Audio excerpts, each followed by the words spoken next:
Instead of an introduction. How capital was created. Is it necessary to know the background to capital? The main stages. Why is the period from 1850 to 1863 so interesting? Marx's creative laboratory. Like people, books also have their destiny and their biography, and we decided to follow the history of capital in its culminating period from 1850 to 1863. Although none of the volumes of Capital had yet appeared, it was nevertheless in this period that Marx had evolved all the major parts of his theory of economics. The history of capital is essentially the history of the background of this theory and how it was evolved. The history of the economic doctrine of Marx is so dramatic and so full of facts that it makes very interesting reading and is not at all just for those specializing in the history of Marxism. But why should one know the history of Marx's economic theory anyway? Isn't it enough to study this theory of economics itself, as set out in the 4 volumes of Capital? This history must be known, since the economic doctrine of Marx can only be correctly understood in its development, in its evolution. Otherwise, it will certainly be understood only in a dogmatic sense, i.e. in a way which is distorted, false and superficial. Studying the history of capital provides an opportunity of fixing the periods of time in which Marx wrote the individual volumes of it. It will be found that the manuscript of the 4th volume was completed at the beginning of the 1860s and that of the 3rd volume halfway through the same decade. The first volume was published in 1867 and the second was prepared for printing by Engels mainly on the basis of manuscripts compiled by Marx in the 1870s. So Marx wrote Capital from back to front, so to speak, from the 4th volume to the 1st, although the 2nd volume does not fit in with the scheme of things. It will subsequently be seen that this really was the case, and we will try to show the reasons for this. For the start, it may be noted that the knowledge and understanding of this fact, which is so important for the history of capital, is also of significance for the thorough study of this work. Marx's economic theory was developed in a rather tumultuous fashion. Its level of development, its degree of maturity, changed very greatly not only in the 1840s, 1850s, and 1860s but also within the period of each decade. This is also reflected in the terminology used by Marx. By studying the history of capital we can follow how Marx elaborated his economic doctrine, how he discovered the laws of the capitalist mode of production, how he overcame the shortcomings of bourgeois political economy, and how he revolutionized the science of economics from the standpoint of the working class. Studying the history of Marx's theory of economics reveals his creative method and takes us into his creative laboratory. Mastery of Marx's methodology of scientific research is the key problem if one wishes to acquire Marxist-Leninist theory in a creative way and to apply it correctly in explaining the phenomena of life in the human society of our age. In the Soviet Union, V. Vygotsky, V. K. Brushlinsky, I. A. Leontief, A. L. Rule, D. I. Rosenberg and other scholars have devoted and are devoting great attention to the history of evolution of Marx's theory of economics and have thrown a great deal of light on the subject. In recent years, scholars in the German Democratic Republic have also concerned themselves with the history of capital. The history of the evolution of Marx's economic doctrine is somewhat complicated. This has led to a lot of arguments among investigators, since what has to be done here is to classify this history into scientific periods, to break it down into a number of stages in agreement with the level which Marx had reached in each of these stages when elaborating his theory. To illustrate this, the various schemes may be quoted which historians of Marxism from the German Democratic Republic have put forward as a basis for assigning dates to the various periods. 1. Professor Alfred Lemnitz divides the development of Marx's theory of economics into 4 stages, 1843 to 1848/49, 1850 to 1860, 1861 to 1867 and 1868 to 1883. A. Benary and H. Groyle divide it into 3 stages, 1843 to 1846, 1847 to 1860 and 1861 to 1883. Finally, Wolfgang John suggests the following periods: 1842 to 1846, 1847 to 1862, 1863 to 1867 and 1868 to 1895. It will be noted that there is a considerable variation in the dates suggested, and we would like to add that none of the schemes proposed seems to us to be completely acceptable. In our view, the real criterion which would have to be taken as a basis for dating the various periods in the history of the economic doctrine of Marx is the level which Marx had attained at any given period in the elaboration of his theory, especially the theory of value and the surplus value theory. How is it that the historians have come to such divergent conclusions? A special characteristic of Marx's creative method was that in the field of political economy his work always progressed in two parallel directions: the critique of capitalism, especially the critique of bourgeois and petty bourgeois theories, and the elaboration of his own theory of economics. In Marx's economic research, the solving of these two tasks was really a single process. This characteristic of Marx's method of research is also reflected in the dual title which he gave to his work on economics: Capital. Critique of Political Economy. Marx originally intended to call his work Critique of Political Economy or On the Critique of Political Economy. In the letter of February 22, 1858 to La Salle, he characterizes his work in these words: the first work in question is Critique of the Economic Categories, or, if you like, the system of bourgeois economy critically presented. 2. It is both a description of the system and, through the description, a criticism of the system. In this connection, the argument of Abineri and H. Groyle does not hold water at all, since they assert that between 1847 and 1860 Marx exploded the bourgeois theories of political economy, and from 1861 to 1883 worked out the Marxist scheme of political economy. Attempts to split up the homogeneous process in which Marx elaborated his theory of economics lead to a distortion of the actual development of Marxism. If we take the period from 1850 to 1863, we assume that it was precisely in this period that Marx evolved his theories of value, surplus value, average profit, and price of production, which supplemented his surplus value theory. Everything which Marx did before this period, i.e. between 1843 and 1849, in the field of political economy, may be designated as the prehistory of his theory of economics. First of all, a few words about this prehistory. In the development of the Marxist theory of economics, the 1840s are an important period. During this time, Marx and Engels worked out their dialectical and materialist view of history in such works as the Philosophic Economic Manuscripts, The Holy Family, The Position of the Working Class in England, The German Ideology, The Poverty of Philosophy, Wage Labor and Capital, Speech on the Question of Free Trade, Manifesto of the Communist Party, and others. They extended dialectical materialism to the understanding of human society. From the totality of social relations, they emphasized the material economic relations, the relations of production, which are formed independently of the will and consciousness of people, as the original and determining factors, in contrast to the ideological relations which pass through the human consciousness before they emerge. The relations of production as such are determined by the level of development of the productive forces. By emphasizing the relations of production and isolating them from all other social relations, Marx and Engels were enabled to discover the common features in the social development of different countries and to generalize the economic relations which prevailed in these countries in the concept of the economic formation of society. The objective character of the relations of production, which are dependent on the level of development of the productive forces, enabled the development of the economic formation of society to be considered as an historical process, i.e. strictly in accordance with the natural laws of development.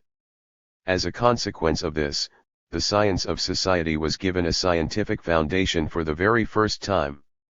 This was, by and large, the element of genius in the idea of materialism in sociology with which Marx and Engels achieved prominence in the first half of the 1840s. At this point, mention must be made of the predecessors of Marx and Engels, of Hegel, who attempted to describe the internal development of the history of human society, of the French historians Thierry, Guizot, and Mignot, who discussed the English Revolution of the 17th century and the French Revolution of the 18th from the standpoint of the class struggle, and of the English economists Petty, Smith and Ricardo, who investigated the economic anatomy of the classes of bourgeois society. All this justified Lenin in characterizing Marxism as the highest level of development of all the really great achievements of the historical, economic, and philosophical sciences of Europe. The materialist conception of society advanced by Marx and Engels was at first only a scientific hypothesis which still had to be proved. Naturally, for the time being, wrote Lenin, it was only a hypothesis, but one which first created the possibility of a strictly scientific approach to historical and social problems. 3. Without having been fully demonstrated at the time, this hypothesis enabled Marx and Engels as early as the 1840s to develop a consistent criticism of bourgeois society from the proletarian standpoint, which was totally different from a petty bourgeois one. Already in the works referred to above, which were produced during the 1840s, Marx and Engels set out the arguments for their doctrine of class struggle. They revealed the nature of class antagonisms in capitalist society and demonstrated that socialism is the unavoidable result of the economic laws operative in capitalist society. They showed that capitalism, in the shape of the working class, is its own gravedigger. They also proved that the periodic crises of overproduction are the expression of the irreconcilable contradictions of capitalism and are inevitable. From the materialist conception of history, there also followed the exceptionally important position of economic theory in the system of Marxism as a whole. When the relations of production are the original and determining relations, it is only the investigation of these economic relations and the analysis of the laws of the functioning and development of the economic formation of society which enable the real driving forces of social development to be identified and the tendencies of this development to be indicated. This is why Marx, once he had formulated the basic theses of the dialectic and materialist concept of history, devoted the whole of his attention to the investigation of the relations of production of the capitalist formation of society. Lenin made the following remarks about this. Now, however, Marx, who had expressed this hypothesis in the 40s, set out to study the factual, material. He took one of the social economic formations, the system of commodity production, and on the basis of a vast mass of data, which he studied for not less than 25 years, gave a most detailed analysis of the laws governing the functioning of this formation and its development. 4. In the explanation of the capitalist formation of society, Marx concentrates on the relations of production but also follows the superstructure phenomena corresponding to these. Now, since the appearance of capital, the materialist conception of history is no longer a hypothesis but a scientifically proven proposition. 5. Marx's intensive work in the field of political economy began in July 1850. The study of the factual material, as Lenin put it, lasted until the autumn of 1857. Marx studied bourgeois political economy and the history of economic relations and investigated capitalist reality in its actual and specific form. The numerous notebooks give an idea of Marx's activities during this period. In the period from October 1857 to May 1858, Marx wrote a manuscript of about 50 printed sheets, the result of 7 years of research and the first draft of what was to be Capital. In this manuscript, Marx elaborated the most important aspect of his theory of economics for the first time, the theory of value and the theory of surplus value. Engels said that Marx had made two great discoveries, the first vast the materialist conception of history, the second the theory of surplus value. It was precisely while working on the manuscript of 1857-58 that Marx made his second great discovery. In 1859, Marx published the first results of this research work. This was part I of his book A Contribution to the Critique of Political Economy, which at first only contained a description of his theory of value. In 1861, Marx began the preparation of the second volume of A Contribution to the Critique of Political Economy, but soon interrupted this work and started on a great new program of research work, a critical review of the entire field of bourgeois political economy.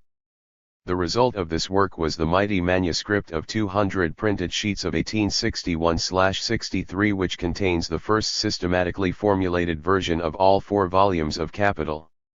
While working on this manuscript, Marx developed his theory of average profit and of the production process 6, thus putting the finishing touches to his theory of surplus value.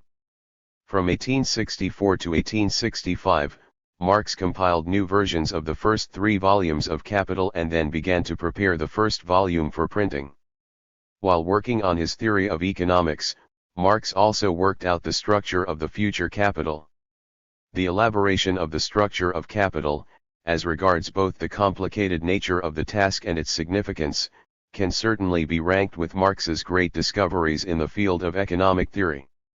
Marx intended theoretically to give the bourgeoisie a blow from which it will never recover. 7. This blow had to be delivered with a perfect weapon, perfect not only in content but also in form. This weapon was capital. When studying the history of capital, we should always bear in mind the apt character sketch which Friedrich Engels gave of his great friend when he said that Marx was not at all a bookworm but first and foremost a revolutionary. This remark will help us to avoid too narrow an approach when following the evolution of Marx's economic doctrine. His theoretical work was always subordinated to the interests of the working class, to the interests of the proletarian revolution. The thorough economic studies of 1850 to 1857 were just as much directly associated with the defeat of the revolution of 1848/49 as the preparation of the manuscripts of 1857/58 and the elaboration of the surplus value theory with the expectation of a new revolutionary crisis. But there was no revolution, and Marx, who had been working feverishly to finish the basic theses of his theory of economics before the flood, before the outbreak of the revolution, once again turned to the detailed investigation of economic problems, regardless of Engels' persistent requests to publish the theoretical results already obtained, despite the turn of events. It was not until 1867, in the first volume of Capital, that Marx published his theory of surplus value, i.e. a good 10 years after its elaboration. This was an instance of Marx's conscientiousness in theoretical matters. The period from 1850 to 1863, which we have taken as the subject of our observations, supplies us with all that we need to learn about Marx's method of work and his creative laboratory. This includes his notebooks and his draft manuscripts, his published works and his extensive correspondence. All these works and documents enable us to follow the development of Marx's economic ideas in detail and to reproduce his train of thought in full. Chapter 1. The theoretical luggage with which Marx arrived in London. In August 1849. The poverty of philosophy and wage labor and capital, the nucleus of his economic theory and the point of departure for further research. The theory of value and surplus value of the classical bourgeois economists and their fundamental shortcomings. Marx's application of the materialist conception of history to political economy. Why the study of the subject matter had to begin again right from the start. Standpoint for observing bourgeois society. Expelled from Paris, Marx arrived in London at the end of August 1849 and lived there for the rest of his life. In the middle of September he was joined by his wife and children from Paris, and Friedrich Engels also came during the first half of November. This was the start of a new period in Marx's theoretical activities, the period of the 1850s. This new period can only be understood and comprehended when it is considered together with the preceding period of the 1840s with which it is inseparably associated. As regards the science of economics, the greatest achievements of the 1840s were Marx's The Poverty of Philosophy, published in 1847 in Paris and Brussels, and his lectures on wage labor and capital, held in December 1847 at the German Workingmen's Club of Brussels and printed as a series of leading articles in the Neue Rheinische in April 1849. In these works and on the basis of his materialist concept of history, Marx began to work out his theory of economics in detail. At the same time, he included in this his critique of the bourgeois economists. In The Poverty of Philosophy, Marx exposed the fundamental methodological faults of the entire system of bourgeois political economy, its ahistorical character, its endeavors to represent the economic laws of capitalism as eternal laws of nature. Economists express the relations of bourgeois production as fixed, immutable, eternal categories. Economists explain how production takes place in the above-mentioned relations, but what they do not explain is how these relations themselves are produced. That is, the historical movement which gave them birth. 1. As a result of his historical approach to social relations, Marx formulated in The Poverty of Philosophy one of the most important theses of his economic doctrine: the relations of production are not, as is the opinion of bourgeois economists, relations between things but relations between people with reference to things. This view of the relations of production enabled Marx to overcome the ahistorical character and empiricism of bourgeois economists. In The Poverty of Philosophy, Marx clarified the real position of Smith and Ricardo in the history of the science of economics and showed that Proudhon's theory of economics, which was claimed to be the last word in political economy, was a step back in comparison with Smith and Ricardo. Ricardo's theory of value is the scientific interpretation of actual economic life, and Proudhon's theory of value is the utopian interpretation of Ricardo's theory. 2. An idea of the qualitative advance achieved by Marx in his appreciation of the nature of the capitalist mode of production is conveyed by his critical commentaries on Ricardo's On the Principles of Political Economy in 1844. In these commentaries, Marx still rejected Ricardo's theory of labor value from an incorrect standpoint. 3. In his outlines of a critique of political economy, Engels likewise attacked the labor value theory. He wrote that the difference between real value and exchange value is based on the fact, namely, that the value of a thing differs from the so-called equivalent given for it in trade, i.e., that this equivalent is not an equivalent. 4. Marx later made the following comment at this point: Engels is trying to explain the difference between exchange value and price by postulating that trade is impossible when goods are exchanged on the basis of their value. 5. Marx had dealt with this error in all its aspects in 1847. In The Poverty of Philosophy, he outlined, as it were, the point of departure for the next investigations in political economy. Above all, a critical analysis had to be made of the theories of Smith and Ricardo, and the investigation of English economic conditions in general had to be begun, since the English bourgeoisie is itself the type of the modern bourgeoisie. 6. This important thesis resulted from the concept of the economic social formation. It signified a practical aspect of this concept, and in the letter to Engels of April 2, 1851, Marx quite specifically refers to the English economists A. Smith and D. Ricardo as marking the pinnacle of bourgeois economics. 7. In The Poverty of Philosophy, Marx had already shown that the production relations of mankind are part of political economics and that the economic categories express these production relations.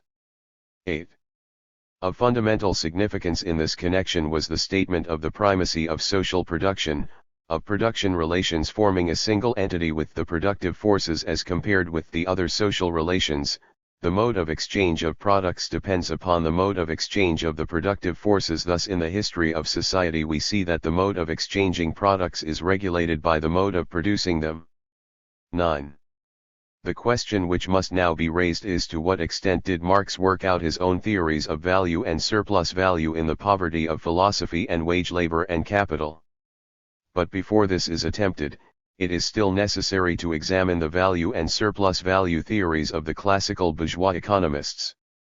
This will enable us to draw a clear comparison between the content of the two works by Marx and the conclusions which had already been arrived at by Smith and Ricardo. A detailed review of bourgeois political economy is given in the 4 volumes of Capital and in a contribution to the Critique of Political Economy. Only the conclusions to which Marx came in his analysis of bourgeois political economy are set out here. The greatest merit of the standard authors of bourgeois political economy was their effort to grasp the inner connection, to comprehend the inner connection in contrast to the multiplicity of outward forms. 10. This is evident above all in the fact that they postulated the theory of labor value. Even the bare statement that human labor is the source of value was an epoch-making event in the history of political economy. From the example of the English economist W. Petty, Marx showed, however, that recognition of labor as the source of material wealth by no means precludes misapprehension of the specific social form in which labor constitutes the source of exchange value. 11. This misapprehension, though, is characteristic to a greater or lesser extent of all bourgeois economists.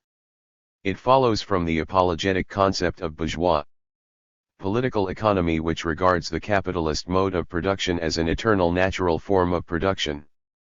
The most important condition for comprehending the specific historical character of value-creating labor is in distinguishing both in labor itself and also in its product between the material content, useful activity, labor in a specific, tangible form, and use value as the product of his labor, and social form, expenditure of human labor in general, no matter in what specific form, and value as the product of this labor. But classic bourgeois political economy was only beginning to understand the dual character of labor and the product of labor in capitalist society. The decisive outcome of the research carried on for over a century and a half by classical political economy, is an analysis of the aspects of the commodity into two forms of labor. 12. The bourgeois economists, however, were not able to make a consistent distinction between use value and value, between concrete and abstract labor, and even when this distinction emerged in their considerations they were usually unaware of it and it remained an isolated phenomenon. The identification of use value and value by bourgeois political economy expresses its own peculiar fetishism. This fetishism, in turn, is a consequence of the objective fact that the relations of production in the capitalist mode of production necessarily assume the form of a relation between things. For the bourgeois economists, wrote Marx, the material element of capital is integrated with the social form as capital. 13. In this analysis of bourgeois political economy, Marx carefully investigated all the elements of a scientific understanding of the dual character of labor and its product in capitalist society which were to be found in the standard authors, in Ricardo especially, and through which the labor value theory of the classical economists could at all become the source for Marx's theory of value. Marx remarked on the 20th chapter of Ricardo's On the Principles of Political Economy and Taxation that it is nothing but an investigation of the difference between use value and exchange value. 14. In another place, he writes that like all economists worth naming, including Adam Smith, Ricardo emphasizes that labor as human activity, even more as socially determined human activity, is the sole source of value. 15. Marx notes here the factual distinction of the dual character of labor in Ricardo. These comments by Marx should not be understood as if the discovery of the twofold character of labor was not his merit but was due to Ricardo, for instance, or other bourgeois economists. To use his own words, Marx distinguished that which Ricardo himself had not distinguished. This applies not only to the theory of value but also to the theory of surplus value of the standard authors of bourgeois political economy. But apart from this, Ricardo in his investigation of the separation of value from use value did not appreciate either the qualitative contradiction between them and thus between concrete and abstract labor. By and large, Ricardo restricted himself to determining the magnitude of labor by labor time, and Marx, from the father of French classical political economy, Bois Guilbert, showed that it is possible to regard labor time as the measure of the value of commodities, while confusing the labor which is materialized in the exchange value of commodities and measured in time units with the direct physical activity of individuals. 16.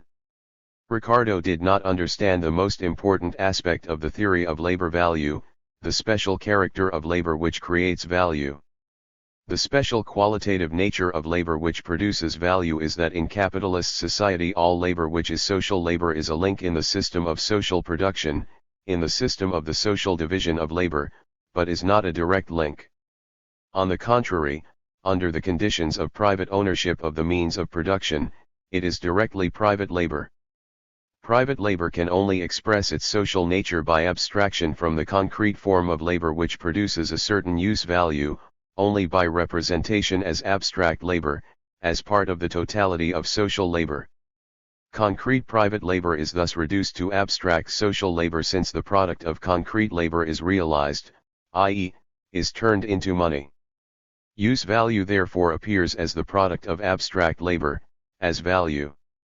Ricardo did not perceive this specific character of social labor in capitalism since he considered the capitalist mode of production as the natural form of all production. This is why he also missed the special characteristic possessed by labor precisely in a capitalist society. Ricardo does not sufficiently differentiate between labor insofar as it is represented in use value or in exchange value. 17. The inability of Ricardo to provide a correct explanation of the nature of money also follows from this. The fact that Ricardo in his theory confuses abstract and concrete labor allowed vulgar economists to regard use value and value as completely identical. Thus, with the identification of use value and exchange value ends this vulgarization of Ricardo. 18. Wrote Marx. Consequently, the theory of the twofold character of labor could not be substantiated from the position of bourgeois political economy because this necessitated overcoming the bourgeois viewpoint and comprehending the specific historical nature of the capitalist mode of production. In the theory of labor value, this is manifested by the inability of bourgeois economists to draw an exact distinction between labor which produces use value and labor which produces value. It is true that the latter species of labor is only the former species expressed in an abstract form. 19. This abstraction remained incomplete in the classical economists, and there also followed from this their inability to find a complete division between labor and its product, to separate the commodity form of the product as the result of abstract labor from the use value of the product as the result of concrete labor. The standard authors of bourgeois political economy attempted to explain the exploitation of labor by capital on the basis of the theory of labor value. Their principal contribution to the elaboration of the theory of surplus value was that they attributed surplus value to surplus labor. Important as it was, wrote Marx, to reduce value to labor, it was equally important to present surplus value, which manifests itself in surplus product, as surplus labor. This was in fact already stated by Adam Smith and constitutes one of the main elements in Ricardo's argumentation. But nowhere did he clearly express it and record it in an absolute form. 20. Understanding surplus value as surplus labor meant explaining its origin from the exploitation of the working class and, in particular, from appropriation by the capitalists of the unpaid labor of the proletarians. In this connection, Ricardo wrote that, if the reward of the laborer were always in proportion to what he produced, the quantity of labor bestowed on a commodity, and the quantity of labor which that commodity would purchase, would be equal, but they are not equal. 21. Here, in the language of bourgeois political economy, it is found that the total newly created value of the labor product is greater than the part of the value which the worker receives. Thus it is stated in fact that the unpaid labor of the worker is the source of surplus value. But Ricardo stops at this point. Taking the theory of labor value to its logical conclusion means expanding it to surplus value as well, deriving surplus value from value and explaining capitalist exploitation and the appropriation of unpaid labor on the basis of the law of value. Bourgeois political economy was not able to solve this problem. The bourgeois economists formulated the problem of explaining surplus value on the basis of the law of value as the problem of the exchange of labor for capital or the exchange of a larger amount of living labor for a smaller amount of materialized labor. There are weighty reasons for this formulation. In capitalism, the exchange between labor and capital, between living and materialized labor, is the basic relation of production, the main form of the exchange of activities. Materialized labor and living labor are the two factors on the contraposition of which capitalist production is based. 22. Under the conditions of the simple exchange of commodities where the actual producer appears as the owner of product of his labor, the quantum of living labor involved in the exchange is equal to the quantum of materialized labor.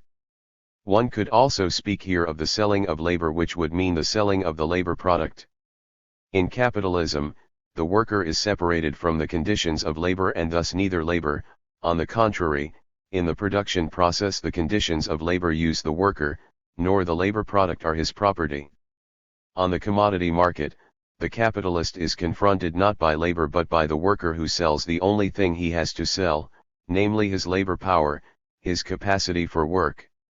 The exchange between labor and capital is thus arranged by the selling of labor power.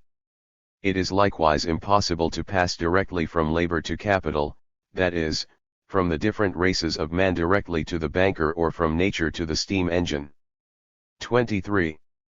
This necessary intermediate member in the exchange between labor and capital was not identified by bourgeois political economy. It was not in a position to do this because the fact of the selling of labor power results from the specific features of capitalist production relations, since the capitalist, as the owner of the labor conditions, is faced on the commodity market by the doubly free worker who freely disposes of his labor power and is free from means of production. The transition to the capitalist mode of production is characterized by the fact that labor power is changed into a commodity. As a consequence of their bourgeois limitations, neither Ricardo nor the other bourgeois economists perceived this special aspect of the capitalist mode of production. They did not perceive it because they regarded capitalism as the natural form of all production. Smith was more keenly aware of the specific historical nature of bourgeois society and realized that capitalism, in contrast to a simple commodity economy in which equivalents were changed, is based on unequal exchange. This also misled Smith into denying the effectiveness of the law of value in capitalism. The inability to proceed from labor to labor power as the commodity sold also followed from the rough and ready empiricism which is particularly characteristic of bourgeois political economy. Indeed, on the surface of capitalist society it is not labor power but labor which appears as a commodity, and the wages of labor are represented as the price of labor. 24. This empiricism of bourgeois political economy is also reflected in the fact that it confused surplus value and profit, that it certainly understood surplus value as a general category of the capitalist mode of production.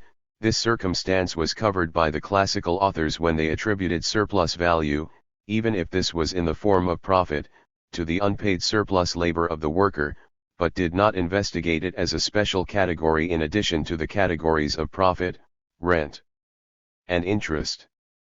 This alone made it impossible for the bourgeois economists to explain the origin of surplus value.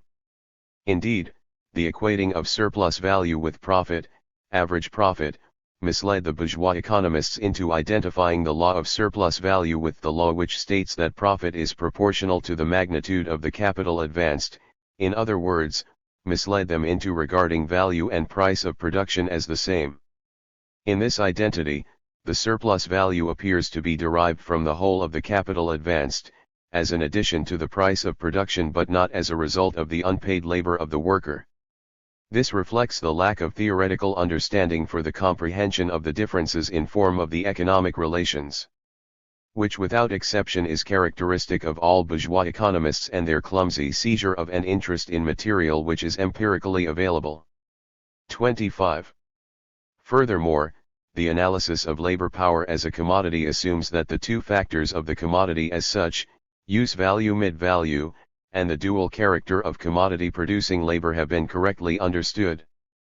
The category labor power as a commodity presupposes that an exact distinction is drawn between its value and its use value, that it is understood that the capitalist, as with every purchase, buys the use value of this commodity and pays for its value, that it is clear that the use value of this specific commodity has nothing to do with its exchange value but is itself the energy which creates the exchange value. 26. And this newly created value is greater than the value of the actual labor power as a commodity. The difference between the value which has been created by the use of labor power as a commodity and the value of the labor power itself represents the surplus value. Thus Marx, by distinguishing between the use value and the value of the labor power as a commodity, was able to explain the surplus value in accordance with the law of value. The realization of the dual character of the labor which produces commodities also enabled Marx to explain the capitalist production process which forms the unity of the labor process, concrete labor, and the process of creating surplus value, as the result of the expenditure of abstract labor under capitalist conditions. This also permitted an explanation of the circumstance so disastrous for bourgeois political economy that the value of the total social product includes not only the living labor expended, V plus S, but also expenditure of past materialized labor, C. Marx showed that this twofold nature of the result can be explained only by the twofold nature of the workers, labor. 27 In its quality of concrete labor, the same labor transfers the value of the means of production consumed to the product whilst as abstract labor it produces new value. By reason of this distinction between abstract and concrete labor, it was also possible to reveal the fundamentally different functions of the constant and variable components of capital in the production of surplus value. Marx wrote, therefore, in order that our investigation may lead to accurate results, we must make abstraction from that portion of the value of the product, in which constant capital alone appears. 28. Thus the basic shortcomings of the theory of labor value elaborated by the standard authors of bourgeois political economy meant that right from the start they were not in a position to solve the cardinal problems of the theory of surplus value. Since the bourgeois economists consider surplus value as something existing from the very beginning which is characteristic of the capitalist mode of production in a perfectly natural way, they make it impossible to distinguish in any way between absolute and relative surplus value and thus to analyze the emergence and development of surplus value. Ricardo proceeded immediately from a given commodity value which surpasses the value of labor. The difference between the two constitutes surplus value. Ricardo was interested exclusively in the magnitude of this difference. Without discovering the origin of surplus value and without analyzing absolute surplus value, he passed directly to the consideration of the change in the magnitude of the surplus value but only examined relative surplus value. For him, the development of the productive forces of labor only signified an increase in relative surplus value. To be able to investigate absolute surplus value, however, it was necessary to proceed not from the result of production nor from a given commodity value corresponding a priori to the surplus value but from the capitalist production process as the unity of the labor process and of the process creating surplus value. The worker spends one part of the working day in reproducing the value of his labor power, necessary working time, and, during the rest of his working time, he produces surplus value. From this point of view, the development of the productive forces appears primarily as a condition for the existence of surplus value and only then as a factor in its multiplication. We have described the characteristics of bourgeois political economy and have compared it with the fundamental theses of Marx's theories of value and surplus value. We will now turn our attention to the poverty of philosophy and wage labor and capital to ascertain which of these theses can already be found in these books. Careful study of the poverty of philosophy reveals that Marx already at this time had fully identified the position of the theory of surplus value in the political economy of bourgeois society. Ricardo's theory of value is the scientific interpretation of actual economic life. 29. Generally speaking, Marx still based his views here on Ricardo's theory of value. From this standpoint, he vigorously opposed Proudhon and his predecessors in the poverty of philosophy. In the poverty of philosophy, Marx quotes many lines from Ricardo's principles which summarize Ricardo's theory of value, and he does this without any critical comment. All the basic definitions of value listed by Marx correspond to the definitions given by Ricardo. Thus Marx says, that what determines value is not the time taken to produce a thing but the minimum time it could possibly be produced in. 30. Value is characterized here as the product of the labor necessary. But this definition of value can also be found in one of the quotations from Ricardo used by Marx, in making labor the foundation of the value of commodities and the comparative quantity of labor which is necessary to their production, the rule which determines the respective quantities of goods which shall be given in exchange for each other. 31. In the poverty of philosophy, Marx also speaks of the loss of value as a result of technical progress, yet even here he stresses that this fact was already pointed out by Ricardo. 32. The poverty of philosophy still lacks the fundamental definition of value which distinguishes Marx's theory of labor value from Ricardo's labor value theory, the definition of value by the expenditure of that socially necessary labor whose social nature is only proved by the fact that it is sold in the process of exchange. In other words, the concept of abstract labor as labor which creates value is still missing in the poverty of philosophy. Just as he subscribed to the basic viewpoint of Ricardo's theory of value, Marx also accepted the latter's theory of money. In the poverty of philosophy, Marx's thinking is still based on the quantity theory of money which regards money solely as a means of circulation. In a letter to Engels of February 25, 1859, Marx himself refers to this. 33. In the poverty of philosophy, he still wrote that precisely gold and silver, as money, are of all commodities the only ones not determined by their cost of production, and this is so true that in circulation they can be replaced by paper. 34. Later, in his contribution to the critique of political economy, he makes a detailed criticism of the quantity theory of money. However, it must be noted that already in the poverty of philosophy Marx had raised the question of the necessity of money in a mode of production which is based on individual exchange of labor products. At the same time, Marx stressed that the problem which concerned Proudhon, why it is precisely gold and silver which perform the functions of money, is a secondary question, which is explained not by the chain of production relations, but by the specific qualities inherent in gold and silver as substances. 35. Marx had certainly raised the question of the necessity of money in a commodity economy but did not yet provide an answer to it in the poverty of philosophy. The theory of value had to be first worked out for this. He only stressed that money follows necessarily from the overall system of the production relations of bourgeois society and that money corresponds to the capitalist mode of production. Like Ricardo, Marx took as his starting point the fact that, the whole of modern society is based on labor as a commodity, i.e., on wage labor. He argued here against Proudhon, who asserted that labor could have no value. But, in the way that Proudhon looked at the fact, this assertion was utopian in character since it totally avoided the necessity of distinguishing between labor and labor power. It was rather the case that Proudhon contested the fact of wage labor and declared this basic fact of capitalist reality to be absurd. This polemic thus referred to the specific character of the modern order of society. 36. When Marx in the poverty of philosophy criticized the reactionary and utopian position of Proudhon, like Ricardo he considered wage labor as a fact, without noticing any contradiction of the law of value in the exchange between labor and capital. This is why one cannot at all agree with the assertion of D. L. Rosenberg, who writes that the theory of surplus value was not yet formulated in the poverty of philosophy. However, its foundation was already laid with the new concept of labor as a commodity.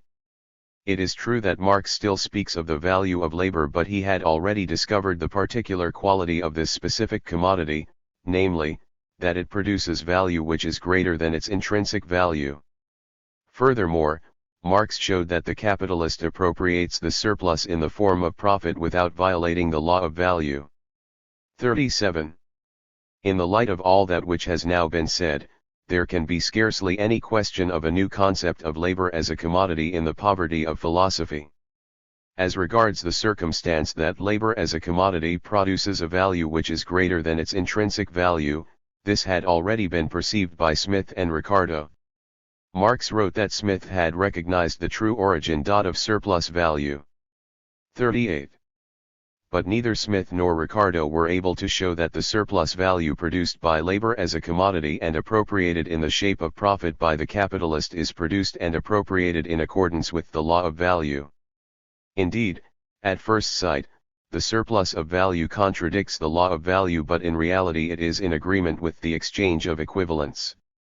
Neither in the poverty of philosophy nor in wage labor and capital did Marx provide evidence of this either, although in the latter book he was on the point of solving the problem of the exchange between wage labor and capital on the basis of the law of value.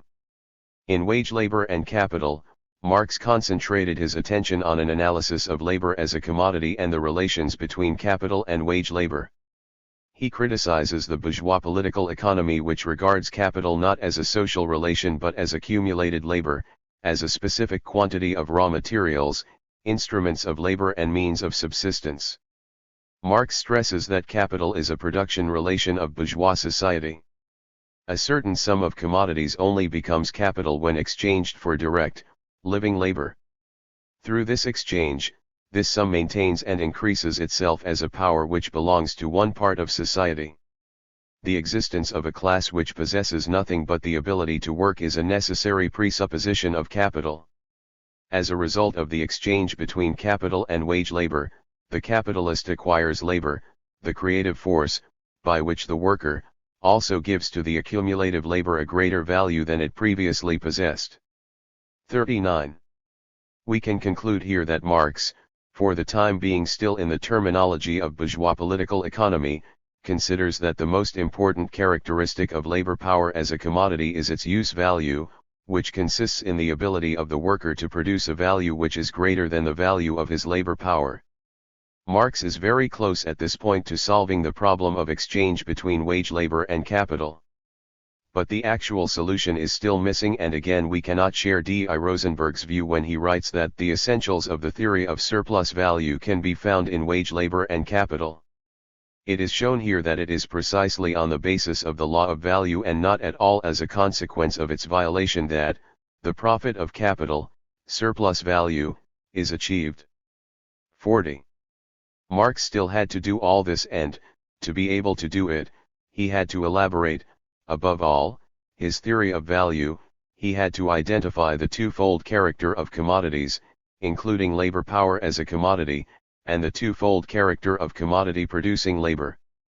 The 1840s are an important stage in the development of Marx's theory of economics. In an assessment of the results arrived at by the classical bourgeois economists in the determination of the laws of bourgeois society, Marx wrote that classical political economy nearly touches the true relation of things, without, however, consciously formulating it. This it cannot do so long as it sticks in its bourgeois skin. 41. It was left to Marx to make the conscious formulation of the true relation of things. For this Marx and Engels had to elaborate, above all, the dialectical and materialist conception of history. In his works of the 1840s, Marx worked out the necessary conditions and also individual elements of his future theories of value and surplus value, which had to be extended and taken further before they could form a coherent theory of economics. But the leap from the bourgeois to the Marxist approach to the exchange between labor and capital, which was to characterize the revolutionary transformation of political economy, was not made here. In his studies at the end of the 1840s, Marx was approaching this point and was so close to it that Engels considered that the poverty of philosophy and wage labor and capital indicate this. That on the other hand Marx had known very well already at that time, not only whence but also how the surplus value of the capitalist came into existence is proved by his Poverty of Philosophy, 1847, and by his lectures on wage labor and capital. 42. Despite this, Marx still needed 10 years, 1847 to 1857, before he actually made this leap and was able to revolutionize political economy. Later, Marx himself said of the Poverty of Philosophy that it contains the germs of the theories developed in Capital after 20 years' work. 43. We have attempted to give a serious answer to the question raised at the beginning of the chapter: what was the theoretical luggage with which Marx arrived in London in August 1849?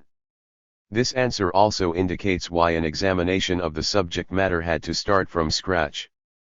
In the preface to a contribution to the Critique of Political Economy, Marx wrote that the enormous amount of material relating to the history of political economy assembled in the British Museum, the fact that London is a convenient vantage point for the observation of bourgeois society, and finally the new stage of development which this society seemed to have entered with the discovery of gold in California and Australia, induced me to start again from the very beginning and to work carefully through the new material.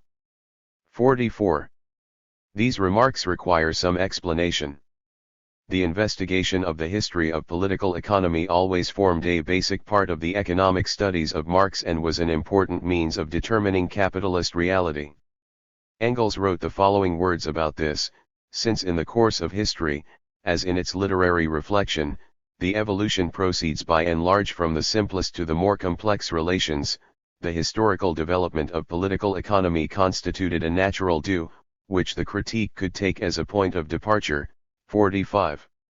In Paris, between 1844 and 1845, Marx studied bourgeois political economy and took excerpts from the works of 8 bourgeois economists on which he wrote critical notes.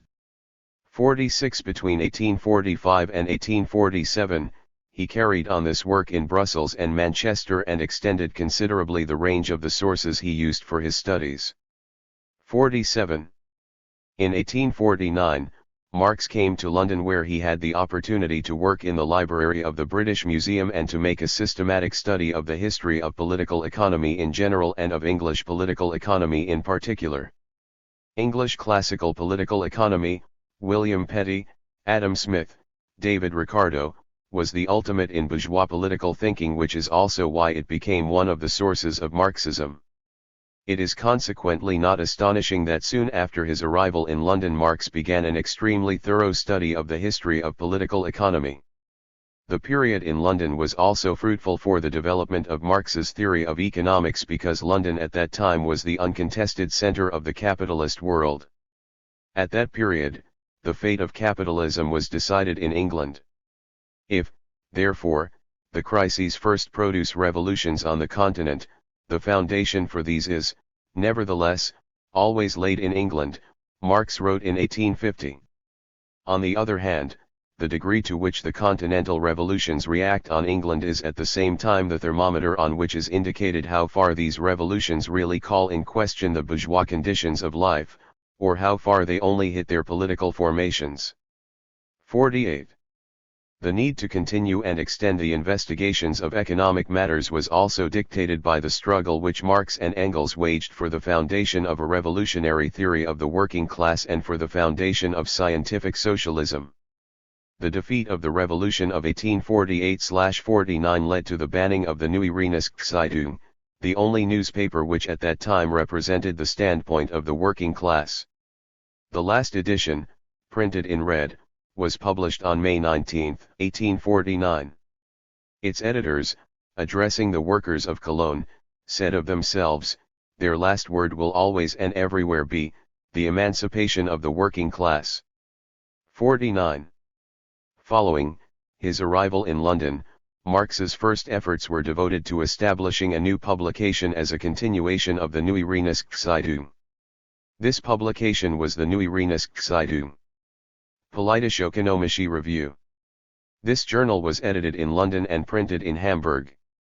In the 6 issues which appeared between March and November 1850, Marx carried out the task which he had formulated in the announcement, to explain the period of the revolution through which we have passed, the character of the parties involved in this and the social relations which occasion the existence and the struggle of these parties. Marx considered that the particular advantage of a journal as compared with a newspaper was that it permitted a detailed and scientific examination of the economic relations which form the foundation of the entire political movement. 50. This very important remark enables us to conclude that Marx had set himself the task of further developing his theory of economics immediately after moving to London, although the intensive work in this field only began later, in 1850. In his preface to a contribution to the Critique of Political Economy, January 1859, Marx wrote that the publication of the Neue Rheinische in 1848 and 1849 and subsequent events cut short my economic studies, which I could only resume in London in 1850. 51. In the Politische-Ökonomische Review, Marx provided brilliant examples of how the materialist conception of history he had evolved could be applied to the analysis of concrete historical events. The first issue of the journal contained the first installment of his outstanding work, The Class Struggles in France 1848-1850, which, as Engels said, was Marx's first attempt to demonstrate the inner causal connection in the course of a development which extended over some years, a development as critical, for the whole of Europe, as it was typical, that is, in accordance with the conception of the author, to trace political events back to the effects of what are, in the last resort, economic causes. 52. In this work and also in the three significant international reviews that he wrote in association with Engels, Marx set himself the task of explaining the defeat of the revolution of 1848-49. The petty bourgeois Democrats asserted that the revolution had failed because of the ambitious jealousy of the individual leaders and the antagonistic opinions of the various teachers of the people. 53. Marx and Engels termed this opinion an extremely vulgar Philistine view and presented their appreciation of the revolution. In accordance with the principles of the materialist conception of history which they had developed earlier, Marx and Engels showed that revolution is the result of the contradictions between the productive forces and the production relations of bourgeois society. A revolution such as this is only possible when these two factors, the modern productive forces and the bourgeois forms of production, are at variance with each other. The economic crisis is the expression of this contradiction between productive forces and productive relations. From this, it was concluded that a new revolution is only possible following a new crisis. But it is just as certain as this is. 54. These conclusions were completely contrary to the views of the petty bourgeois socialists such as Proudhon, who dreamed of bringing about the socialist transformation of society by the introduction of an economic policy directed towards the forcible retardation of capitalist development, i.e. by reformist methods. In contrast to petty bourgeois socialism, which Marx and Engels characterize as utopian and doctrinaire, scientific or revolutionary socialism is the class dictatorship of the proletariat as the inevitable transit point to the abolition of class differences generally, to the abolition of all the production relations on which they rest, to the abolition of all the social relations that correspond to these relations of production, to the revolutionizing of all the ideas that result from these social connections. 55. Marx and Engels considered the struggle against petty bourgeois socialism, this false brother of scientific socialism, to be a matter of first-rank importance. Marx's works from the 1840s and the poverty of philosophy in particular indicate, however, that at first in this struggle he was still obliged to rely on classical bourgeois economics to a significant degree. This circumstance is considered here as one of the major driving forces in the continuation of Marx's works on economics, but of course it was not the only factor in this. The most important conclusion resulting from the materialist conception of history evolved by Marx and Engels was the realization that the socialist revolution is the inevitable consequence of the development of the economic contradictions of capitalist society. From this it also followed that Marx had to direct most of his attention to investigating the economic law of motion governing bourgeois society. Bourgeois political economy had not discovered this law. It could not even get on the track of this law, since it did not consider the bourgeois mode of production in its movement and development, but regarded it as something fixed, eternally true and unchangeable. But in the 1840s Marx had not yet discovered this law either. All these factors called for a thorough investigation of the capitalist mode of production. In addition to this, Marx was also obliged to devote serious thought to some new phenomena in the economics of capitalism. In their analysis of the reasons for the defeat of the revolution of 1848-49, Marx and Engels directed attention to the discovery of gold in California in 1848. It can be predicted already, after scarcely 18 months, wrote Marx and Engels in February 1850, that this discovery will have much more splendid results than even the discovery of America. 56. Marx and Engels meant the upswing in the development of the productive forces which was associated necessarily with the discovery of new gold deposits. In November 1850 they wrote that the discovery of the Californian gold mines set the crown on American prosperity. At an earlier date than any other European journal, we have already drawn attention to the importance of this discovery and its unavoidable consequences for the whole of world trade. This importance does not lie in the increase in gold through the newly discovered mines, although even this increase in the means of exchange will not at all be without a favorable influence on general trade. It lies in the spur which the mineral wealth of California gave to capital on the world market, in the activity which characterized the entire west coast of America and the east coast of Asia, in the new market which was created in California and in all countries affected by the influence of California. 57. Thus at the beginning of the 1850s intensive studies in the sphere of political economics had become a sheer necessity for Marx. His stay in London offered very favorable conditions for this and he immediately began to use them. Chapter 2. Marx's Economic Studies. Investigation of Crises. The Notebooks. 1 is received not with compliments but with economic categories. First results of the economic investigations. Basically, there has been no progress in this science since A. Smith and D. Ricardo. The presuppositions for revolutionary transformation in political economy. The Grundrisse der Kritik der politischen Ökonomie. Critique of Prudhonism. Communism must rid itself above all of this false brother. A Mont Blanc of facts. In July 1850 or thereabouts, Marx made a start with new and intensive studies of political economy and the political history of the last 10 years.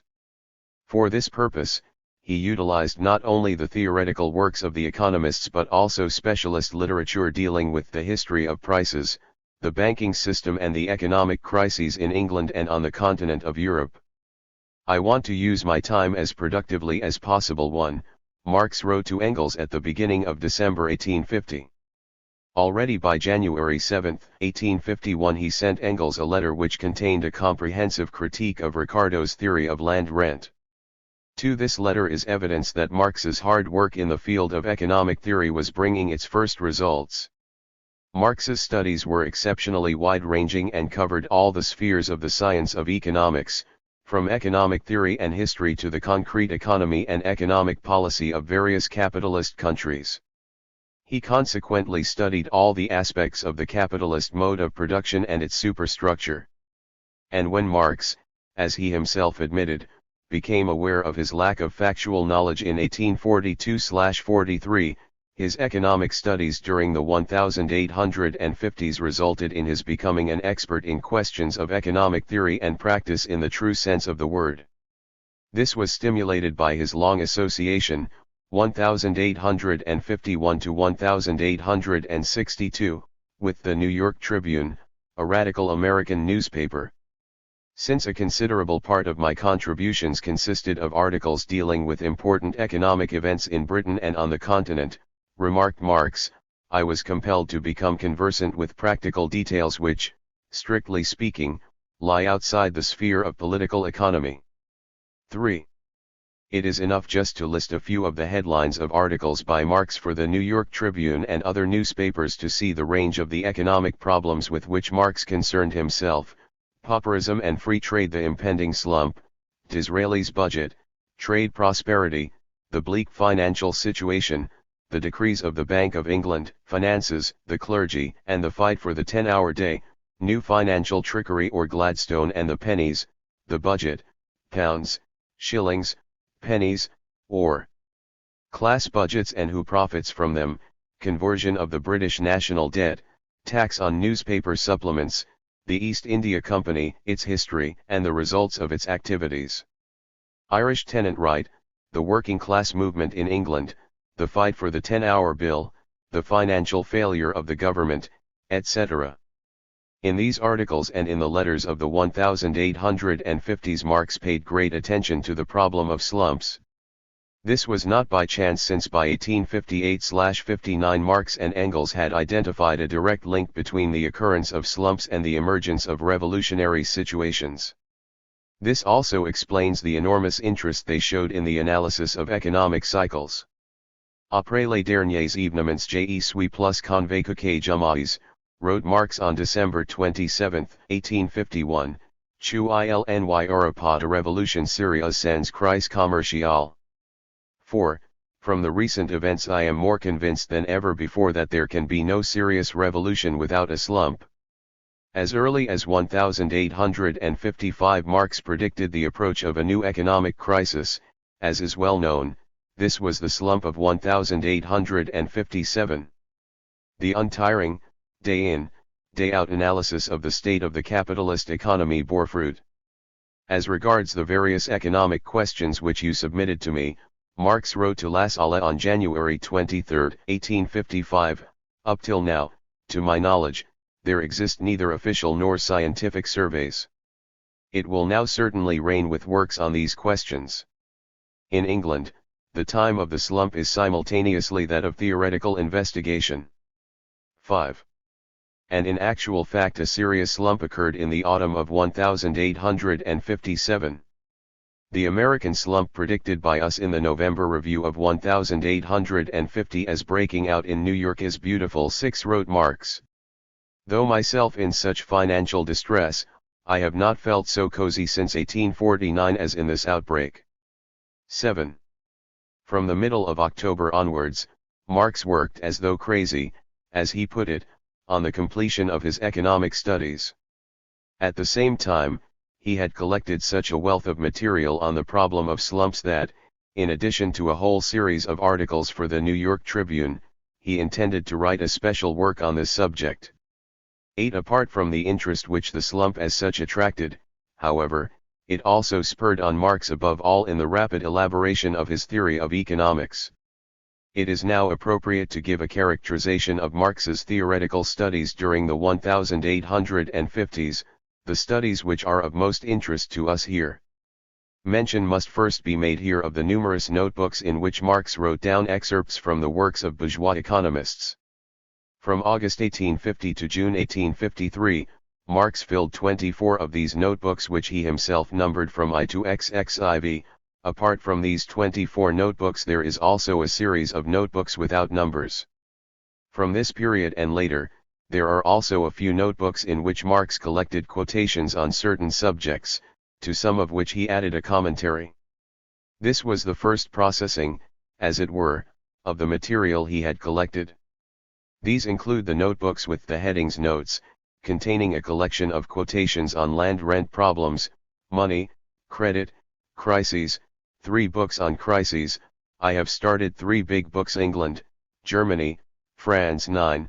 Marx wrote to Engels on December 18, 1857, the quotation book, which contains a collection of quotations for the chapter on capital in the outlines, Grundriss, for a contribution to the critique of political economy, completion of the system of monetary relations and some others. 10. The notebooks form an important part of the foundation of facts on which Marx then constructed his theory of economics. The history of bourgeois political economy is the reflection of the history of capitalism and was consequently for Marx one of the principal sources for the all-round investigation of the capitalist mode of production. How did Marx's theoretical work progress during this period? Wilhelm Pieper, the German philologist and journalist and a member of the Communist League, wrote the following to Engels in January 1851, Marx leads a very withdrawn life, his only friends are John Stuart Mill and Lloyd. This refers to the works of these bourgeois economists v.v. And when one comes to him, one is received not with compliments but with economic categories. 11. By January 1851, Marx had already achieved the first results in his economic studies. 2 of his letters to Engels testify to this. In the letter of January 7, Marx states that the task is to square the law of rent with the progress of the fertility of agriculture in general. This is after all the only way to explain the historical facts and on the other hand to scrap Malthus's theory of the deterioration not merely of the hands but also of the land. 12. The theory of differential rent, as developed by Ricardo, was based on the hypothesis that soil fertility decreased. This is where Malthus found the real ground for his theory of population. 13. In his letter, Marx shows that this condition was not essential for Ricardo's theory of rent and that land rent can rise when agriculture is improved although the price of the product of the land falls. In the letter of February 3, Marx criticizes Ricardo's theory of circulation which was based on the quantity theory of money. According to this theory, the amount of money in circulation is the regulator of commodity prices and thus the regulator of the trade balance and of the rate of exchange. Marx indicates that the increase and decrease of the amount of money in circulation are associated neither with the trade balance nor with the rate of exchange. From this Marx draws the important conclusion that the course of slumps, even though the system of credit is very much a condition for these, is only associated with the currency to the extent that foolish interference by the state authority in the regulating of these can make the existing crisis worse, as in 1847. 14. In other words, the circulation of money is last affected. 15. By the slump. In addition to their theoretical significance, these questions were also of topical importance in the struggle against Prudhonism, which preached a reform of the circulation of money as a cure-all for economic crises. Both letters show that at this point of time Marx had not yet worked out his theory of rent and the theory of money and circulation. What is interesting, however, is that Marx had begun the critique of bourgeois political economy in the theory of rent and in the theory of money circulation. This circumstance should not at all be regarded as fortuitous, on the contrary, it was fully in keeping with the method of research used by Marx. It can be seen here how Marx approached the investigation of capitalist reality. It is understandable that the categories of money and land rent, corresponding to the more concrete production relations of capitalism, were the first object of his analysis.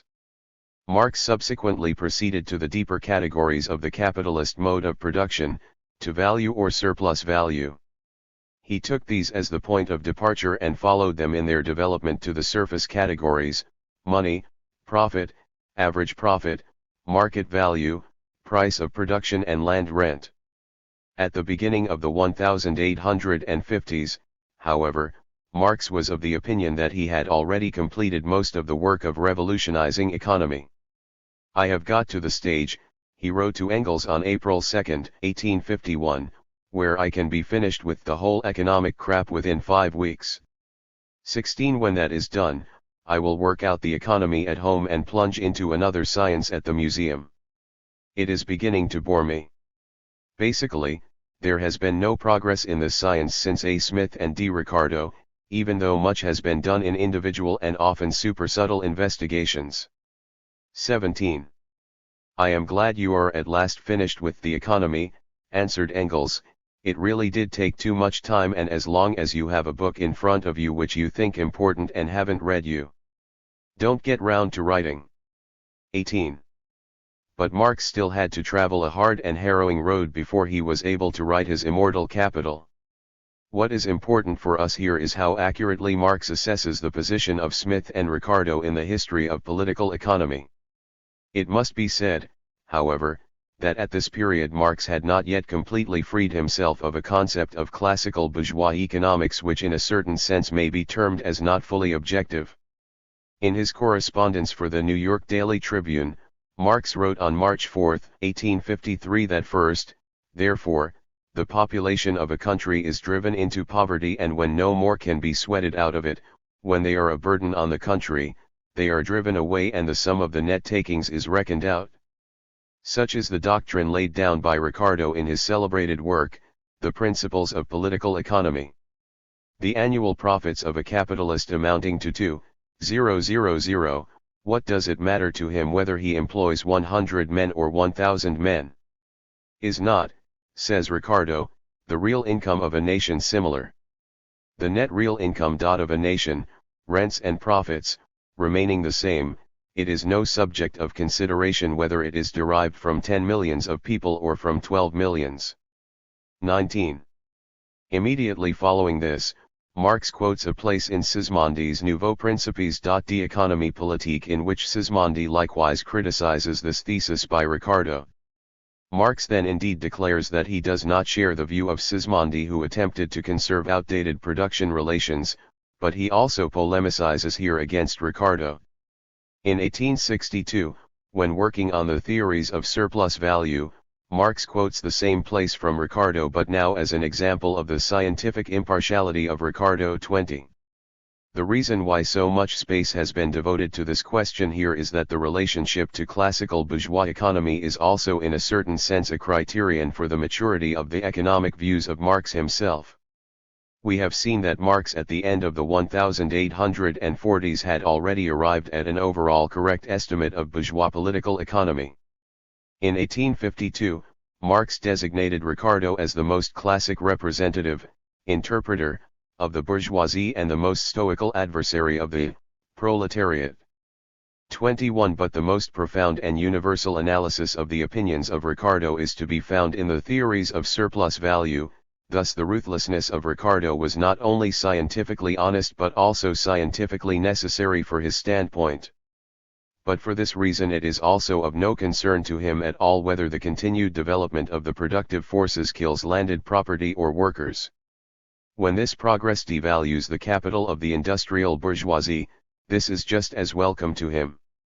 When the opinion of Ricardo largely coincides with the interests of the industrial bourgeoisie, this is so only because and to the extent that their interests coincide with those of the production or the productive development of human labor. When it is contrary to these, he is just as ruthless against the bourgeoisie as he is otherwise against the proletariat and the aristocracy. 22. Although in April 1851 Marx assumed he could complete his studies of bourgeois political economy within 5 weeks, this work continued. I am usually at the British Museum from 9 o'clock in the morning until 7 o'clock in the evening, Marx wrote to Wedemeyer on June 27, 1851.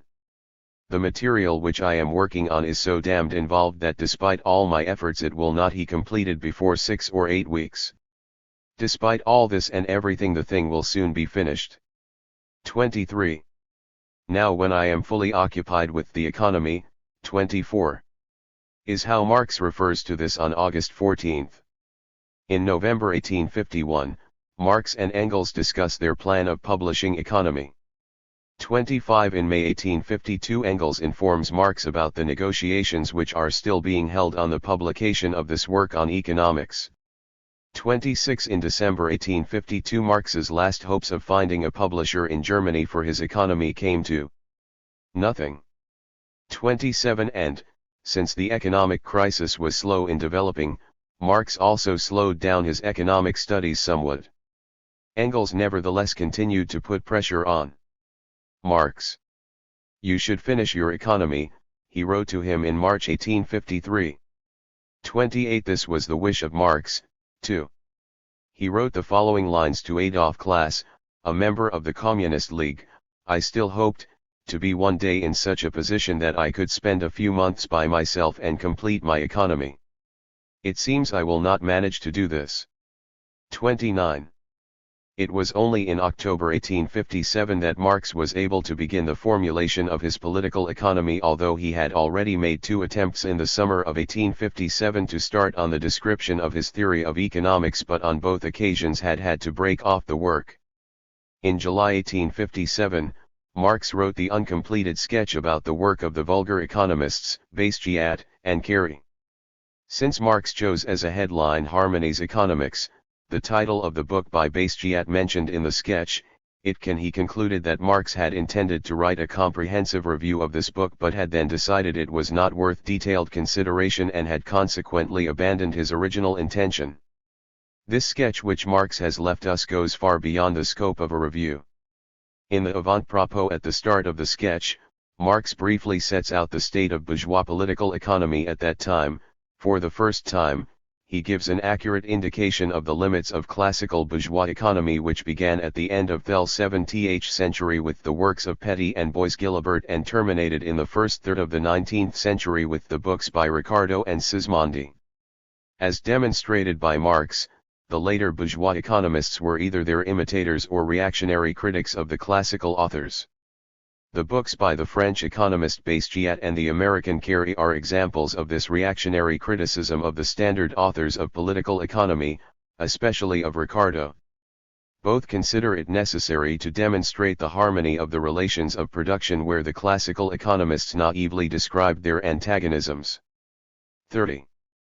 In masterly fashion, Marx analyzes the economic conditions which produce the views held by these two economists and notes that the national environments, which are certainly different, even contradictory, and constitute the backgrounds against which these two write, cause them nevertheless to undertake the same endeavors.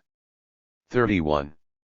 Carey compared American economic relations with the English ones and asserted that bourgeois society did not exist in its pure form in England and that its development was hampered and affected by the relations of the feudal period, reflected principally in the intervention on the part of the state in the economic life of the country.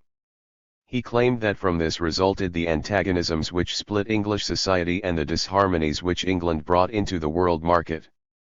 In America, on the other hand, where there were no feudal remainders, Carey considered that the production relations developed in complete harmony. Here it was a question of the general character of the economic laws of capitalism. Marx refuted Carey and showed, firstly, that American capitalism, apart from certain developmental features, in its essentials differed in nothing from English capitalism. Secondly, Marx showed that the disharmonies of the world market of which Carey spoke are merely the most advanced expression of the inner contradictions of capitalist society in one country or another.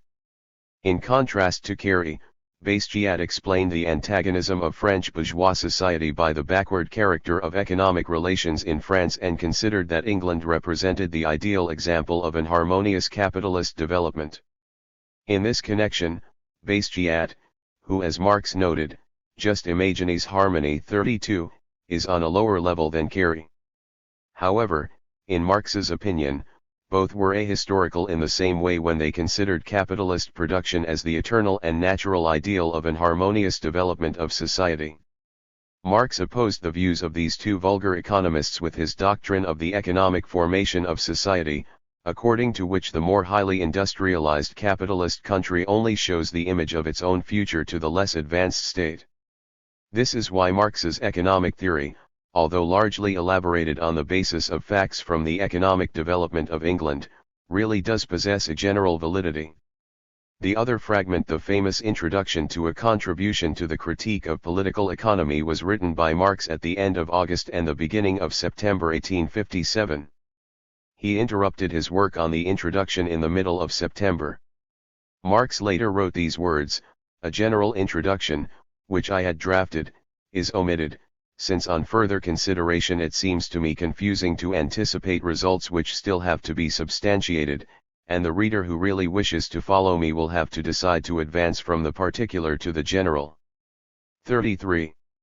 Although this introduction is in the nature of a draft and was never completed, it is nevertheless enormously important, since it is here that Marx sets out in more detail than anywhere else his ideas on the subject and the method of the theory of economics which he had founded.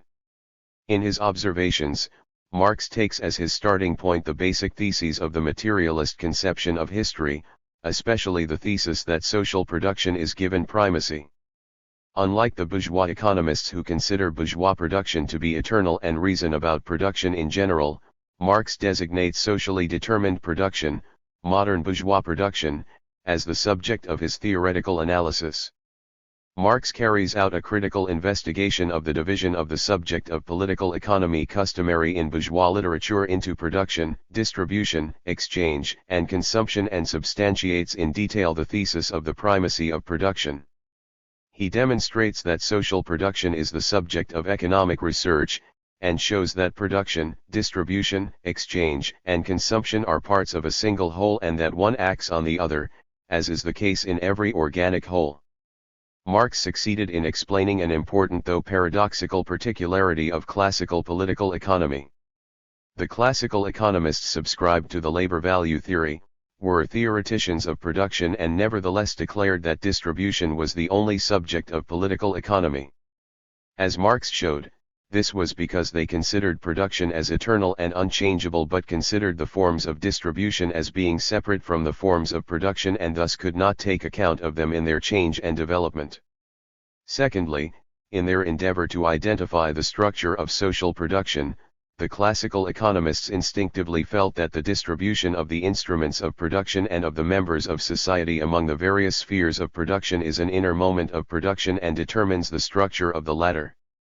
It was precisely for this reason that Ricardo declared that it was not production but distribution which was the real subject of political economy. The analysis of the dialectical unity of all elements of social production enabled Marx to overcome the narrowness of bourgeois political economy in understanding the subject that it investigated, and to pass from the forms of distribution, which are only an expression of the forms of production, to analysis of the relations of production as the actual subject of political economy. The section in the introduction about the method of political economy is of great importance. Here, for the first time, Marx characterizes the scientific method of progressing from the abstract to the concrete. At the same time, he criticizes the idealist Hegelian understanding of this method. The dialectical materialist interpretation of the method of progressing from the abstract to the concrete means that the concrete, which forms the starting point for analysis, appears at the end of the investigation as the unity of diverse aspects, as the synthesis of many definitions. Scientific abstraction is here inseparably associated with the concrete, with reality, as its presupposition, and the course of abstract thinking must correspond to the actual historical process. The introduction shows that Marx had already worked out the methodological fundamentals of his theory of economics in detail by the autumn of 1857. At the end of 1857, under the direct influence of the slump which had occurred in the meantime, Marx finally began to sum up the results of his research work of the 1850s.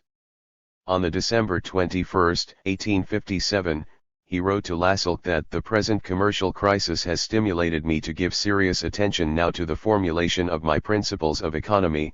34. Engels, who provided Marx with regular information on the course of the crisis, wrote that in this crisis, overproduction has been so general as never before. 35. Modern investigators of the history of crises fully confirm these remarks by Engels. Marx made haste in every way imaginable with the elaboration of his theory of economics. I am working like mad all through the night on the summing up of my economic studies so that I can at least have the outlines clear before the deluge. 36. This was on December 8, while on the 18th of the same month he wrote, I am doing a colossal amount of work, mostly until 4 in the morning. 37. The crisis of 1857 did not lead to the revolutionary situation awaited with such great impatience. Subsequently, when Marx worked out his theory of economic crises, he noted that one of the chief features of crises caused by overproduction in capitalism consists in their periodicity, which is based on the renewal of fixed capital. There are no permanent crises, commented Marx. 38. He showed that the economic crisis is the real concentration and the violent settlement of all the contradictions of bourgeois economics and, at the same time, a mighty accelerator of the growth of the productive forces. 39. Marx stressed that hence crises arise, which simultaneously drive it capitalist production onward and beyond its own limits and force it to put on 7-league boots, in order to reach a development of the productive forces, which could only be achieved very slowly within its own limits. 40. This expresses the antagonistic nature of capitalist production. As the expression of the economic contradictions of capitalist society, the economic crisis as such does not yet indicate therefore that the capitalist mode of production has exhausted all its possibilities of development. In January 1859, in his preface to a contribution to the Critique of Political Economy, Marx drew the important conclusion that no social order is ever destroyed before all the productive forces for which it is sufficient have been developed. 41. In our opinion, the concrete study of the crisis of 1857 carried out by Marx in 1857-1858 was of major significance in enabling him to formulate this thesis. Marx had even planned to write a special work together with Engels, on this crisis. 42. But the most important thing was that it was precisely during these years that Marx discovered the law of motion of bourgeois society and formulated his theory of surplus value. For the time being, however, Marx regarded all this in a somewhat different way. A new revolution is only possible following a new crisis. But it is just as certain as this is. 43. Marx correctly stresses the objective character of the revolution, but here still follows too direct an approach to the relationship between revolution and the cyclical development of the capitalist mode of production. But be this as it may, it is precisely to the crisis of 1857 that we owe a work of genius by Marx, the Grundrisse der Kritik der politischen Ökonomie, Outlines of the Critique of Political Economy. Whilst working on this, Marx made many outstanding discoveries. Marx wrote the Grundrisse, which amounted to no less than 50 printed sheets, within an exceptionally short time, between the middle of October 1857 and May 1858. In this, and for the first time in detail, Marx formulated his theory of value and surplus value and made his second great discovery, after the elaboration of the materialist concept of history. The Grundriss takes us into Marx's creative laboratory and enables us to follow step by step the process in which Marx worked out his economic theory. At a later date, Marx set out his theory of value and surplus value in the first volume of Capital. But, as emphasized by Marx himself, and it was precisely this which was important of course the method of presentation must differ in form from that of inquiry. The latter has to appropriate the material in detail, to analyze its different forms of development, to trace out their interconnection. Only after this work is done, can the actual movement be adequately described. 44. The method of inquiry of which Marx speaks is retained in the Grundriss. When we study this, we can be present, as it were, at the birth of a new theory. Marx began work on his theory with a critique of the petty bourgeois economic views of Proudhon. There was good reason for this. Marx considered that the critique of Proudhonism, the definition of this pseudo-socialist false brother, was an important task of scientific socialism. Later, Marx wrote that it was necessary, in order to prepare the way for critical and materialist socialism, which sets out to make the real, historical development of social production understandable, to make an abrupt break with that ideology in economy whose last embodiment Proudhon unwittingly was. 45. The revolutionary situation which Marx and Engels had expected in connection with the crisis of 1857 called for complete clarity about the necessity to overthrow the bourgeois order of society by revolutionary means. This is why the thesis of the Proudhonists on the possibility of eliminating the antagonistic contradictions of capitalism by a bank reform had to be theoretically refuted. Marx had already criticized, in The Poverty of Philosophy, Proudhon's theory which aimed at the reformation of bourgeois society, but on that occasion still had to rely to a significant extent on the economic views of Ricardo. It was now a question of overwhelming Proudhonism from the position of Marx's economic theory, from the standpoint of scientific socialism. It had to be proved that the antagonistic contradictions of capitalist society are never to be exploded by silent metamorphoses. 46 And that the attempts of the Proudhonists to maintain bourgeois society and remedy its faults implied a scandalous utopia which disorganized the working class and distracted it from the preparation of the socialist revolution. How important this task was may be judged from Engels's introduction to Marx's The Civil War in France. In this introduction, Engels makes the Proudhonists directly responsible for the economic mistakes of the Commune. He wrote that the Commune was the grave of the Proudhon school of socialism. 47. In the Grundriss, Marx carried out the task set. In this work he formulated his own theory of value and surplus value and at the same time inflicted a decisive defeat on Proudhonism. But the main object of this constructive critique in Grundriss was, of course, classical bourgeois economy, since Marx, in his inquiries, always took the best achievements of his predecessors, the bourgeois economists, as his starting point. Chapter 3. Why the outlines of the critique of political economy begins with the chapter on money. On the track of value. The degradation of money by the Proudhonists. The concept of necessary labor. Value and price. The divisibility of a commodity and its two factors. The twofold character of labor in bourgeois society. In search of the economic cell form. The material content and social form of each and every economic phenomenon. The economic cell form of bourgeois society. The outlines of the critique of political economy. 1. Grundriss der Kritik der politischen Ökonomie, begin with the chapter on money, to which Marx gave the number 2. This is explained by Marx's intention to place a chapter in front of it which he first wanted to call value, but later in a contribution to the critique of political economy changed to the commodity 2.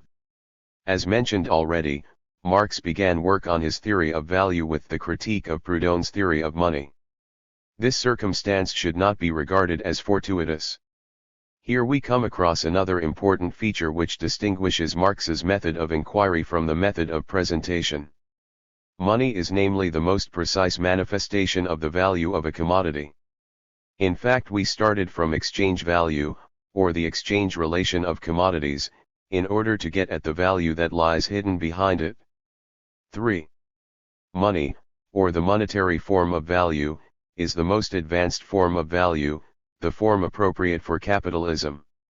Accordingly, the theory of money follows directly from the theory of value. In the critique of bourgeois and petty bourgeois political economy, and thus also in the investigation of the subject itself, for, as we know, this is one and the same process with Marx first of all proceeds from the outward manifestation to the inner nature of things. For this reason, after adding 2 to the chapter on money, he began Grundriss with an investigation of the theory of money. We are speaking here of a specific stage in the process of investigation. When the process of investigation is regarded as a whole, then the progression from the abstract to the concrete applies here, too, of course. Thus, for instance, Marx formulated the theory of value before working out the theory of surplus value. If, however, the individual stages in the investigation are considered, Marx starts here with the outward manifestations in order to progress to the inner nature of the things, for example, from money to the commodity and not conversely, as is characteristic of the process of representation. Marx regarded the understanding of the category money as the criterion for whether the nature of value was appreciated in actual fact. When he later criticized Ricardo's theory of value, he remarked that Ricardo does indeed concern himself with labor only as a measure of the magnitude of value, and on account of this found no relation between his theory of value and the nature of money. 4. In the Grundriss and on the basis of the theory of value that he had developed, Marx made a detailed criticism of the quantity theory of money and noted that Ricardo's monetary theory is completely refuted. 5. In Grundriss, Marx directly states that the critique of Proudhon's theory of money will allow us to look into the most profound secret which binds Proudhon's theory of circulation with his general theory, his theory of the determination of value. 6. Let us follow Marx into the thicket of Proudhon's utopian theory of money and see how he works out his own theory of value, step by step. The chapter on money begins with a detailed assessment of the book De la Réforme des Banques, on the reform of the banks, written by Derriman, a follower of Proudhon, and published the year before. In a contribution to the critique of political economy, Marx characterized this book as a compendium of Proudhon's melodramatic monetary theory. 7. The Proudhonists considered the privileged position occupied by gold and silver, as compared with all other commodities, as the cause of economic crises and, indeed, of all the evils of the capitalist system. But it was left to M. Proudhon and his school to declare seriously that the degradation of money and the exaltation of commodities was the essence of socialism. 8. To get out of the difficulty, the Proudhonists wanted to replace gold and silver by labor money or hour slips, i.e., by vouchers which were to be handed to the worker and were supposed to certify how many hours he had worked. In this way, they believed they could kill 2 birds with 1 stone. On the one hand, the privilege of gold and silver could be eliminated, since the Proudhonists asserted that labor money did not need to be convertible into gold and silver like the usual paper money, since labor money was supposed to be the direct expression of the labor expended. This, so they believed, overcame the basic cause of economic crises, which they considered to be the lack of gold. Secondly, the introduction of labor money was supposed to give every commodity the form of direct exchangeability, thus solving once and for all the problem of the realization of commodities. In short, the Proudhonists proposed that money should be abolished but that commodity production and commodity relations should be retained. The critique by Marx of the Proudhonists had to show the inner relationship between commodities and money, i.e., it had to prove that the existence of money necessarily follows from the relations of commodity production. The revealing of this unavoidable relationship is one of the most important aspects of the theory of value. Labor money was not the invention of Proudhon. Robert Owen was another who advanced the idea of it, but for him it was clear that capitalist production had first to be eliminated and communist relations established before the essential conditions for the concept of labor money could emerge. The Proudhonists, however, regarded labor money as the means by which the shortcomings of capitalist production could be eliminated. Through his analysis, Marx showed that these shortcomings are in reality the necessary consequence of capitalist production. The Proudhonists proposed a bank reform as the practical measure with which they intended to implement their theory of labor money. Marx's critique begins with an analysis of this project. Using the statistical material quoted by Derriman in his book, Marx proves in particular that Derriman confuses credit and the circulation of money and accordingly wildly exaggerates the role of the banks in capitalism in that he has them check the circulation of money and regulate credit and the money market in a monopolistic manner. This is why the Proudhonists also assumed that it was sufficient to do away with the metal basis of money circulation, gold, to enable the banks to carry out their function correctly as a regulator of circulation. As a result of these measures, it was believed that crises could be avoided. Marx showed that even if the metal basis of money circulation was totally lacking, under capitalist conditions no bank would be able to prevent economic crises from breaking out. It was the view of Proudhon and his followers that the bank reform would create completely new production and circulation conditions. 9. Marx showed that through this the Proudhonists proclaimed the primacy of circulation over production and proved their lack of understanding of the interconnection of the relation of production, distribution, and circulation. 10. The main objective of Marx's analysis is the clarification of precisely this interconnection. It follows from the general logic of Marx's analysis that the first important step in an examination of this connection was to explain money by the inner relations unavoidable in commodity production. Marx also formulates the problem in this manner and thus builds a bridge from monetary theory to the theory of value. The real question is it not the bourgeois system of exchange itself which makes a specific instrument of exchange necessary? Does it not inevitably create a special equivalent for all values? 11. Marx raises here the question of the nature of money, of the necessary relationship between commodities and money. Classical bourgeois political economy, on the other hand, was not even in a position to raise this question, to say nothing of solving it. The bourgeois economists assumed that capitalist relations were eternal. The necessity of money and other categories of bourgeois economy were self-evident for them and required no special proof. It was only from the standpoint of the materialist conception of history that Marx was able to raise the question of the necessary relationship between commodities and money. Marx posed this question for the first time in The Poverty of Philosophy but found the answer to it only 11 years later in Grundrisse. Proudhon considered that the main advantage of labor money was that it did not need to be convertible into gold and silver at all. Marx begins his proof of the necessity of money by refuting this thesis: convertibility, legal or otherwise, must still be represented by every kind of money, 12, whether it be paper money, labor money or any other money. Marx proves that the convertibility of the banknote into gold remains an economic law, whether it exists politically or not. 13. Convertibility into gold and silver is thus a practical measure of the value of all paper money which derives its denomination from gold or silver. 14. Paper money is only representative of gold or silver and is consequently not at all identical with them.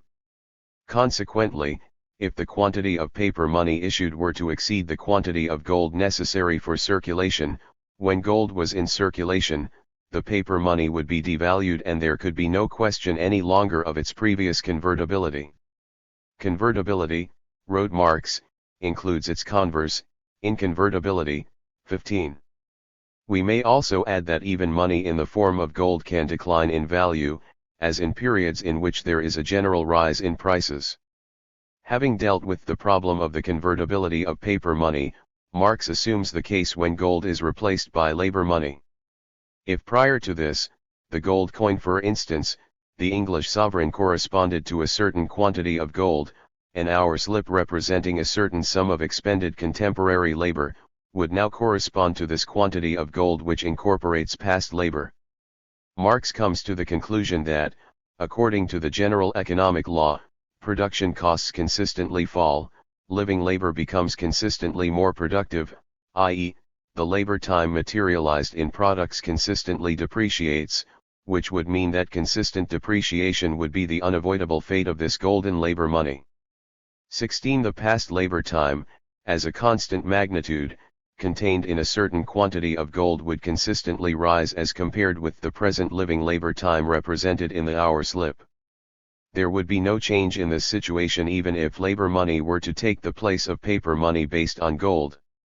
In this case, the hour slip would not be compared with a certain quantity of gold but with a certain quantity of paper money as the representative of this gold. From his analysis of the hour slip, Marx now drew an important conclusion which was of fundamental significance for his theory of value. It is not the labor time incorporated in products which determines value but the labor time necessary at the present time. 17. The concept of necessary labor in its general form was already formulated by Marx in The Poverty of Philosophy, where he noted that this thesis was also advanced by Ricardo. The latter, however, regarded the concept of necessary labor, the labor time required, as being part of the concept of labor in general, whilst Marx made this concept an element of his theory on the specific character of social labor in capitalism. The determination of the value of a commodity by the quantum of necessary labor time expended in its production reflects the inner relationship which exists between value as an element of the production relations and the actual level of the productive forces. By its very nature, Proudhon's theory of labor money assumes that value is not determined by the socially necessary labor but by labor in general. In other words, with their theory of value, the Proudhonists were back to one stage before Ricardo, for whom value includes the concept of necessary labor time. Marx now took the next step in formulating his theory of value and demonstrated that there is a basic difference between value and price. The theory of labor money assumed the converse of this, that value and price are identical. In actual fact, the Proudhonists demanded the abolition of paper money, although the price is nothing but the exchange value of the commodity, expressed in money. In analyzing the difference between price and value, Marx introduced an important new element in the definition of value. The value of commodities determined by labor time is only their average value, 18, which differs from the nominal value, the money value, i.e. from the price. The value is determined by the labor time which is socially necessary for a greater or lesser period, e.g. several years. The price, on the other hand, in addition to the socially necessary labor expended, also expresses the relation which exists at any given moment between supply and demand. This results in consistent deviations of prices from values. The introduction of labor money would change nothing in this. If, instead of a 1 lb loaf of bread costs 8 pennies, point 1 says a 1 lb loaf of bread, so many hours of labor time, in the form of hour slips, the right half of this equation would represent the expenditure of average ideal labor time, which usually differs from the actual labor time represented in the price in exactly the same way as the money price differs from value. In this case, the hour slip would not perform its function. It would not state how many hours of labor time had really been expended for the manufacture of the product concerned. The hour slip represented, in contrast to all commodities, an ideal labor time which would soon be exchanged for more or for less than the actual time. 19. The next important element in the theory of value as developed by Marx in Grundrisse consists in the change from the quantitative characterization of value, measurement of value by the socially necessary labor time, to the determination of value as the social relation which marks the economic quality, the exchangeability of commodities.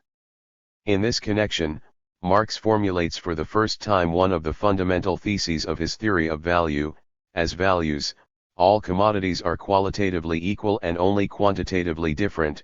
20.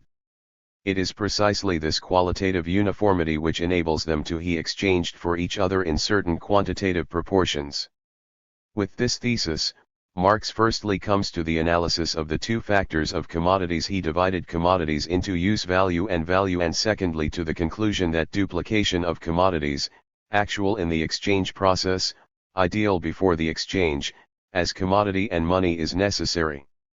The logical consequence of all this is that Marx discovers the twofold character of commodity-producing labor. As value, a commodity does not possess any special qualitative features or natural qualities at all. This economic equivalence, this uniformity of commodities, contradicts the qualitative diversity with which commodities are able to satisfy different human needs. Commodities are only exchanged for each other for the very reason that they are different, of course. This is why commodities as objects and things are qualitatively different from their own value. This contradiction between the economic uniformity of commodities and their natural diversity, or, to put it in other words, this contradiction between value and use value, leads in the exchange process to the isolation of the value of the commodity from the commodity itself, to the duplication of commodities as commodities and money. Marx stresses that the characteristic of a commodity as value not only can but at the same time must acquire an existence which is different from its natural one. Why? Because commodities as values only differ quantitatively from each other, each commodity must be qualitatively different from its own value. Its value must therefore also possess an existence which can be qualitatively distinguished from it, and, in actual exchange, this divisibility must become an actual division. 21. In itself and by its natural characteristics, a commodity does not possess any exchangeability. It is only when a commodity is exchanged for money that its exchangeability, its social nature, its value, becomes apparent. This exchange for money is the necessary intermediate link in the exchange of one commodity for another. Marx writes that the commodity in the actual exchange appears in two ways, as a natural product on the one hand and as an exchange value on the other. That is, its exchange value acquires an existence which is materially separate from it. 22.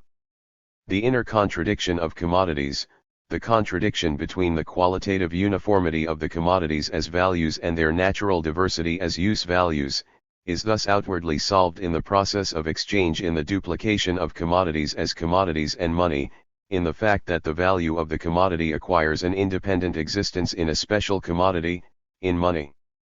On the basis of an analysis of the two contradictory factors in commodities, Marx comes to the conclusion that exchange value is the necessary outward form of value, in other words, that money is necessary. Marx demonstrates that money is the necessary product of those social relations which mark the labor product with the social form of exchange value. This proved that the attempt of the Proudhonists to convert commodities directly into money by means of labor money, to identify commodities and money with each other and to guarantee the direct exchangeability of all commodities, was an absolute utopia.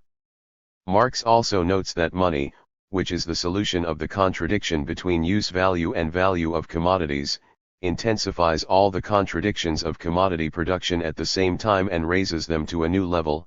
We see therefore that it is an inherent quality of money that it fulfills its purpose by negating it at the same time, that it becomes independent in relation to commodities, that from a means it becomes an end, that it realizes the exchange value of commodities by separating them from it, that it facilitates exchange by dividing it, that it overcomes the difficulties of direct commodity exchange by generalizing them, that it makes exchange independent in relation to the producers to the same extent as the producers are dependent on exchange. 23. These contradictions also make it possible for economic crises to occur. The division of a commodity into use value and value, the analysis of these two factors and the proof that in the process of exchange the duplication of commodities as commodities and money is necessary, all this led Marx to the discovery of the twofold character of commodity-producing labor. The doctrine of the twofold character of labor in commodity production forms the foundation of Marx's theory of value. It is precisely this which marks the point at which Marx's theory differs from the labor value theory of the classics of bourgeois political economy. Not a single economist before Marx had discovered the twofold character of labor. Marx stressed that all understanding of the facts depends on this. 24, on the doctrine of the twofold character of labor. In Grundrisse, Marx initially describes the twofold character of labor as the difference between quantity and quality, abstract labor as separated from its quality, only quantitatively different labor and concrete labor as specific, naturally specific labor, qualitatively different from other kinds of labor. 25. Marx proceeded with his analysis of commodity-producing labor and then characterized it as being social labor on the one hand and private on the other. This antagonistic contradiction of a commodity economy based on private ownership of the means of production was formulated by Marx as follows: individuals still only produce for the society and in the society, but their production is not directly social. 26. And in another place he writes that private interest itself is already a socially determined interest. 27. Marx identifies here the specific nature of labor in capitalist society. Although social like all labor, under the conditions of private ownership of the means of production, it does not, however, have a directly social character. It is rather the case that it is directly private labor. In the process of realization, in the conversion of commodities into money, the social character of the labor which produced these commodities is revealed, and concrete labor is traced to abstract labor and private labor to social labor. This characteristic of labor in bourgeois society being of both a private and social nature at the same time is mentioned by Marx in association with the fact that the Proudhonist theory of labor money tacitly assumed the social character of production, whilst on the basis of the exchange values, it is only by exchange that labor is postulated as general. 28. Thus Marx worked out the principal elements of his own theory of value in the critical confrontation with Proudhon's monetary theory. He demonstrates how, with the development of social production and the social division of labor, the product is changed into a commodity, the commodity into exchange value, and the exchange value into money. At the same time, this leads to a greater contradiction between the use value and the value of the commodity. In connection with this, Marx gives some important methodological advice on the manner in which the theoretical results which he had arrived at in the course of the investigation should be presented. It will be necessary later, to correct the idealist manner of the presentation which gives the impression that it is only a question of definitions of terms and the dialectic of these terms. 29. Marx points out that in particular expressions such as the commodity is exchange value must be corrected or defined. A commodity exists as a perceptible, independent object, but the exchange value is only a certain social relation associated with commodities. In connection with this, Marx notes that the value relation of commodities at first exists only in the imagination, since relations in general can only be imagined and not perceived with the senses when it is a question of defining them, in contrast to the objects on which they are based and of which we say that they are in this or that relationship with each other. 30. This is why Marx had to begin analyzing the economic structure of bourgeois society not with value but with commodities as the cell of this society. It was a question here of commodities as the point of departure of the analysis, as the economic cell form of bourgeois society. It has already been observed that Marx always worked out his theory of value on the foundation of the analysis of commodities and of the two factors they embody. Now, in the remark just quoted, it is a question of defining this in the presentation as well. In Grundriss, Marx sometimes still proceeds from exchange value. Thus he writes that the exchange value of the commodity exists in a double form, as the specific commodity and as money. 31.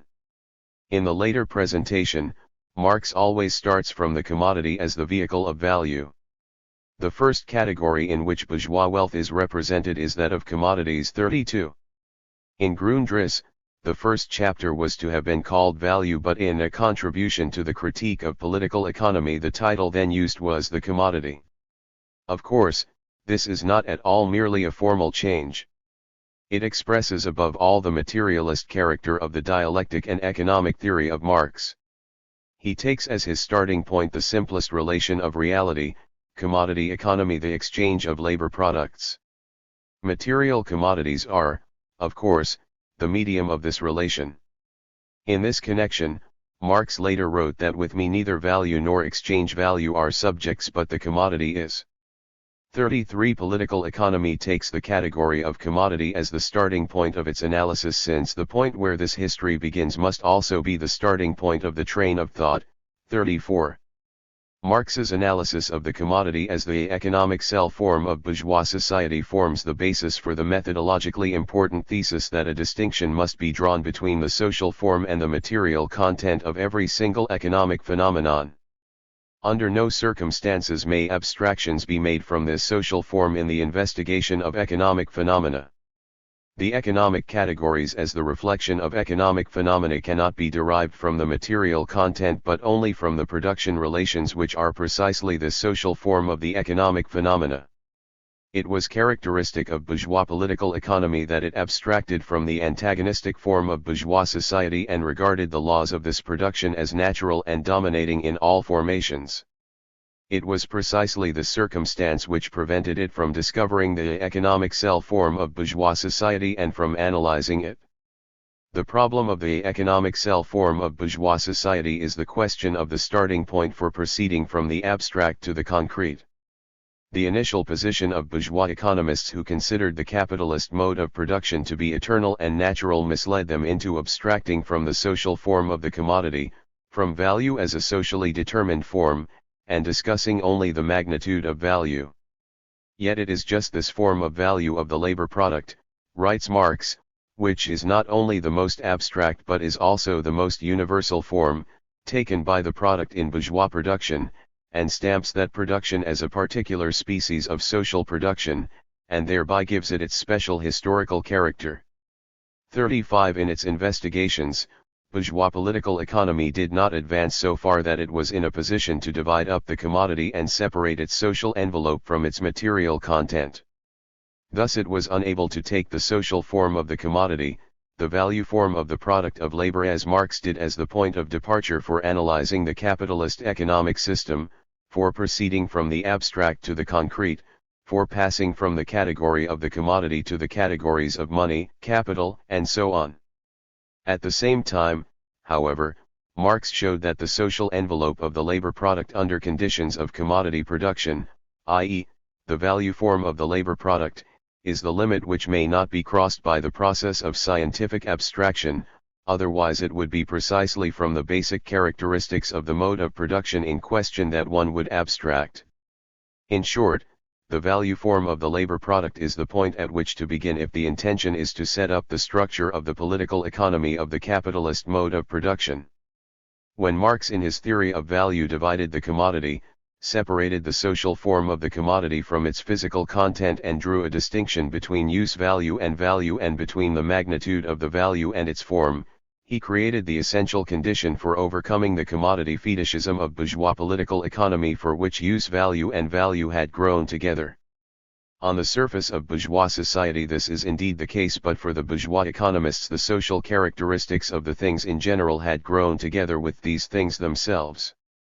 Marx wrote that with them, the material element of capital is so integrated with its social form as capital, 36. But neither the use value of the commodity nor its magnitude of value can form the foundation on which the system of categories has to be built which characterizes the capitalist mode of production. Only the social envelope of the commodity, the value form of the product of labor, can provide this foundation. A detailed report has been given of how Marx discovered the economic cell form of bourgeois society and formulated his theory of value in the chapter on money, the first chapter of Grundriss. In this way, he created the foundation which enabled him to proceed further with the statement of the arguments of his theory. He was obliged to do this since, of course, the category of value says nothing about the inner nature of the capitalist mode of production. The relations of a commodity economy are of a fairly comprehensive character and they are not exclusive to capitalism, although it is precisely in capitalism that they attain their highest level of development. But capital as a production relation differs both in form and in content from the simple value relation and from the relations of the simple commodity economy. The relations of value form the starting point for analyzing capitalism. Because, both in theory and in capitalist reality, the concept of value precedes that of capital. 37, it has been necessary to make a thorough examination of how Marx substantiated his theory of value. It was not merely by chance that a German vulgar economist wrote in 1868, "The refutation of the theory of value is the sole task of those fighting Marx, For when this axiom is acknowledged, one must accept almost all of the conclusions which Marx draws with the strictest logic. 38. We will now take a look at the really important thing, the second great discovery made by Marx, the discovery of surplus value. Chapter 4. By the way, things are developing nicely.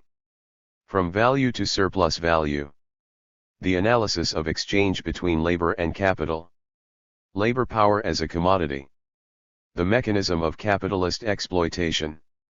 The theory of surplus value. What Marx really did discover. How he caught the surplus value robbers red-handed. On January 16, 1858 or thereabouts, Marx wrote in a letter to Engels the noteworthy words, "By the way, things are developing nicely. For instance, I have thrown overboard the whole doctrine of profit as it has existed up to now." 1. If this letter is compared with the section of Grundrisse on which Marx was working at the time, it can be concluded that Marx was informing his friend of no less than the fact that he had formulated the theory of surplus value. Let us take another look at Grundrisse and see how Marx worked out this theory. Marx had made a critical analysis of the teachings of Proudhon and proved that Proudhon's monetary theory had to follow from the latter's incorrect theory of value. At the same time Marx developed his own theory of value, after which he investigated the functions of money in commodity money circulation. Marx analyzed money in its function as a means of circulation and showed that the cycle of commodities and money in this case can be represented not only by the formula C, M, M, C but also by the formula M, C, C, M. In the second formula, money is changed from a means of exchange to an end, while the commodity, on the other hand, instead of being the purpose of the exchange becomes the means of it. Marx speaks here of the merchant class and of trade relations. He himself stresses at this point in Grundrisse, we are not yet concerned at all with the category of profit, the formula mentioned is derived from the analysis of circulation too. This analysis showed, however, that money is not only an instrument of circulation but can also play an independent role in the process of circulation. In this case, the point of the process consists in exchanging less money by means of the commodity for more money. 3. This section of Grundrisse is of very great significance in explaining how Marx progressed from the theory of value, which indeed he had only just discovered, to the theory of surplus value. Of course, it does not yet provide the answer to the question, but the general form in which the process of capitalist exploitation takes place is shown and analyzed here. In actual fact, capitalist exploitation consists precisely in the exchange of less money, variable capital, by means of the commodity, labor power, for more money, variable capital plus surplus value. Marx analyzed this form of circulation and promptly showed that the new exchange value, the last M in the formula M, C, C, M, obtained in his findings can only have been created in the production process, that here circulation no longer appears in its initial simplicity as a quantitative exchange but as a process of production, as the real metamorphosis. For the conclusion which decides the matter immediately follows, it is part of the simple character of money itself that as a developed element of production it can only exist where wage labor exists. 5. This means that when, in the M, C, C, M cycle, exchange value or general wealth is the purpose of social production, the worker can only acquire his wages in the form of money. In this part of Grundrisse, Marx considers wage labor for the time being only from the formal side, since the only characteristic of it that he mentions is that it is paid for with money. This characteristic also tacitly includes the selling of labor. Concerning money, Marx says here that in the same way, labor, the productivity itself, potential wealth, is exchanged for it and bought with it. 6. As Marx demonstrates at this point, the developed form of commodity production under the conditions of private ownership of the means of production necessarily includes capitalist relations. In this fact lies the inner relation between commodity production and capitalist production. In the theory, the inner relation between value and surplus value corresponds to this relation. The theory of surplus value is the logical completion of the theory of value. The derivation of surplus value from value by Marx is based on the development of commodity production into capitalist production as an objective fact.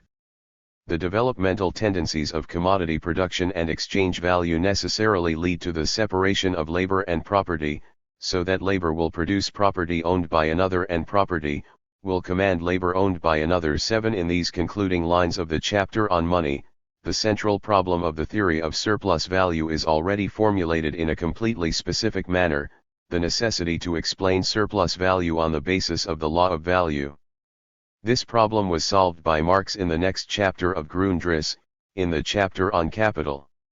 The bourgeois economists had attempted in vain to pass directly from value to capital, and they explained capital as a simple sum of values. In reality, however, a qualitative leap forward takes place here, which is why a leap like this is also necessary in theory. It is clear, Marx emphasized, that the simple movement of exchange value, as present in circulation as such, can never realize capital. 8. From its form, capital is a self-reproducing value. From this, it follows that in contrast to simple commodity circulation, for which production is the external condition, commodity circulation under capitalist conditions must be brought about by the production process itself. In relation to circulation, production is not an external factor here. It is an integral part of production and is not only the basic condition but also the result of circulation. The analysis of the form of movement of capital thus led Marx to pass to an investigation of the process of capitalist production. The relation of capitalist production is the relation between worker and capitalist, between labor and capital. Labor and capital confront each other, and exchange takes place between them. The difficulty in the analysis of this exchange is that there is a particularly crass contradiction here between the outward form and the nature of this exchange. Incidentally, in Volume 3 of Capital, Marx noted that, all science would be superfluous if the outward appearance and the essence of things directly coincided. 9. The essentially unequal exchange between the worker and the capitalist takes place, and must therefore be explained, on the basis of the law of value, on the basis the exchange of equivalents. As Marx says, capital is the power, to appropriate labor of another without exchange, without equivalent, but with the appearance of exchange. 10. The analysis of this exchange is based to a significant degree on the twofold character of labor described in the chapter on money, on the realization that the commodity represents the union of use value and value. To begin with, Marx divides exchange between capital and labor into two qualitatively different and opposed processes, one into the actual exchange between the worker and the capitalist who acquires by exchange the productive force which maintains and multiplies capital. 11, and 2. Into the labor process itself, in which this maintenance and multiplication of capital takes place. In the exchange between capital and labor, the first act is an exchange, which falls entirely within the usual circulation. The second is a process which is qualitatively different from exchange. 12. The first stage in the exchange between capital and labor therefore consists in the capitalist and worker concluding a contract with each other on the basis of the exchange of equivalents. Marx immediately directs his attention now to the commodity, which is the object of the contract between the capitalist and the worker, and especially to the use value of this commodity. In this connection, Marx raises the important question of how far the use value, not only as an essential component, remains outside the economy and its specific forms and how far it is integrated in these. 13. Does not the use value as such appear in the very form in which it determines the economic form itself, e.g., in the relation of capital and labor? 14. Marx provides the answer with the thesis that in the relation of capital and labor, exchange value and use value are set in a relation to each other. One side, capital, is first of all set against the other side as exchange value, and the other, labor, is set against capital as use value. 15. It is here that Marx takes the first step away from the usual formula of the bourgeois economists: labor as a commodity, selling of labor, and progresses to labor power as a commodity. In this examination, labor is no longer represented as a commodity but as the use value of the commodity which the worker sells to the capitalist. What is the use value, for the capitalist, of labor power as a commodity? This obviously lies in the ability of this commodity to produce exchange values in the labor process, in its ability to maintain and multiply capital. It is likewise just as obvious that this use value is the living labor of the worker. This use value which the worker offers to the capitalist, and it is this which is his special characteristic, is not materialized in a product, does not exist at all away from him, it therefore exists as his ability not in actual fact but only as a possibility. 16. Marx has taken the next decisive step towards labor power as a commodity. The worker does not sell labor to the capitalist but his ability to work, his labor capability. Marx then also speaks of the worker selling the right to dispose of his labor, the temporary right to dispose or his labor power. It is not a question here of the terminology either, although it is of quite exceptional importance for every theory that an adequate terminology is worked out. It is a question of the realization of the fact that the living labor of the worker is not something which can be sold. The term labor power was already employed by Marx in Wage Labor and Capital 17, but there he did not yet consider labor power as a commodity. Labor power as a commodity is inseparably associated with capitalist production relations. With brevity and precision, Marx said about this that separation of ownership from labor appears as the necessary law of this exchange between capital and labor. 18. Since the worker is not the owner of the means of production, he cannot be the owner of his labor or the product of his labor. He is only the owner of his labor power, and it is this which he sells to the capitalist. 19. The separation of labor and ownership in the labor product, of labor and wealth, continues Marx, is thus set in this act of exchange itself. What appears paradoxical as the result is in fact already contained in the precondition itself. 20. The analysis of labor power as a commodity enabled Marx to explain one of the most difficult aspects in exchange between capital and labor. Indeed, when one starts with the fact that labor is sold, the result of the exchange really is paradoxical. The worker is then the owner of his labor but at the same time not the owner of the product of his labor. This would be a crass violation of the equivalence of exchange, of the law of value. In the first stage of the exchange between capital and labor, the right to dispose of the living labor of the worker passes into the hands of the capitalist. The process of this living labor is now the process of exchange value production itself, as a result of which capital is maintained and multiplied. Marx sums up the findings of the analysis of the first stage in the exchange between labor and capital in the words, labor, not as value itself but as the living source of value. 21. However, in his investigation of the second stage, Marx came across surplus value. The objective result of the first stage in the exchange between capitalist and worker, as Marx noted 22, consisted in the capitalist appropriating the ability of the worker to work, labor power, and thus the actual labor as well. In the labor process, capital is now maintained and multiplied, i.e., surplus value is produced. Marx was now confronted by the task of discovering the mechanism of this process, the process of capitalist exploitation. Marx criticizes the attempts of bourgeois economists to derive the increase in capital value directly from simple commodity circulation and now introduces the term surplus value for the first time. 23. How does surplus value result in the capitalist production process? Marx had established all the conditions necessary for the solving of this problem, and it was only the division of capital into constant and variable components which had still to be worked out. Marx only adopted these expressions at a somewhat later date, but in fact he makes this distinction already in his analysis of the conditions for the existence of surplus value. Marx examines the surplus of value of the product which is present as the result of the expenditure of living labor as compared with the value of the raw material, the auxiliary materials and the instruments of labor, constant capital.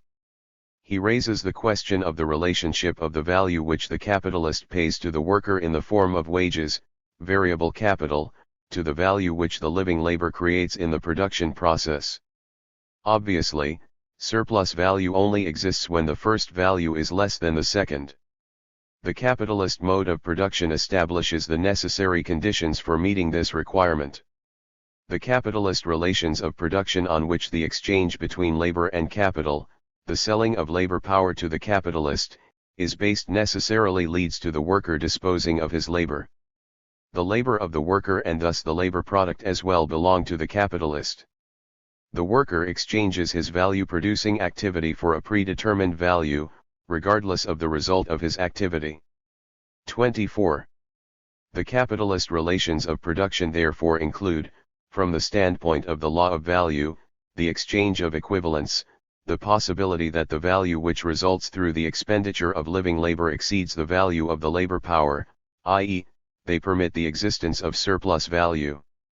The transformation of this possibility into reality depends on the productivity of social labor, on the level of development of the productive forces. If one working day were needed to keep a worker alive for one working day, capital would not exist since the working clay would be exchanged for its own product, i.e., capital as capital could not be realized and consequently could not be maintained either.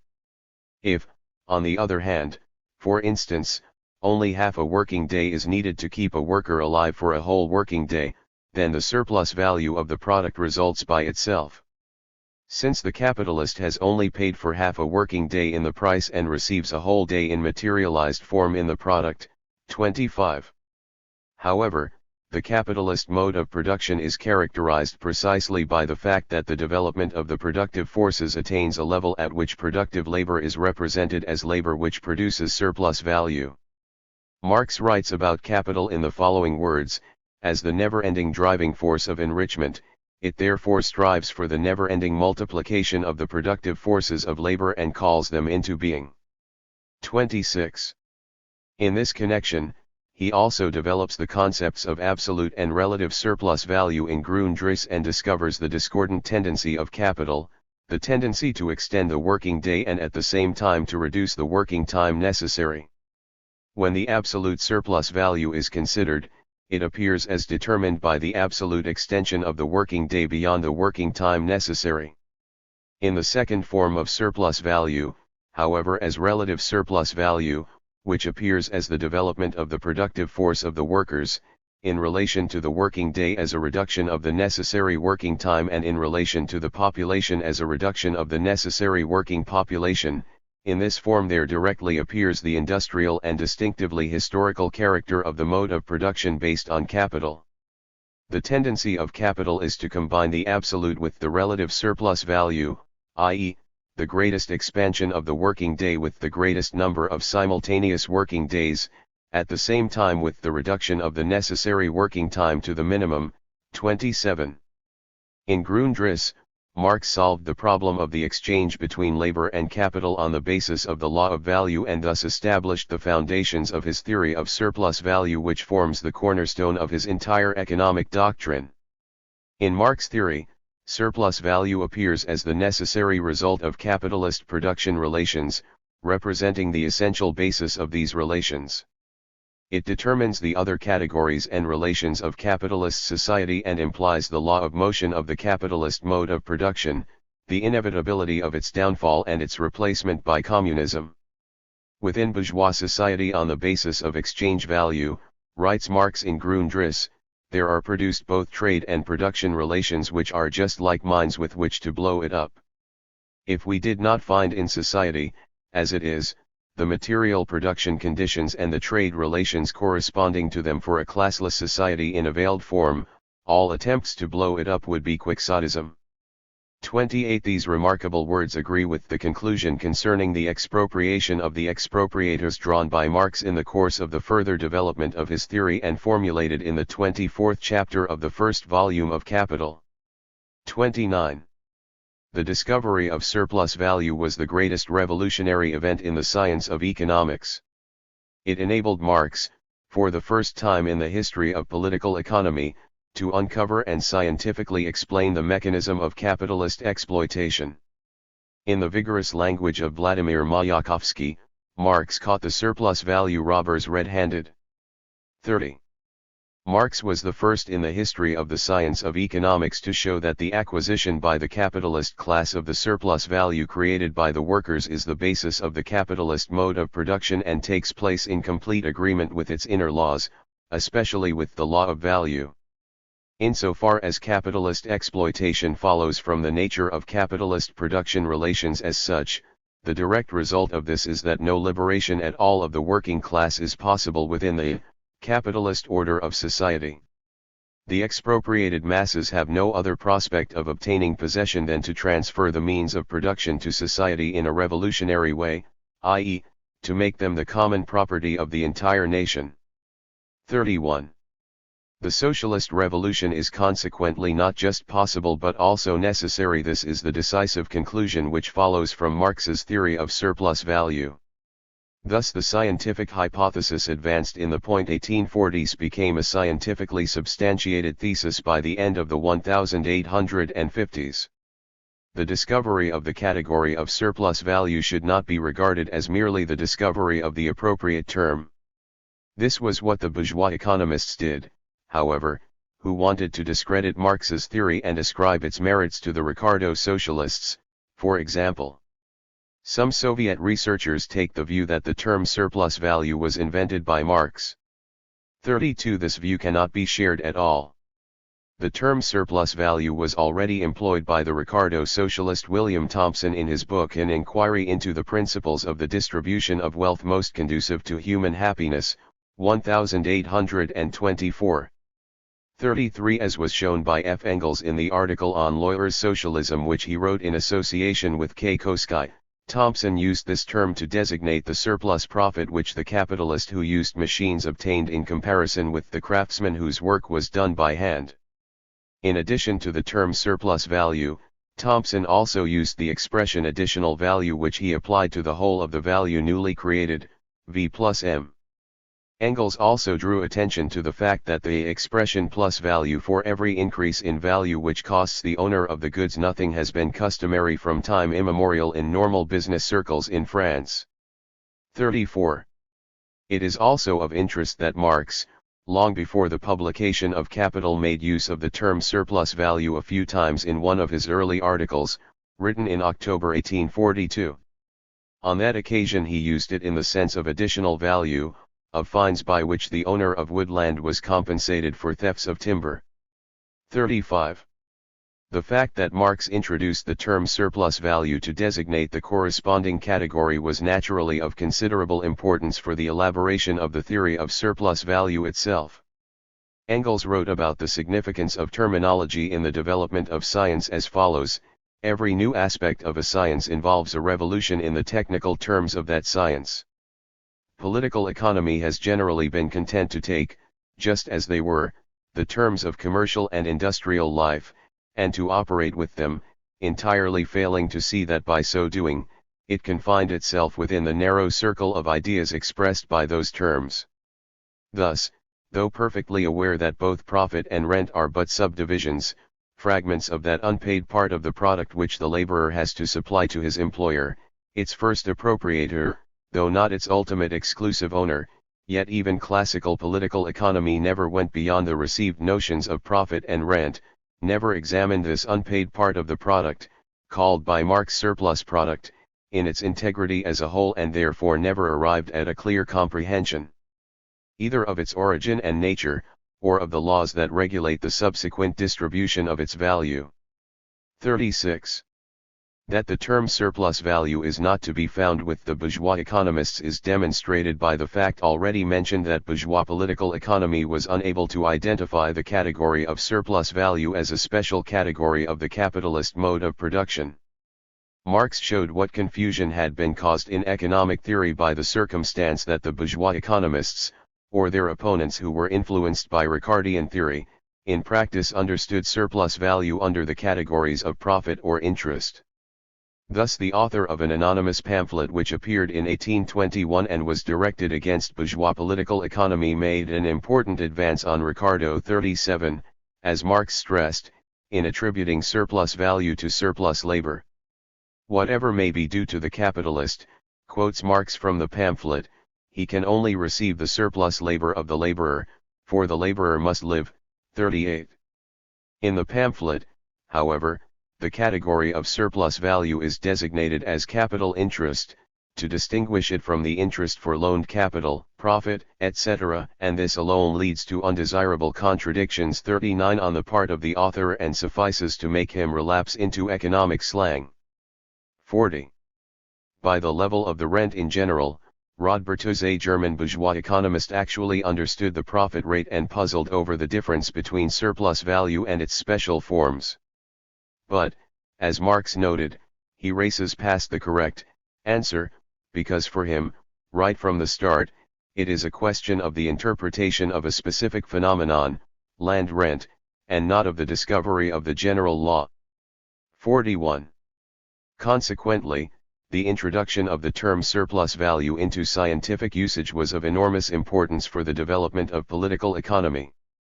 But the outstanding merit of Marx was not his use of the term surplus value but the fact that he formulated a coherent, scientific theory of surplus value which explains the nature of capitalist exploitation. Chapter 5. A few words about the first volume. The result of 15 years' research. These parts still contain nothing about capital. The revolutionizing of science. The manuscript of 1861/63. Work on the second part, January 1862, everything from the beginning again. A new stage in the investigations.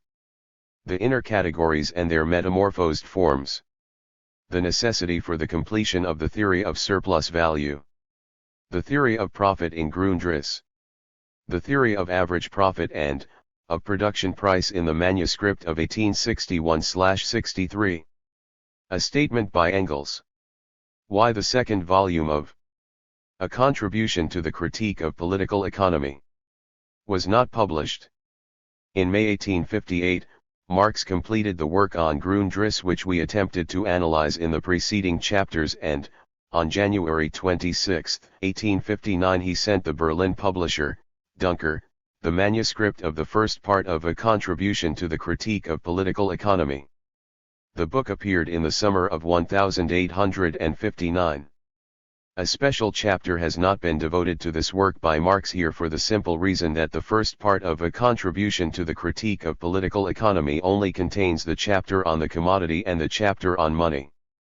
The chapter on capital, where he had intended to describe his theory of surplus value, was to be the subject of the second part but this was never published. In place of this, the first volume of Capital appeared in 1867. The answer to the question of why the second part of Marx's work was never published is of considerable significance since it can explain how he took his theory of surplus value a stage further. In A Contribution to the Critique of Political Economy, Marx provided for the first time a systematic description of his theory of value. He himself had a high opinion of this work which was the result of 15 years of research. This book, wrote Marx, represents for the first time an important view of social relations, from a scientific standpoint. 1. I hope to win a scientific victory for our party. 2. In these two chapters, the foundation of the Proudhonist socialism now fashionable in France is destroyed. 3. Although the first part did not include the theory of surplus value, the foundations for the analysis of the capitalist mode of production were nevertheless already set out in it. Marx noted in this connection that the specifically social but not at all absolute character of bourgeois production is analyzed forthwith in the simplest form, that of the commodity. 4. Marx realized very well that he had achieved a revolutionary transformation in political economy. In an answer to the reproach, made even by friends and fellow militants such as Wilhelm Liebknecht, for instance, that the mode of presentation was not on a popular level, Marx emphasized that scientific attempts to revolutionize a science can never be really popular. 5. Later, in the letter to Engels of May 16, 1868, Marx explained this thesis and stated that in political economy there was a great divergence between that which was of interest for practical aspects and that which was theoretically necessary. 6. The painstakingly exact analysis of the economic cell form of bourgeois society seems to be one subtlety after another. 7. For the theory of surplus value, however, these subtleties were of fundamental importance. At the same time, Marx expressed the opinion that the second part would be more readily understood since it would deal with more concrete relations. 8. The chapter on capital, containing the theory of surplus value, rightly occupied a central position in Marx's work as a whole. Marx made repeated references to this when he said that this chapter is really the most important part of the first book 9 and stressed that it has a directly revolutionary task 10 and that with it the actual battle 11 begins. This also explains the somewhat apologetic tone which runs through the letter Marx wrote to Engels shortly before he sent the manuscript of the first part to the publisher. The manuscript is about 12 signatures, 3 parts, and daunty faint although its title is Capital in General. These parts still contain nothing about capital. 12. In the same letter, Marx informs him that the chapter on capital has been prepared in detail and would soon follow, immediately after the publication of the first part. Thus there is every reason to assert that it was Marx's intention that the first part of his work should be followed as rapidly as possible by the second. Both the nature of the matter and also the task of propagating the Marxist economic theory and of disseminating it in the working class movement necessitated this. The first part only contained the first 2 introductory chapters and even these were by no means understandable for everybody. Marx wrote to Engels that Mr. Liebknecht has told Biscamp that he was never so disappointed by a book and Biscamp himself said to me that he did not see à quoi bon, i.e., the use of it. 13. And Engels, who was keenly aware of all these circumstances, urged his friend on January 31, 1860 to prepare the second part of his work for printing as quickly as possible. I consider this to be the most important thing for the time being. Be a little less conscientious for once in your own affairs. That the thing is written and will be published is what matters, and if eventful times occur, what good is it if the whole thing is interrupted before you are yet finished with capital in general? I am very well aware of all the other interruptions which come between, but I also know that the principal delay is always caused by your own scruples. After all, it's better that the thing appears than that it is not published at all for the same misgivings. 14. But the whole of 1860 passed and it was only in August 1861 that Marx at last began work on the second part of A Contribution to the Critique of Political Economy. This work was the beginning of a mighty manuscript covering 200 printed sheets which Marx called, like the first part, A Contribution to the Critique of Political Economy, zur Kritik der politischen Ökonomie. Marx wrote this manuscript between August 1861 and July 1863. It consists of 23 parts and the pages are numbered consecutively from 1 to 1472. Its composition, however, is quite heterogeneous. The first 5 parts, which Marx wrote in the period from August to December 1861, reflect his work on the second part of A Contribution to the Critique of Political Economy. Here he dealt with the transformation of money into capital and the production of absolute and relative surplus value. But when he reached the section on machines, Marx interrupted the positive description of his economic theory and, in January 1862, began a searching critical analysis of the history of bourgeois political economy, which forms the greater part of the manuscript from 1861 to 1863 and comprises more than 100 printed sheets. Marx called this historical critical part of the manuscript Theories of Surplus Value. He had originally intended that this historical digression should complete the section on the production process of capital in the same way that the chapters on the commodity and on money are followed by historical notes in the first part of A Contribution to the Critique of Political Economy. Marx's work on the theories of surplus value was indeed a tremendous critical analysis of the whole of bourgeois political economy. As such, it marked a new stage in his scientific investigations. However, Marx did not simply carry out an historical critical examination of bourgeois political economy but, following his method of inquiry, also continued to work on his theory of economics. This also explains the numerous theoretical digressions in the theories of surplus value which sometimes account for hundreds of pages and are devoted to the cardinal problems of political economy. In the letter of August 15, 1863, Marx informed Engels about his work on this manuscript and remarked, "By the way, when I now look at the concoction and see how I have had to throw everything overboard and had to put even the historical part together from material which was to some extent completely unknown." 15. What did Marx have to throw overboard in the course of the work on the theories of surplus value, and what was the material which was to some extent completely unknown of which he speaks? The crux of the matter was that the theory of surplus value in the form in which it had been elaborated in Grundrisse could not be regarded as complete. With the discovery of surplus value, Marx had got to the most profound secret of capitalist economics. Having got this far, however, he had to retrace his steps and demonstrate how surplus value regulates all the other categories of the capitalist mode of production: profit, average profit, land rent, interest, etc. This had to be done because on the surface of bourgeois society there is neither value nor surplus value. There it is a question of market prices, prices of production, profit, and so on. It had to be shown that these categories acting on the surface of bourgeois society are regulated by value and surplus value. Only after this could the theory of surplus value be regarded as complete and the law of motion of capitalist society as adequately substantiated. In short, the theory of surplus value had to be supplemented by the theory of average profit and of price of production. This was the task which Marx performed in the course of his work on the theories of surplus value. Let us take another quick look at Grundrisse to check that Marx had not yet developed his theory of average profit and of production price in this manuscript.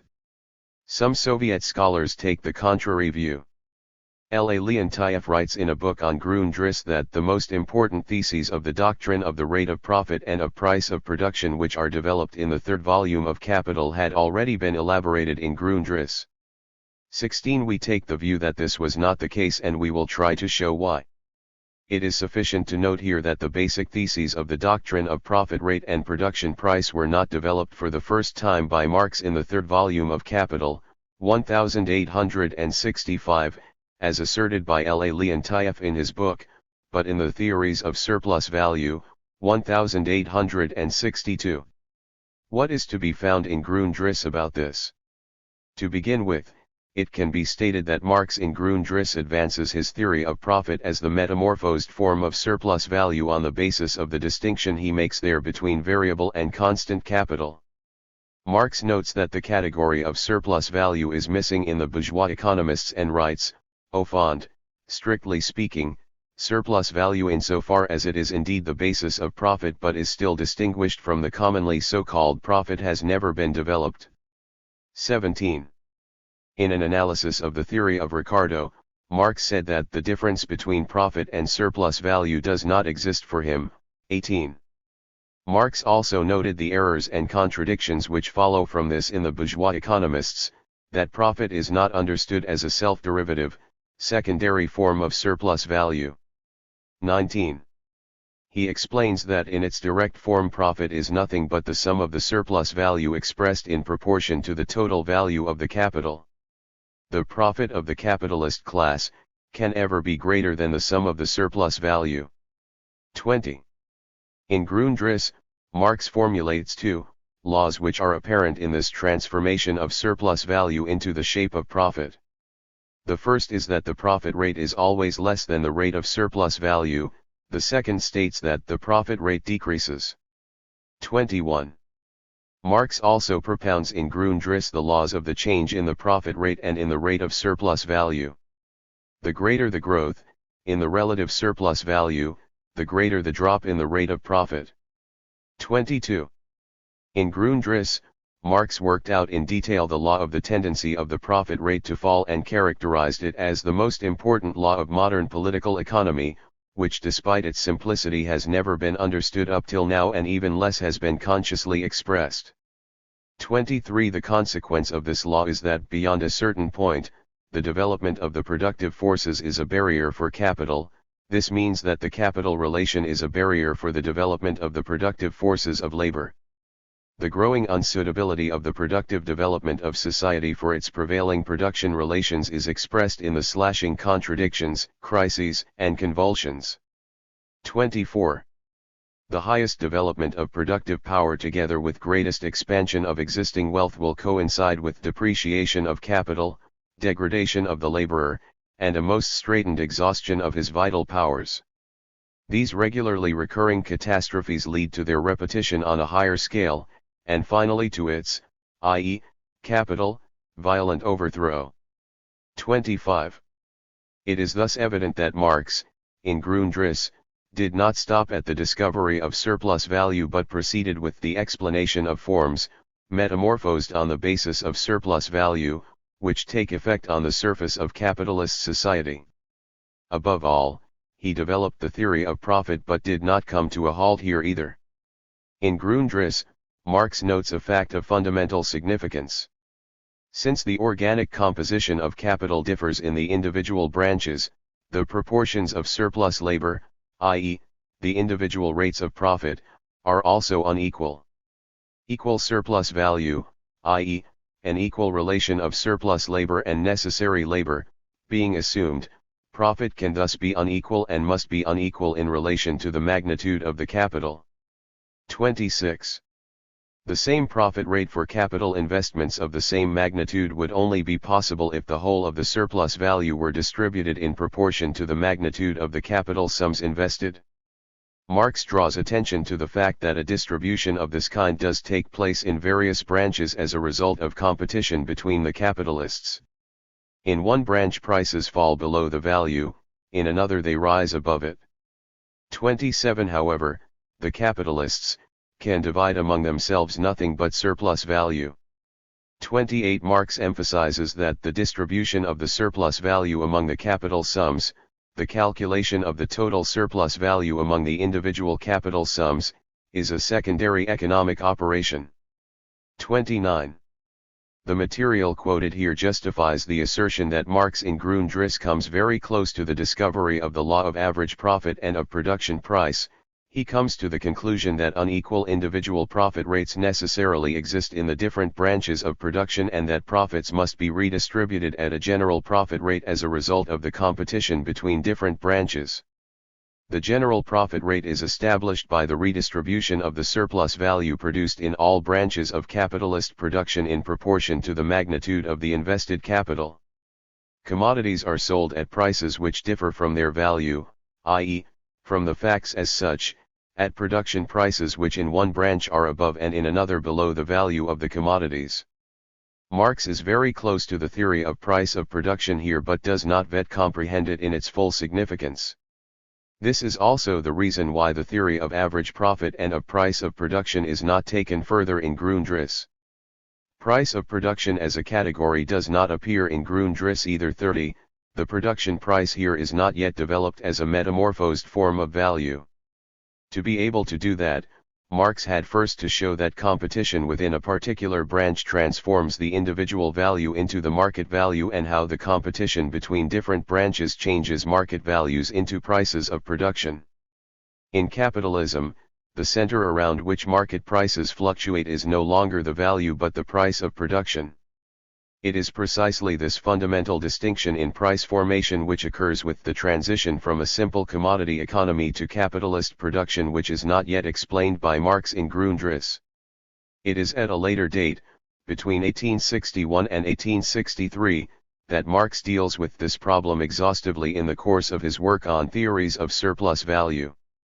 There is a great deal of indirect evidence for the validity of this thesis.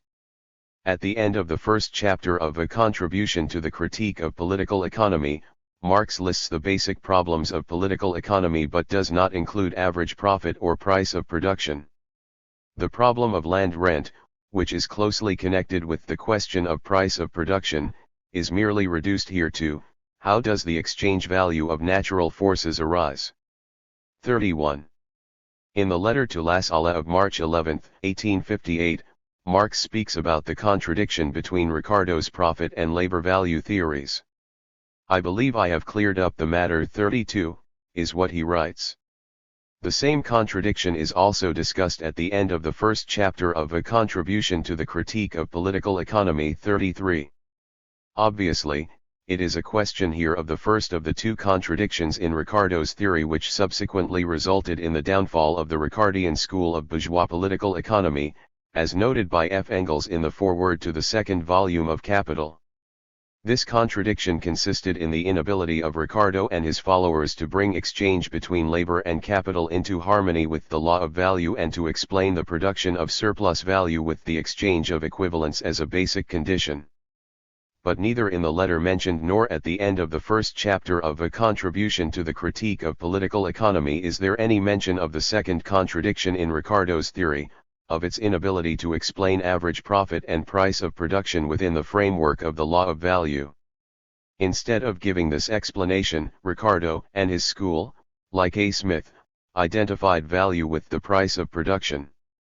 It is only after 1862 that Marx speaks of this dogma of Smith and Ricardo after he had discovered and criticized this contradiction in the theory of Ricardo and, at the same time, provided the positive solution of the problem.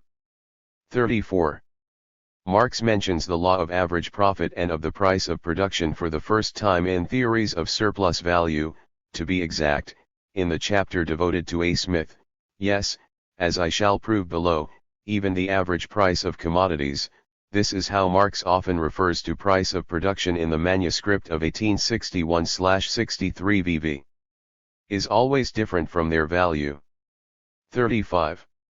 This shows that Marx had already solved the basic problem of the theory of average profit and price of production at least in his head in January 1862. It may be assumed that he found the answer to this problem between 1860 and 1861. The first elaboration of the law of average profit dates from the spring of 1862. 36. Marx formulated the law of average profit and price of production between June and August 1862. Similarly in Theories of Surplus Value. It is to this time that the letters also refer in which Marx and Engels provide detailed information about the discoveries made concerning the theory of average profit and price of production and the theory of land rent which is closely associated with it. 37. By the end of 1862, Marx saw that the basic problems of the theory of surplus value had been solved and this caused him once again to think about continuing the publication of his theory of economics. On December 28, 1862, he wrote to Kugelmann, "I was very glad to learn from your letter that you and your friends take so warm an interest in my critique of political economy. The second part is at last finished, apart from making a fair copy and the final polishing for the press. It will be about 30 printed sheets. It is actually a continuation of Part I, but will appear independently under the title Capital with a contribution to the critique of political economy only as a subtitle." 38.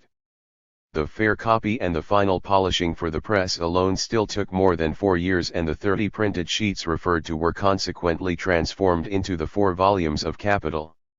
All this only shows that the transition from research to the description of problems which have already been examined and the arrangement of the layout of Capital was a no less complicated process than the task of research itself. How Marx elaborated his theory of economics in the 1850s was described by F. Engels in 1893. Marx worked out the theory of surplus value quietly and entirely by himself during the 50s and stubbornly refused to publish anything about it until he was fully clear about it and all the consequences. Thus the non-appearance of the second and following parts of A Contribution to the Critique of Political Economy, 39. After everything which has been said so far, there is no longer any doubt that Engels, when he refers to the consequences of the theory of surplus value, means the further development of this theory, the explanation of average profit, price of production, land rent and so on. All these problems were solved by Marx in the course of the work on the manuscript of 1861/63, when he again carried out a critical examination of the entire field of bourgeois political economy. While making this examination, Marx wrote the historical part of the future Capital, the Theories of Surplus Value, and at the same time completed his own theory of surplus value. This meant that publication of the second part of A Contribution to the Critique of Political Economy was now possible. But at the end of 1862, Marx decided to change the title of his work on economics, which was now to be published immediately in one volume and no longer in the form of separate parts.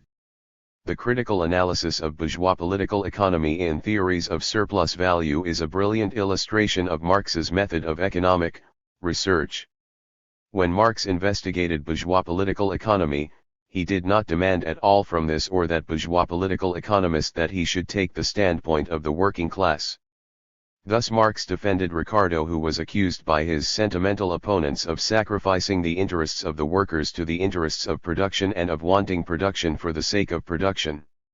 Marx stressed that Ricardo, for his time, was correct, and that from the bourgeois standpoint his position was not only scientifically honest but scientifically necessary. 40. Marx criticized the bourgeois economists only because they did not pursue their original theses formulated from the purely bourgeois standpoint, such as the labor value theory, to the logical conclusion. In his analysis, Marx always follows the standpoint of bourgeois political economy in this or that question right to the end. Since he did this from the position of the working class, he was free from the narrowness which prevented bourgeois political economy from pursuing its own theory, the labor value theory, to the logical conclusion. Marx drew the conclusions from the labor value theory and in this way, as we have seen, arrives at his theory of surplus value. This can be illustrated by two examples from the manuscript of 1861/63. One, in a general analysis of classical bourgeois economy, Marx notes that it has reduced to the one form of profit all forms of revenue and all independent shapes and titles under which the non-laborer participates in the value of the commodity. 41. At this point, the bourgeois economists stopped. They were unable to distinguish surplus value as a separate category in its true form and identified it with the category of profit. Marx's analysis begins at that point where bourgeois political economy came to a halt. To begin with, Marx shows that in fact a theory of surplus value can be found in Ricardo. In the critique of Ricardo, we must now distinguish what he himself did not distinguish. Firstly, his theory of surplus value, which naturally exists in him, although he does not fix surplus value as differing from its special forms of profit, rent, and interest. 42.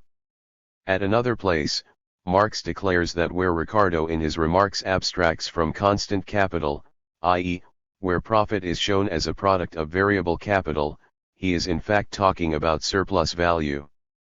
43. Marx also shows that classical bourgeois economy represents surplus value as the result of unpaid labor.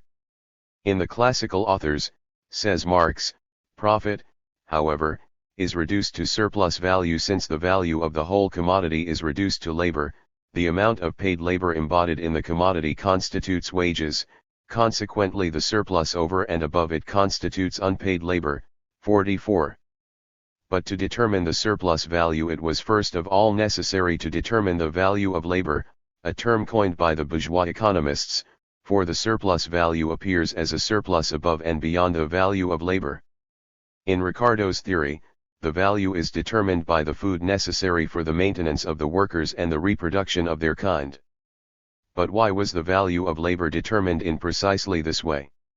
Ricardo explained this by saying that the law of supply and demand reduces the average price of labor to the means of existence necessary for the maintenance of the worker.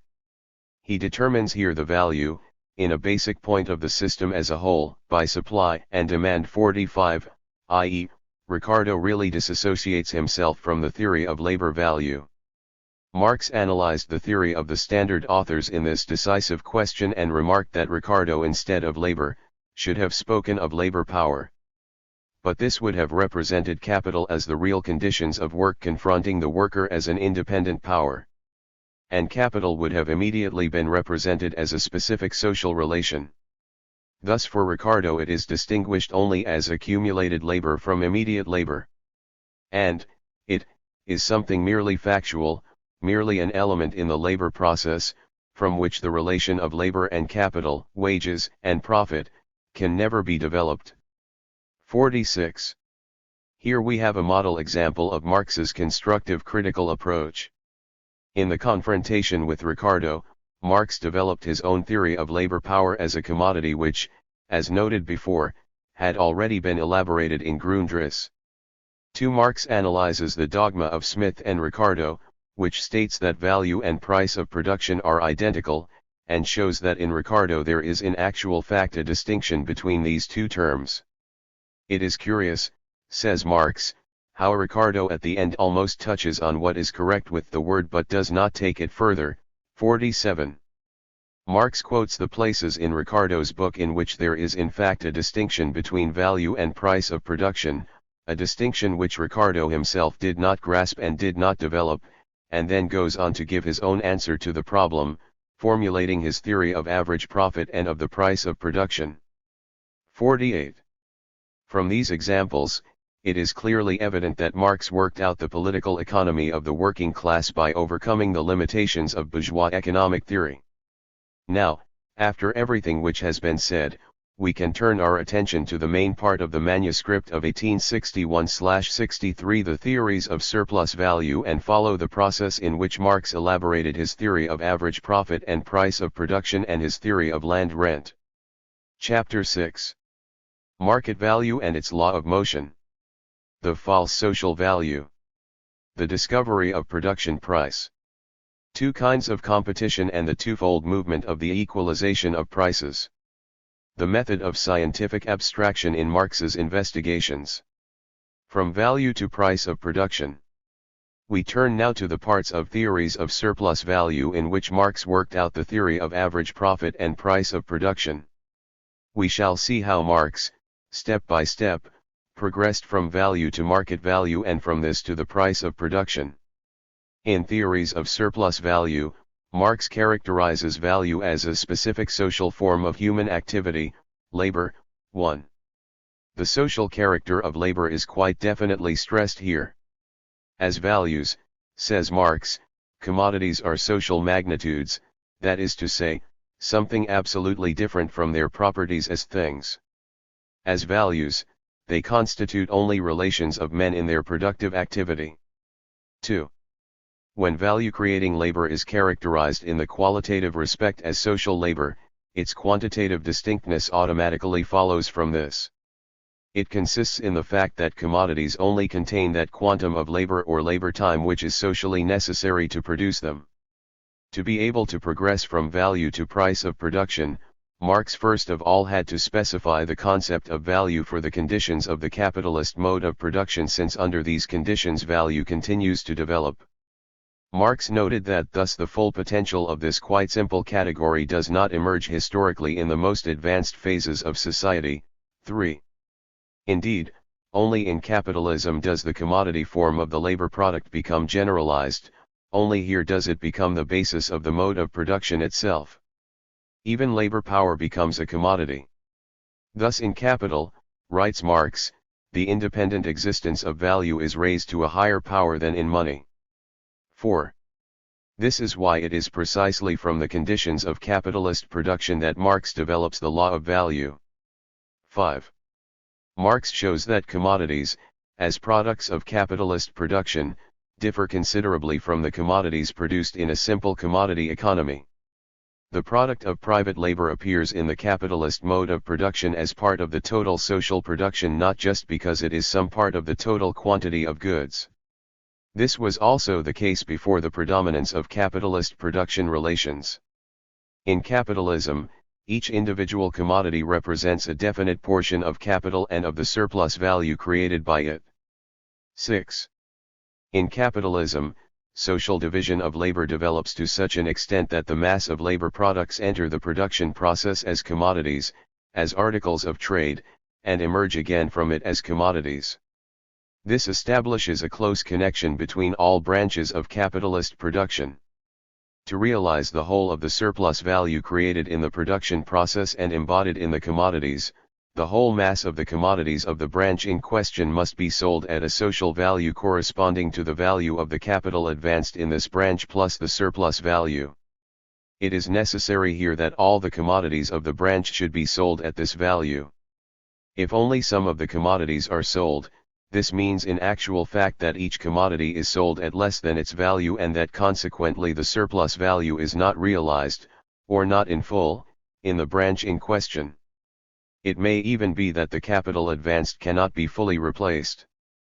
Therefore, in the capitalist mode of production, the concept of socially necessary labor time undergoes a fundamental change. Even when only the socially necessary labor time has been expended for the individual part of the total product of the branch in question, but the quantity of labor for the branch as a whole was too much, i.e., exceeded the socially necessary quantum, then the social value of the commodities of this branch is less than the sum of their individual values. Marx thus investigates how the value is specified by the conditions of capitalist production, drawing a distinction between the social and the individual value of the product. The value of the individual product is constituted by the social value of the total mass of products of the branch in question. The social value of the product unit is equal to the total social value produced in the branch divided by the number of product units. As Marx shows, it is also necessary to distinguish between socially necessary and individually necessary labor time. 7. The one is based on the social, the other on the individual value. When a surplus quantum of products is produced in the branch in question, although only the, individually, necessary labor time has been expended for every product unit, the total quantum of the individually necessary labor time is greater than the socially necessary labor time. In this case, the social value of the product of the branch in question is less than its individual value. The social value of the commodities of a branch determined in this manner was termed market value by Marx. This common value is the market value of these commodities, the value at which they appear on the market. 8.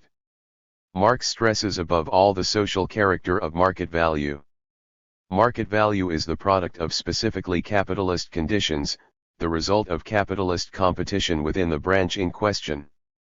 But the fact that the average of production conditions determines the market price and thus raises the price of production, which is less than this average, above its price and even value, Marx means here the individual value of the product VV, derives from the competitive nature of capitalist production and is consequently not a natural but a social law.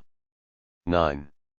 Marx speaks here of the average of the production conditions which determine the market value in the branch in question when they coincide with the general conditions of production of the branch in question. Market value is thus not always and under all conditions determined by average conditions. Marx divides the individual or special production conditions of the branch in question into three main groups. 1. Producers who produce under better conditions than the average, the productivity of their labor is above the average of their branch. 2. Producers who work under individual conditions of production which coincide with the general or average conditions of the branch, the productivity of their labor is at the average level of the branch. 3. Producers who work under conditions which are worse than the average, the productivity of their labor is less than the average of the branch. The market value can fluctuate within the limits which are set by the individual value of the products of the first group and the individual value of the products of the third group. Competition within the branch establishes a certain level of market value within these limits. In this connection, Marx notes that it will accordingly depend on the numerical relation or the proportional ratio of size of the classes, as to which, of them, definitively settles the average value. 10. Marx stresses that market value cannot exceed the limits mentioned. This market value itself can never be greater than the individual value of the product of the least productive class.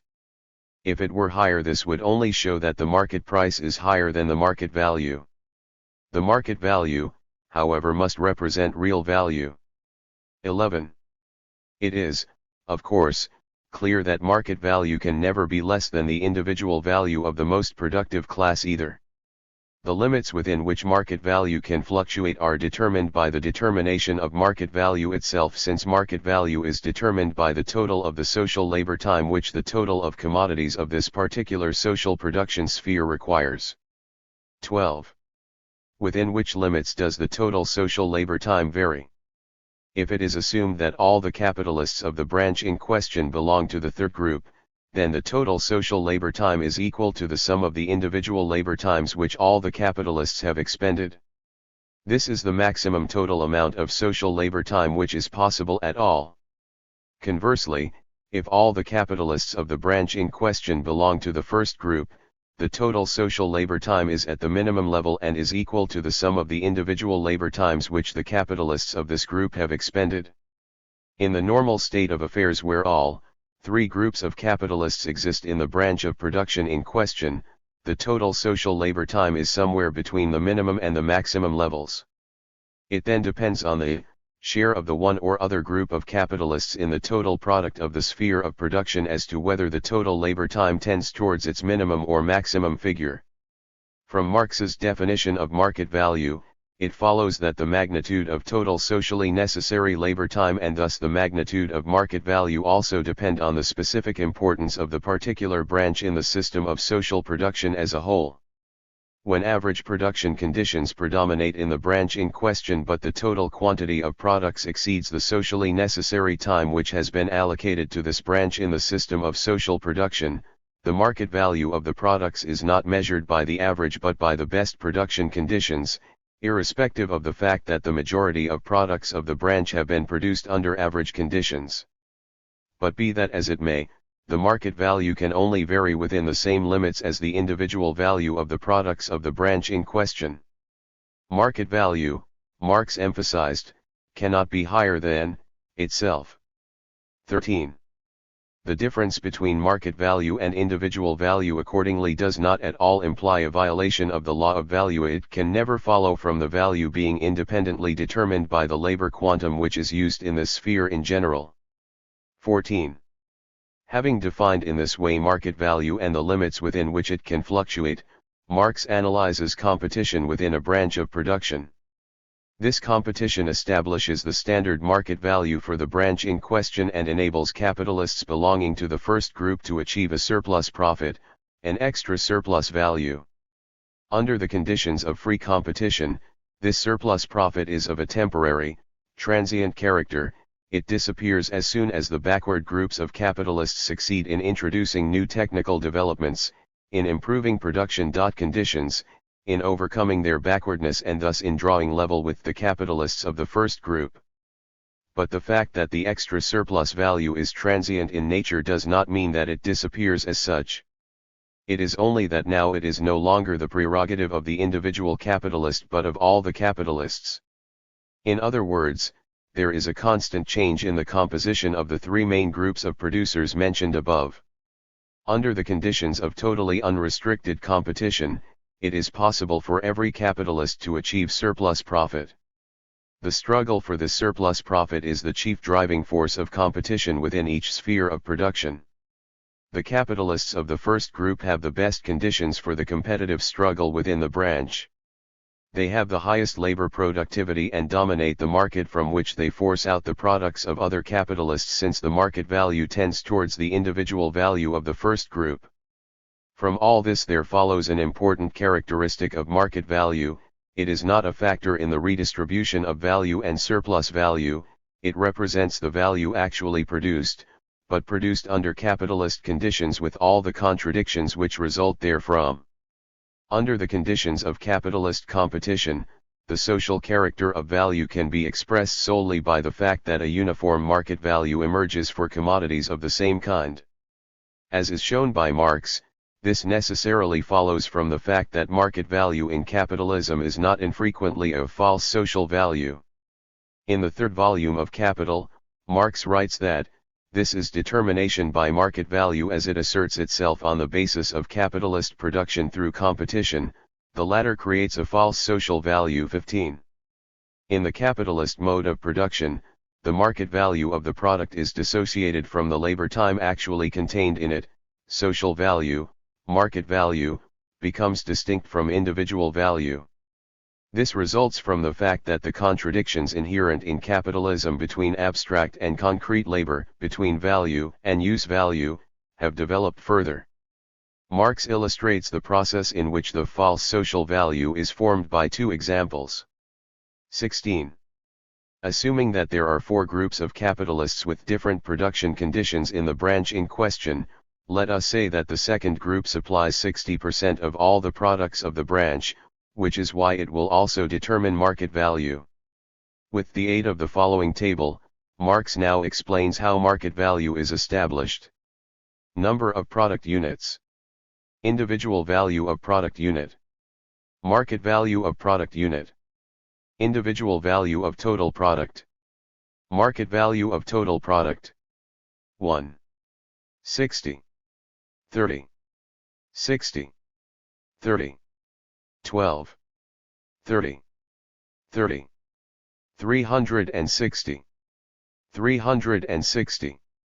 3. 20. 30. 60. 90. 4. 15. 30. 60. 120. 20. Average value of product unit equals 27. 540. 600. The market value of a product unit is equal to 30 money units while the average value, 540, 20, only equals 27 units. The gap between the market value and the individual value appears here as a difference in relation to the amount of 60 money units. In forming differential rent under the specific conditions of capitalist agriculture, this gap is significantly greater. From this gap between individual and market value, it follows that the products of the branch in question are not sold for the labor time actually expended but for a higher price. Society loses part of its resources with which it pays the surplus profit of the capitalists. This explains the contradictory character of market value as well and led Marx to call it false social value. Another example. Let it be assumed that the market value of the product unit is equal to 20 money units, the capital, for which the individual value of the product coincides with the market value, may be said to create a value of 80C plus 20V plus 20s equals 120 and to produce 6 product units. The value of the product unit is 20 units, 4 units replace the constant capital. Assuming that new machines are brought in so that with the same quantum of constant capital 10 instead of 6 product units could be produced, the individual value of the product unit in this case is 12 while the market value is 20, as before. To replace the constant capital, 4 product units are required as before and not 6 2/3, 80, 12, which would be necessary if the product were not sold at the market value but at an individual value. In this way, the part of the product which under the previous conditions was needed to replace the value of the constant capital assuming that the product was sold at its individual value is converted into surplus product. How is this calculated? 6 2/3, 4 equals 2 2/3 product units with an individual total value of 2 2/3 x 12 equals 32 money units is converted into surplus product. Previously, 80 money units of constant capital were required for the production of 6 product units, now only 80, 10, x 6 equals 48 money units are needed. Consequently 80 to 48 equals 32 money units of the constant capital become available for conversion into surplus product. Marx notes the general character of this change which is present with all surplus profit. 17. It illustrates the contradictory character of market value which, in capitalism, is a means for individual capitalists to enrich themselves at the expense of society. Even in Grundriss Marx draws attention to the fact that with the same amount of capital invested in the various branches of production the quantity of surplus value which is produced will vary and that, the main reason for this is that the organic composition of this capital is not the same in every case. Marx abstracts here from the sphere of circulation. From this it follows that the values of the commodities which are produced by capital advancements of the same magnitude differ considerably from each other and that when the commodities are sold at their values this would lead to different profit rates. Now, in the manuscript of 1861/63, in the Theories of Surplus Value, Marx works out the basis which enables him to make a more thorough investigation of the problem of average profit and price of production. While Marx was investigating market value, he took competition within the branch of production in question as his point of departure. Now he analyzes competition between capitalists of different branches of production where the capital advancements in the various branches appear as parts of the total social capital.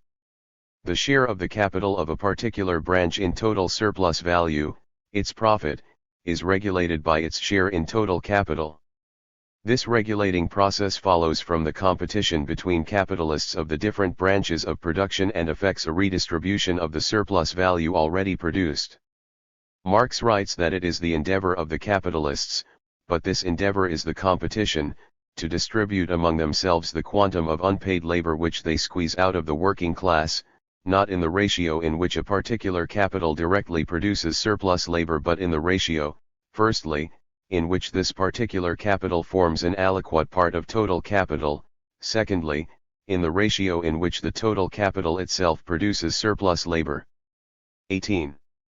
Marx consequently shows that the category of average profit, unlike the category of market value, is a category of the distribution of the surplus value between the different branches of production. The leveling of the surplus value as average profit changes nothing as regards the total mass of surplus value. The sum of the average profits is equal to the total surplus value. Thus there is no violation here of the law of value. The average profit, through the agency of total surplus value, is based on the fact that value is determined by labor time. The magnitude of the average profit is also fixed by this. Marx writes that the determination of this surplus value follows only from the determination of the value of the labor time. Without this, average profit is the average of nothing, mere fancy. And it could then be just as easily 1000 as 10 pc. 19. Marx had now established all the conditions necessary for investigating the category of price of production, i.e., the converted form of value which, in the capitalist mode of production, forms the center around which market prices fluctuate. In capitalism, assuming unrestricted competition, commodities cannot be sold at their values, they have to be sold at their prices of production. Marx writes that it is precisely because the value of a commodity is determined by labor time that the average price of a commodity can never be equal to its value, although this determination of average price is only derived from the value based on the determination by labor time. 20. Price of production is equal to cost price plus average profit. If Marx spoke before of individual and market value, he now draws a distinction between individual and market production price. Later, in Volume 3 of Capital, he stresses that everything said concerning it, i.e., market value, applies with appropriate modifications to the price of production. 21. Marx demonstrates that the surplus profit, extra surplus value, which individual groups of capitalists in the various branches of production achieve, is equal to the difference between the individual and the market price of production. Individual cost price varies in the same ratio as individual value. 22. Surplus profit is always only excess of the market cost price over individual cost price, or excess of market value over individual value. 23. Let us take an example to explain this thesis of Marx. The market value of the product of a particular branch is assumed to be 80C plus 20V plus 20s equals 120. When in this branch a particular individual capital includes machines of a more advanced standard, its organic composition is consequently above the average in the branch. It can be double the average, for instance, and so its surplus value rate is also higher. The individual value of the product of this capital is then 80C plus 10V plus 20s equals 110. The difference between individual value and market value is 10. This difference coincides with the difference between market cost price and the individual cost price, 100 to 90. Let it be assumed that the average profit rate is 15%. The market price of production is then 115 while the individual production price is 103.5, 90 plus 15/100 x 90. The difference between the individual and the market price of production is 11.5, i.e., it does not coincide exactly with the difference between the individual value and the market value of the product and is not the same as the difference between the individual cost price and the market cost price either. This is explained by the fact that the difference between the individual and the market price of production is regulated not only by the difference between the individual and the market cost price but also by the level of the general profit rate. With a low general profit rate, say 10%, this difference would amount to 11, if the general profit rate were 5%, the difference between the individual production price and the market production price would be 10½ i.e., it would be closer still to the difference between the individual and the market value of the product. A brief indication can now be given of the results which Marx obtained in his investigation of average profit and price of production. In Theories of Surplus Value, he states that the twofold effect of competition, within a particular branch and between different branches, results in two kinds of capital migration and a twofold movement in the leveling 24 of prices. The first kind of capital migration produces the general level of price in the same employment and the general level of profit between different employments. 25. The individual values of the commodities are converted into market values and prices of production.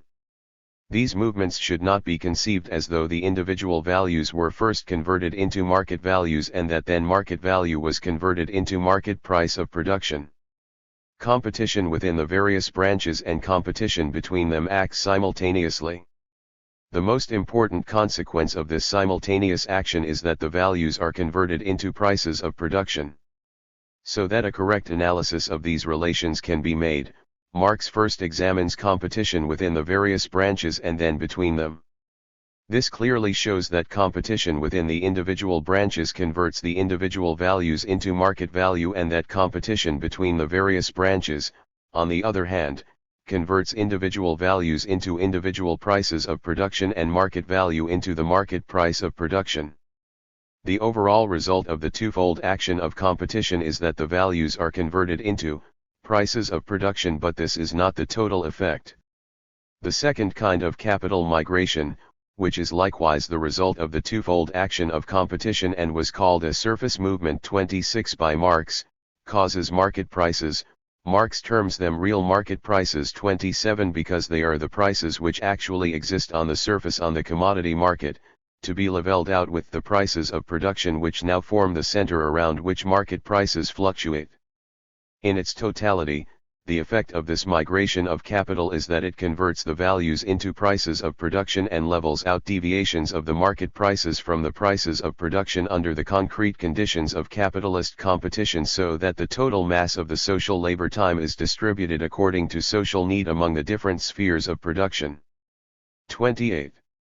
It will have already been noted that, from time to time and to the extent that the material accumulates, digressions from the general course of the description are made to illustrate the method used by Marx in his Economic Inquiries. This is also the case at this point. Of course, it is primarily the task of philosophy to study Marx's method in all its aspects. In the present book, only a few of the characteristic features of Marx's method of concrete economic research will be examined. The point of interest here is how Marx applies the method of abstraction in concrete economic research. Marx and Lenin have described this method of economic research in a number of places. Marx writes that in the analysis of economic forms, moreover, neither microscopes nor chemical reagents are of use. The force of abstraction must replace both. 29. And Lenin remarks that thinking which progresses from the concrete to the abstract when it is correct does not move away from the truth but moves closer to it. All scientific abstractions reflect nature more profoundly, more correctly, and more completely. From actual observation to abstract thinking, and from this to action, this is the dialectical approach to the perception of truth, to the perception of objective reality. 30. This indicates that Lenin considered the method of abstraction to be a correct method of theoretical research, correct also in the sense that a theory evolved from the correct application of this method is also a true reflection of reality. Marx repeatedly states that political economy is the theoretical expression of the capitalist mode of production, referring of course to the scientific political economy of capitalism. Why is it not possible to do without abstraction in scientific investigations? Because the essential nature and the outward manifestations of things do not coincide. Understanding the essential nature of things is precisely the task of science. One way of performing this task is the use of the method of scientific abstraction. Of course, it is not enough simply to characterize Marx's method of economic research as a method of scientific abstraction. If this method is to be described in full, special attention must be devoted to the question of the extent to which abstraction is employed in any particular case. There is no ready-made answer to this problem, but one thing is certain: Marx always abstracts only from those circumstances which are of secondary importance for the case in question and only hinder investigation of economic phenomena. Without this abstracting, it would simply be impossible to study economic problems, since the nature of the phenomenon would remain hidden under numerous features of minor significance. It should be noted, however, that the secondary circumstances from which Marx abstracts are only secondary in a specific connection. Seen from another aspect, on the other hand, they can be of first-rate importance, so that abstracting from them would be quite inadmissible. Let us take an example which illustrates this. If it is a question of abstract examination of bourgeois society, foreign trade must be disregarded. 31. Foreign trade does indeed play a mighty role in capitalism, but is an external factor as regards this question. This is why Marx, in all major aspects, sets out the theory of the capitalist mode of production without reference to foreign trade. It is sufficient to recall how successfully Marx was able to explain the process of extended reproduction in capitalism solely from its internal conditions. Lenin defended and justified this thesis of Marx in his struggle against the Narodniki. Marx certainly abstracts from foreign trade, but emphasizes at the same time that foreign trade and the world market are at once the precondition and the result of capitalist production. 32. Considered realistically, in its concrete conditions of existence, it would be extremely difficult for capitalist production if there were no foreign trade. Marx writes as follows about this: if surplus labor or surplus value were represented only in the national surplus product, then increase of value for the sake of value and therefore exaction of surplus labor would be restricted by the limited, narrow circle of use values in which the value of the national labor would be represented. But it is foreign trade which develops the surplus products, real nature as value. 33. Without foreign trade and the world market, it would be extremely difficult for capitalists to make a profit. The concrete, historical character of the scientific abstractions which Marx makes is clearly evident in this example. Foreign trade, which is a secondary and incidental factor in the theory of extended reproduction, for instance, moves to the fore when it is a question of the concrete examination of the operating mechanism of capitalist production. The function of abstraction is thus, at each stage of economic research, to disregard those factors which are external to the subject of investigation in question and to concentrate attention on the essential, inner, features of the phenomenon. For Marx, the general methodological principle was that capitalist production had to be analyzed in a pure form, and this is apparent in his analysis of surplus value in particular. As we have already seen, the starting point for Marx here is that surplus value is to be considered in its pure state, apart from its special forms.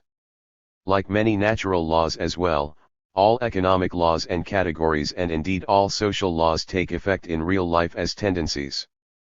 Marx assumes, however, that the theoretical categories exactly reflect economic phenomena and accurately correspond to them, without forgetting for even a second that this agreement is only approximate. Without this exception, theoretical analysis would be completely impossible. This is illustrated by the example of average profit, of which Marx says that it never appears as something directly given, but only as the average result of contradictory oscillations, and exists only as a determining tendency in the movement of equalization of the real, different rates of profit. 34. Nevertheless, Marx assumes in theory that average profit is a quite specific magnitude which can be measured exactly. This special feature of Marx's method of abstraction is expressed most clearly in his assumption of the identity of the value and market price of commodities. He says that the price of these commodities may be assumed as equal to their value. 35. And that the value and price of commodities are still set as identical here. 36.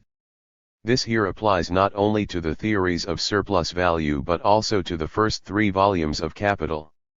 In the third volume of Capital, Marx writes that we proceed in this entire analysis from the assumption that the rise or fall in prices expresses actual fluctuations in value. 37. He does not yet consider here the conversion of value into prices of production. In the latter case, it would have had to be mentioned in the theory that market prices and prices of production coincide. At first sight, it seems that this condition contradicts the foundations of the Marxist theory of value. As we know, a basic thesis of this theory states that value and price are fundamentally different. In the first volume of Capital, Marx writes that the possibility, therefore, of quantitative incongruity between price and magnitude of value, or the deviation of the former from the latter, is inherent in the price form itself. 38. It is precisely this difference between market prices and value which illustrates the law of value under the conditions of a spontaneous capitalist commodity economy. Nevertheless, the precondition that the market prices and the values of the commodities or, on a higher level of analysis, the market prices and the prices of production of the commodities coincide is of major significance for Marx's theory of value. What is Marx saying exactly? Primarily, he is saying that in the capitalist commodity economy the value of a commodity can only be expressed by its price, i.e., by the money form of value. Value as such cannot be represented except by price. Price is the expression of the value since, to use Marx's words 39, the expression of the equivalence of a commodity with the sum of money constituting its price, is a tautology. 40. What causes the deviations of prices from values? These follow from the spontaneity of the capitalist commodity economy, from the conditions under which commodities are realized, from the conditions under which they are sold. This exchange ratio of the commodity, writes Marx, may express either the real magnitude of that commodity's value or the quantity of gold deviating from that value, for which, according to circumstances, it may be parted with. 41. When price deviates from the value of a commodity, it is naturally no longer an adequate expression of the value. When Marx sets himself the task of developing the theory of value, although value, in capitalist commodity production, exists only in its expression as money, in the price form, it is clear that he has to assume the coincidence of price and value, since only in this case is the price an adequate form of expression of value. Just as market prices inevitably deviate from values in capitalist production, it is absolutely necessary to disregard these deviations and to assume that value is identical to market price when it is a question of formulating the theory of abstract value. In this case, the conditions of realization of commodities like foreign trade in the analysis of reproduction are an incidental feature which obscures the real relationship. With the theory of labor value, Marx bases all the processes which take place in capitalist production on value. From this it follows that the categories associated with the direct production process must adequately reflect value, or the surplus value as part of value. In the theory, account is taken of this requirement by the assumption that such categories directly express value. If they differ from value, then this is already a factor of distribution or redistribution, a circumstance of secondary importance. In this case, the theory of value requires that the total sum of the prices of production, for instance, or of market prices is equal to the sum of values. An analogy can be drawn with the relation between value and market price. Any deviation of the price from value means that value which has already been produced is redistributed. Only on the condition that price coincides with value does the price adequately express value and is a category of the direct production process. The theory of value can specify this requirement for the category of market price because, under normal conditions of free competition, it is impossible for market price to deviate permanently from the value. If the converse were true, price would cease to be the adequate expression of value. This also applies to the other categories of political economy which reflect the direct production process. Profit, for example, although the converted form of surplus value, is equal to the surplus value, and Marx notes that surplus value and profit are actually the same thing. 42. As regards the conversion of profit into average profit and value into production price, this is, as Marx proves, only a question of the distribution of the surplus value made by capital as a whole among the different trades or different capitals in different spheres of production. 43 Thus, in contrast to market value and profit, average profit is a category of distribution. The total sum of the average profits is, fully in accordance with the theory of value, equal to the total sum of the surplus values. Consequently, average profit is ultimately determined by value and surplus value. If it is not determined in this way, average profit is the average of nothing, mere fancy. 44. Price of production, on the other hand, is of a twofold character. It expresses the direct production process since one of its component parts is the cost price, but, at the same time, it is also a category of distribution since it includes the average profit.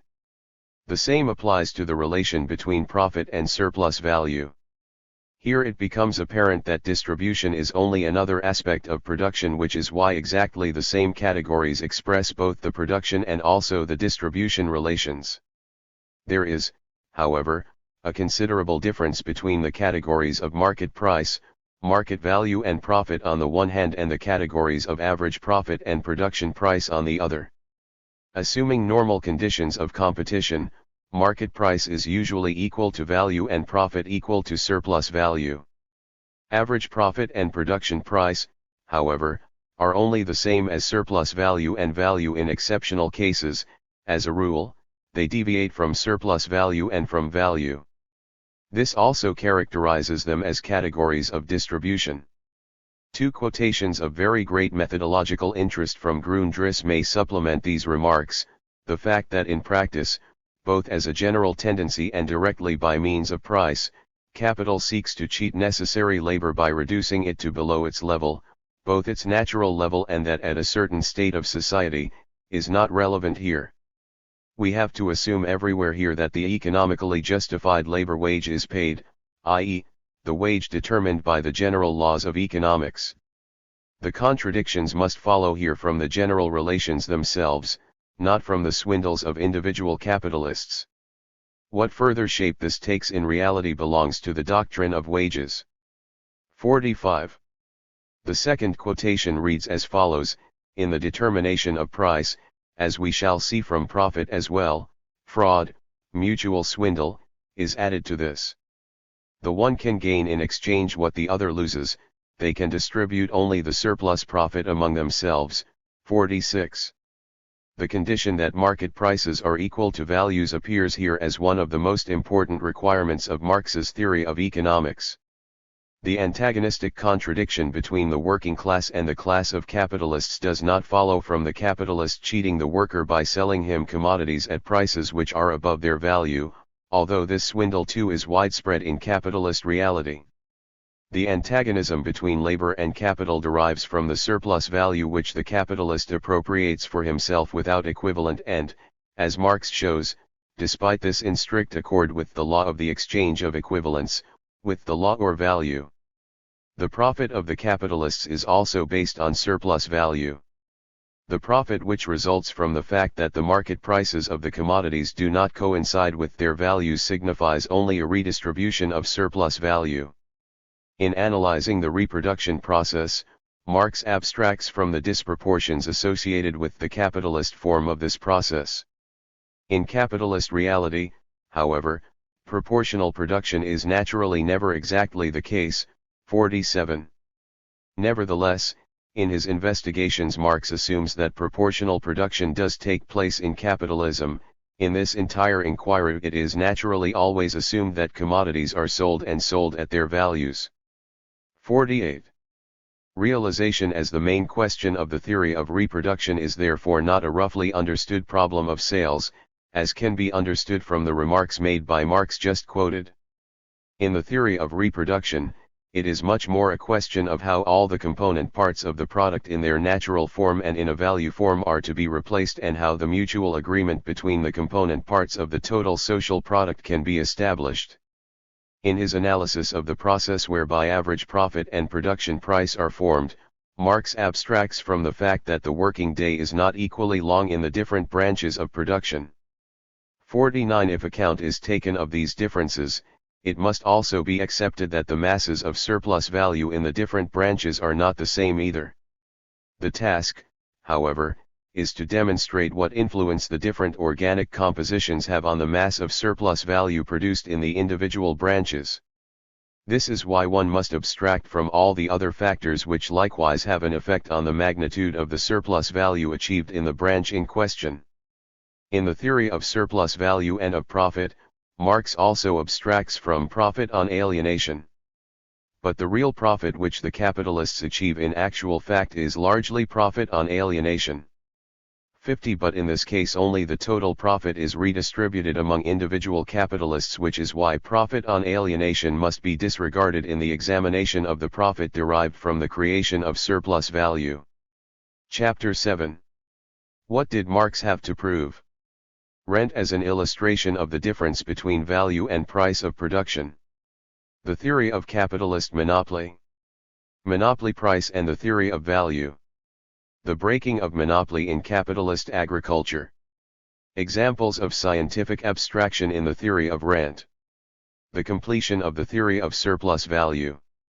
When we turn to the sections on theories on surplus value in which Marx elaborates his theory of average profit and price of production, it will be seen that the main place in these sections is taken by the theory of rent and especially by the theory of absolute rent.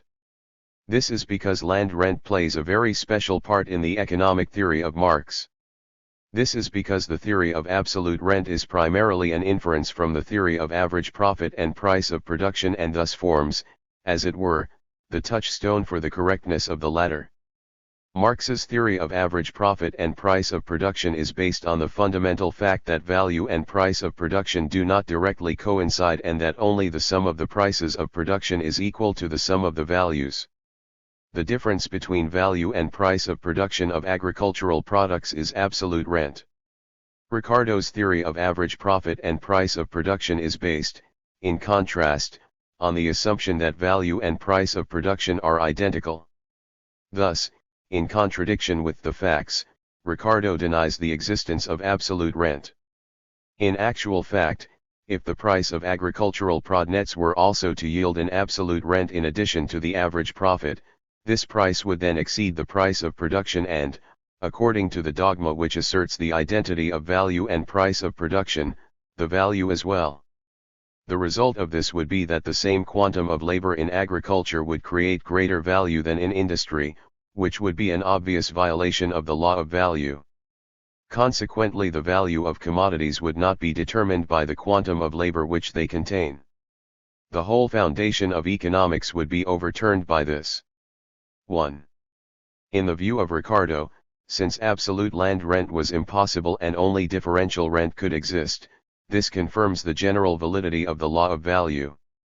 In the desire to save the law of value, Ricardo did not admit of absolute land rent, although capitalist reality obviously contradicted this. In his theory of absolute rent, Marx found confirmation of the theory of average profit and price of production.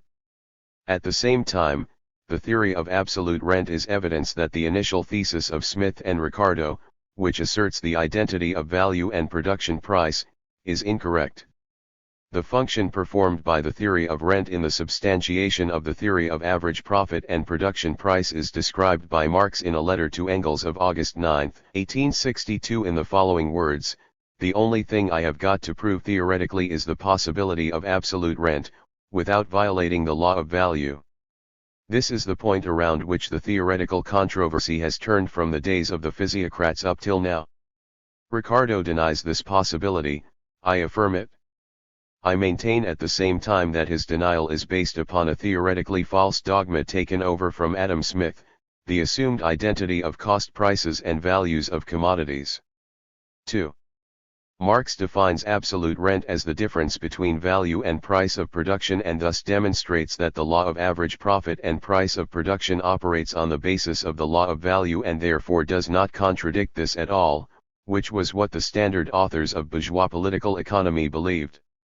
This is an important clement in the development of the Marxist theory of value and surplus value and in the substantiation of the Marxist theory of economics in general.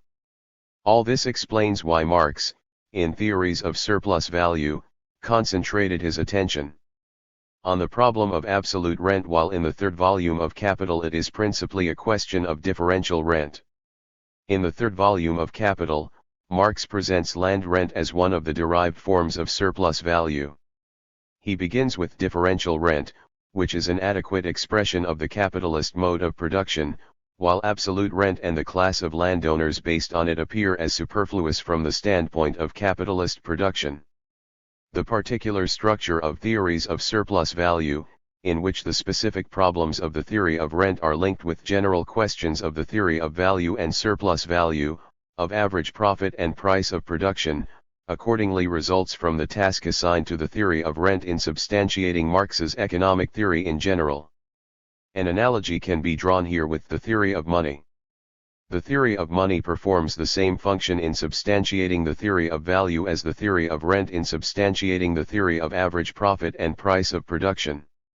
And in the same way that Marx began to elaborate his theory of value in the course of his criticism of Proudhon's theory of money, it is the critique of the theory of rent formulated by the German bourgeois economist Rodbertus that precedes the theory of average profit and price of production. Rodbertus tried to draw up a theory of absolute rent. Marx gives a detailed analysis of this attempt in a special chapter of Theories on Surplus Value centered on absolute rent. 3. Marx demonstrates that Rodbertus's failure stems from his acceptance of the dogma of Smith and Ricardo in the question of the relation of value and price of production, which forms the starting point for the theory of absolute rent. Here, too, Marx proceeds in his analysis first from the concrete to the abstract, as from money to value, so from rent to average profit and price of production.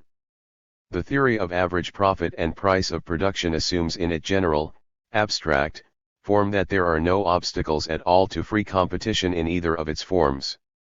Capitalist agriculture is a branch of capitalist production in which the monopoly of private ownership of land leads to a partial restriction of competition. In the theory of land rent, as described in Theories on Surplus Value, the general theory of average profit and price of production is applied to a specific case which is characterized by the fact that monopoly exists and is operating. In the draft for the third part, i.e., for the future third volume of Capital, dating from the period when Marx was working on the manuscript of point 1861/63, Marx gives the heading of land rent, illustration of the difference between value and price of production, 4 to the section on rent. Also in a letter to Engels of August 2, 1862, Marx designates rent as an illustration 5 of the law of average profit and price of production. In Theories of Surplus Value, Marx sets out his law of absolute land rent and makes the following remark: this would be the law developed by me in general applied to a specific industry, 6, namely, the law of average profit and production price. Thus, in the form in which it was developed in the manuscript of 1861/63, the theory of rent is directly related to the theory of average profit and price of production and consequently to the completion of Marx's theory of surplus value as well. All this obliges us to examine in detail how Marx worked out this theory, but only, of course, to the extent that this is done in the manuscript of 1861/63 and, then only as regards those parts which are directly related to the problem of average profit and price of production. The function performed by the theory of rent, in Marx's economic theory in general, does not solely consist, of course, in what has already been said. In the theory of rent, Marx developed his theory of monopoly in capitalism, his theory of capitalist monopoly within the capitalist mode of production, on the basis of a specific example. Monopolistic capitalism is often described as the capitalism of free competition, but this does not signify that such competition exists apart from and without monopoly. In fact, the capitalist mode of production as a whole is based on monopoly of ownership of the principal means of production by the entire ruling class, the class of capitalists. Marx writes that the monopoly of capital alone enables the capitalist to extract surplus labor from the worker. 7. This is why the theory of rent, as developed in Theories of Surplus Value, goes far beyond the limits of its actual subject. For Marx, it signified the completion of his theory of value and surplus value. In the theory of absolute rent, Marx takes as his point of departure two fundamental facts which characterize capitalist agriculture: private ownership of the land, the monopoly of private ownership of the land as the most important production condition, and the circumstance that the organic composition of capital here is lower than in industry. The second fact means that capitalist agriculture, as regards the level of development of the productive forces, of labor productivity, lags behind industry. The consequence of the low organic composition of capital in agriculture is that the surplus value which is produced in it exceeds the level of average profit in capitalist production as a whole, and that, as a result, the market value of agricultural products is greater than their social price of production. Private ownership of the land prevents the extra surplus value achieved in agriculture from coming within the control of the capitalist class as a whole, and thus increasing average profit. Agriculture, as a branch of capitalist production, does not participate in forming the general profit rate, and agricultural products are sold at their market value, not at their production price. Like the wall of a fortress, monopoly of the private ownership of the land protects the agricultural sector, as a sphere of capitalist production, from the action of competition between the various branches of production. But this competition is raging in front of the walls of the fortress, which means that the difference between market value and social price of production does not benefit the agrarian capitalists at all, since, if this were so, they would be in a privileged position as compared with the capitalist class as a whole, but competition between the different branches cannot permit this. This is why the whole of the extra surplus value passes as absolute rent into the control of the landowners, who only then enable agriculture, as a branch of production, to occupy a genuine monopoly position. It may be seen here that Marx derives his theory of absolute rent directly from the theory of average profit and price of production, especially from the principal fact on which this theory is based, i.e. the difference between value and price of production. Whereas absolute rent results from monopoly of the private ownership of land and from the lower labor productivity of agriculture as compared with industry, differential rent, as Marx shows, results from the monopoly of the capitalist cultivation of the land, from the predominance of capitalist relations in agriculture, and from the better areas of land with higher productivity being limited and being unable, at the prevailing price of production, to satisfy the social demand for agricultural products. Under these conditions, it is the individual value and the individual price of production of the products of the worst areas of land which determine the market value and the social price of production of agricultural products. The consequence of this is that the capitalists who farm on more fertile areas achieve a surplus profit, extra surplus value, which is equal to the difference between the social and the individual price of production. This surplus profit forms the differential rent which, under conditions of private ownership of the land, is appropriated by landowners.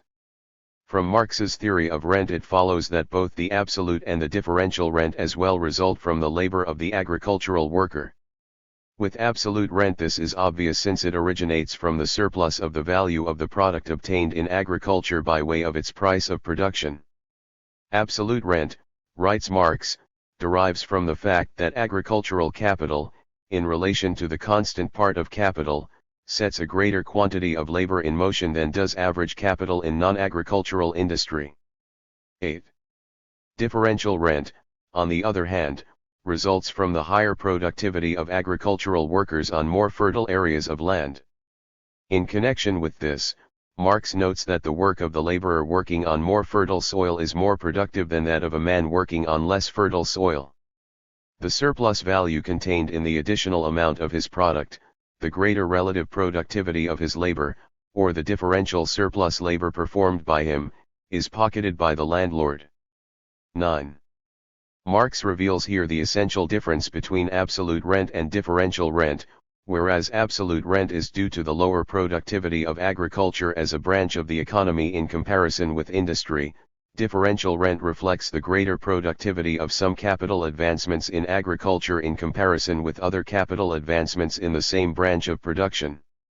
Marx's theory of land rent is based on the distinction which is drawn in agriculture between two kinds of monopoly, the monopoly of the private ownership of land and the monopoly of capitalist cultivation of the land. It may be recalled here that Lenin, in The Agrarian Question and the Critics of Marx, which was published in 1901, examined the two kinds of monopolies in agriculture independently. The theories of surplus value had not been published at that time and consequently could not have been known to Lenin. The expression monopoly of the capitalist cultivation of the land comes from Lenin. In a note to the new edition of his book, Lenin wrote that Marx gives an explanation of absolute rent which confirms the correctness of my interpretation, particularly in regard to the two forms of monopoly, in capitalist agriculture. 10. The fact that Marx distinguishes between two kinds of monopoly in capitalist agriculture is of great significance, since by this it is possible to draw an exact line between absolute rent and differential rent and to determine the character of the production relations which are expressed in the two kinds of rent, i.e., the specifically capitalist character of differential rent and the feudal character of absolute rent. This distinction was the theoretical foundation on which Lenin elaborated his program of land nationalization. So far as absolute rent and differential rent are based on private ownership of landed property, they are, as Marx says, a necessary product of the capitalist mode of production. 11. In capitalism, of course, since it is based on private ownership of the means of production, it is impossible completely to eliminate private ownership of land. If landed property were national property, says Marx, the basis of capitalist production would completely cease to exist. 12. Marx shows that differential rent in capitalism is determined by capitalist forms of ownership and to this extent is characteristic of capitalism. Absolute rent, however, is closely associated in capitalism with the relation between labor productivity in agriculture and labor productivity in industry. He remarked that the more rapid development of industry in comparison with agriculture is an historical phenomenon which demonstrates the extremely queer development of bourgeois production and the contradictions inherent in it. 13. Marx draws attention to the fact that originally, in antiquity and the Middle Ages, agriculture was more productive than industry because here a machine set up by nature, 14, i.e., the earth, the soil, was involved, whereas production with machines did not yet exist. In the period in which large-scale mechanized production then developed, the industrial sector grew more rapidly than agriculture, even though this was to a limited extent due to the expropriation of the rural population and a significant improvement in the organic composition of capital in agriculture. In the future, however, as Marx notes, to the extent that concentration of capital in agriculture increases and chemistry, geology, and physiology develop, sciences which to a fairly high degree are directly specific foundations for agriculture as much as for industry, of which the really scientific foundation is mechanics, to this extent the productivity of agriculture must increase relatively more rapidly than that of industry. 15. If productivity in agriculture were to equal that of industry and as a consequence the organic composition of capital in agriculture were to attain the same level as in industry, absolute rent would have to disappear. Marx quite definitely says about this that land rent results from an historical difference in the organic component parts of capital, in industry and in agriculture, v.v. which can be leveled out to some extent and can even disappear completely with the development of agriculture. 16. Having developed the theory of rent, Marx then shows that the two kinds of monopoly existing in capitalist agriculture are two kinds of a specifically capitalist monopoly, special cases of the monopoly which is characteristic of capitalist production as a whole. He states that it concerns a monopoly as found in all spheres of industry which establishes itself only in this one, i.e., in agriculture, and thus assumes the form of rent which differs from surplus profit. 17. Marx refers here to the process whereby the market value and the social price of production are formed. Both are formed as a consequence of capitalist competition, within a branch and between different branches. But this competition operates under conditions of monopoly of capitalist ownership of the means of production, under conditions of the monopoly of capitalist cultivation. For this reason, products of the same kind which are on the market at the same time must have the same market value, the same social price of production and, consequently, the same market price as well.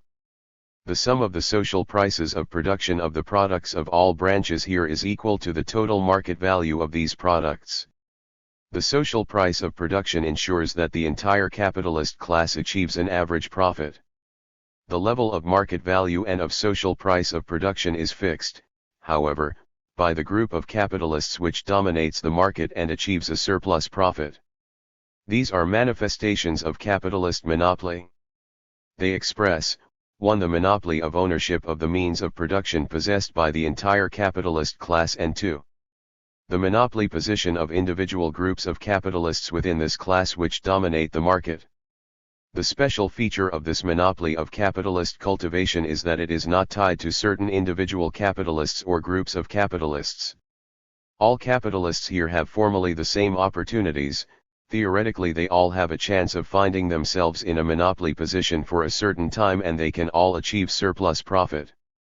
The only exception here is agriculture, in which the monopoly position of landowners, the owners of the main condition of production condition, and, through the landowners, the monopoly position of all agrarian capitalists, also of the group of capitalists which farms better areas of land, is fixed by the special features of capitalist agriculture and by natural conditions.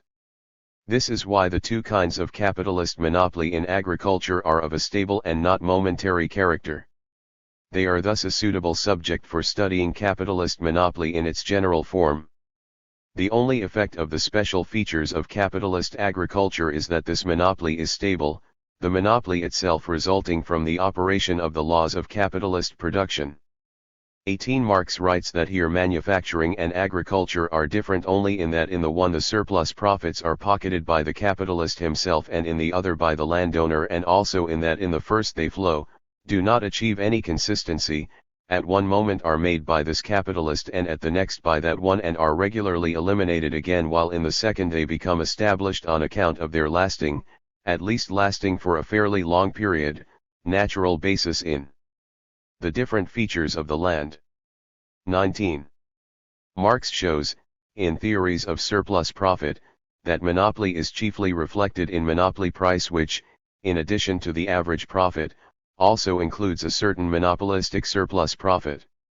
He concludes that in agriculture this monopolistic surplus profit is fixed in the shape of rent, and that consequently land rent is a special case of monopolistic surplus profit, while the price of agricultural products, as soon as it includes rent, absolute or differential rent, is a monopoly price. Marx demonstrates that the monopoly character of the price of agricultural products primarily results from the monopoly of the private ownership of land. It is in fact a price, writes Marx, which is extorted only by the monopoly of landed property, and differs in this as a monopoly price from the price of industrial products. 20 Lenin also stresses this aspect. Absolute rent derives from private ownership of landed property. This rent contains an element of monopoly, the element of monopoly price. 21. It follows from the monopoly of the private ownership of the land that agricultural products, in contrast to industrial products, are sold at their market value but not at their social price of production. Monopoly of the private ownership of land prevents the values of agricultural products from being converted into prices of production, and in this way maintains prices for agricultural products artificially at a monopolistically high level. Marx characterizes the special nature of land rent as a form of extra surplus value, surplus profit, with the words, incidentally, no matter how land rent itself is explained, the significant difference in comparison with industry is still the fact that here an excess surplus value results through cheaper production, there through dearer production. 22 If the monopoly of private ownership of landed property and absolute rent were to be eliminated by nationalization of the land, the prices of agricultural products would drop, the prices of production of industrial products, however, would rise, since the average profit rate would have increased. In connection with this, Marx writes that, an abandonment of absolute rent would reduce the price of agricultural products and increase that of industrial products to the extent that the average profit rose by this process. 23. The average profit rate would rise because the profit achieved by agrarian capitalists, after eliminating monopoly of the private ownership of the land, would flow into the communal fund of the capitalist class. Since the profit rate in agriculture, my account of the low organic composition of capital, is higher than the average profit rate, its incorporation in the process of equalizing profits must result in a rise in the average profit rate. But elimination of the monopoly of private ownership of land, abandonment of absolute rent and the reduction of the price of agricultural products to the level of their price of production does not signify, and this is also indicated by Marx, that the monopolistic character of the price of agricultural products is abolished. There still remains the monopoly of the capitalist cultivation of the land, there still remains differential rent as a consequence of this monopoly. This is why the price of agricultural products is still a monopoly price, even when it includes only differential rent. Here, too, the price of products carrying differential rent is a monopoly price. 24. In regard to differential rent, it may be said, that it is the effect of high value, so far as by high value is understood the excess of the market value of the produce over its real or individual value, for the relatively more fertile classes of land or mine. 25. Differential rent stems from the monopoly of the capitalist cultivation of the land and from the competition of agrarian capitalists associated with this. This competition is expressed in the fact that a uniform market value, a uniform social price of production and consequently a uniform market price as well are established. From the conditions of capitalist competition, it follows that the individual price of production on the worst areas of land is the determining price of production. This produces the false social value already mentioned, a market value artificially inflated by the capitalist monopoly of the cultivation or the land, a social production price what society overpays for agricultural products in its capacity of consumer. 26. The false social value is a monopoly price, it is the realization of the monopoly of capitalist cultivation of the land. Marx comes to the conclusion that in a communist society in which the category of price will cease to exist, there will no longer be any differential rent either. As in the past, social labor will be used in agriculture to cultivate areas of varying fertility, but the expenditure which is saved on better areas can be used for improving the less productive areas, from which it then follows that the total quantum of labor expended in agriculture will be reduced. 27. Within the capitalist mode of production, however, it is not possible to eliminate the monopolistic character of prices for agricultural products. Bourgeois nationalization of the land can only cause differential rent to pass from the purse of the landowner to the purse of the bourgeois state, but the price of agricultural products will remain the same. The main problem of the theory of monopoly price developed by Marx in Theories of Surplus Value is the relation between monopoly price and value. In particular, he shows that just as a distinction must be drawn between monopoly price on the one hand and price of production and value on the other, a distinction must also be made between market monopoly price and a monopoly price which is equal to the market value or the social price of production. In the latter case, one could speak of a monopolistic market value and a monopolistic price of production. Marx describes the market monopoly price, which he also calls the actual monopoly price, 28, as a price which is only limited by the state, of the demand backed by the ability to pay. 29. As an example of the conditions under which the product could be sold at a market monopoly price, Marx gives an example of a small island in which there is no external trade with grain or other agricultural products. In contrast to market monopoly prices, which may deviate to any extent from value, the monopoly price of agricultural products incorporating absolute rent is equal to their market value, monopolistic market value, i.e., it exceeds only their social price of production. But in this case the social price of production, insofar as it is determined by cost price on the poorest soils, is also a monopolistic price of production. Marx explains why the monopoly price of agricultural products cannot exceed their value as a rule. Value is the direct foundation of this price. In the pre-capitalist period, up to the 15th century, commodities were exchanged at their values. At this time, private ownership of landed property also existed. With the development of industrial capitalism, a fundamental change in price formation took place and market prices no longer fluctuated around value as their pivot but around price of production. In agriculture, however, this change in price formation was prevented by private ownership of the land, and value continued to be the direct basis for the price of agricultural products. Thus, as in the past, the market prices of these products still fluctuated around value.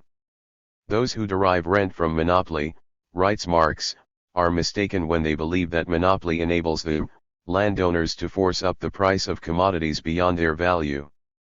Conversely, it consists in maintaining the value of commodities at above their average price, of selling commodities not above but at their value. 30. An important factor in substantiating the relation between monopoly price and value is, as Marx shows, the thesis formulated by bourgeois political economists as early as the beginning of the 19th century: it is not the rent of land which determines the price of its product but the price of this product which determines rent. 31. Rent as a form of monopolistic surplus profit is consequently based on the value of agricultural products and is thus not an additional charge on this value. The monopoly of private ownership of landed property is a barrier which prevents the free penetration of capital into agriculture, but, as Marx demonstrates, no monopoly is an absolute monopoly. As an example of the undermining of private ownership of land, he quotes the case in which the landowner and the capitalist farmer are one and the same person. Marx writes that the landowner puts no obstacle in the way of this farmer, makes no resistance, because he, the farmer, has him in his power, not as a capitalist but because he is the owner of the land. 32. Here the rule applies that landed property disappears in the face of capital. 33. This capitalist could be content with the average profit since he does not have to pay rent to anybody. In this case, it is possible to lower the price of agricultural products to the level of the price of production. In general, it is the result of the competitive struggle between the landowner and the capitalist which determines the extent to which the landowner is able to realize his economic position, whether he is able to take the whole of the absolute rent from the capitalist farmer or whether he must content himself with only a part of it. Marx also gives another example: absolute rent does not exist where the supply at an adequate price is so great that landowners are unable to resist the equalization of capitals. 34. From an economic point of view, ownership of land does not exist here, although it can exist juridically. With the examples given above, Marx characterizes competition between agriculture and other branches of production leading to an undermining of the monopoly of the private ownership of land. The competitive struggle within the capitalist class can also result in the monopoly of capitalist cultivation of land being undermined. When Marx says that in agriculture it is the price of production on the poorest areas of land which determines price of production, he is assuming that capitalist monopoly of the cultivation of the land is 100% effective, i.e., it is assumed that the products of the whole of the land available are required to satisfy the demand.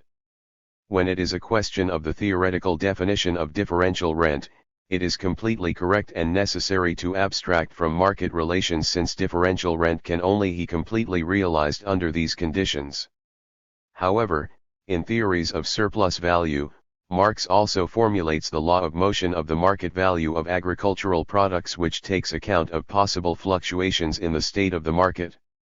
35. According to this law, market value can vary within wide limits, from the individual value of the product of the poorest areas of land up to the individual value of the product of the most fertile areas.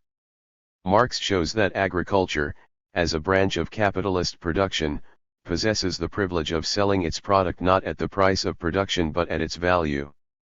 But this privilege does not at all apply to the products produced at different values within the same sphere of production. 36. Within agriculture itself, the price level is determined by whatever part of the total product of the more fertile areas is put on the market. It depends on the fertility of the better areas as to whether the poorer areas can realize a certain part of the difference between the individual value and the individual price of production of their products, or whether competition from the more fertile areas is so great that the inferior areas cannot even realize the average profit. In this way, Marx demonstrates that the more fertile areas play a dominating role on the market, assuming, of course, that the quantity of their products is such that a surplus can be created and the price forcibly lowered. Competition within agriculture can thus have the effect that land rent is merely a deduction from the profit of the capitalist farmer who, on the one hand, endeavors to remain competitive by cutting back the wages of his agricultural workers.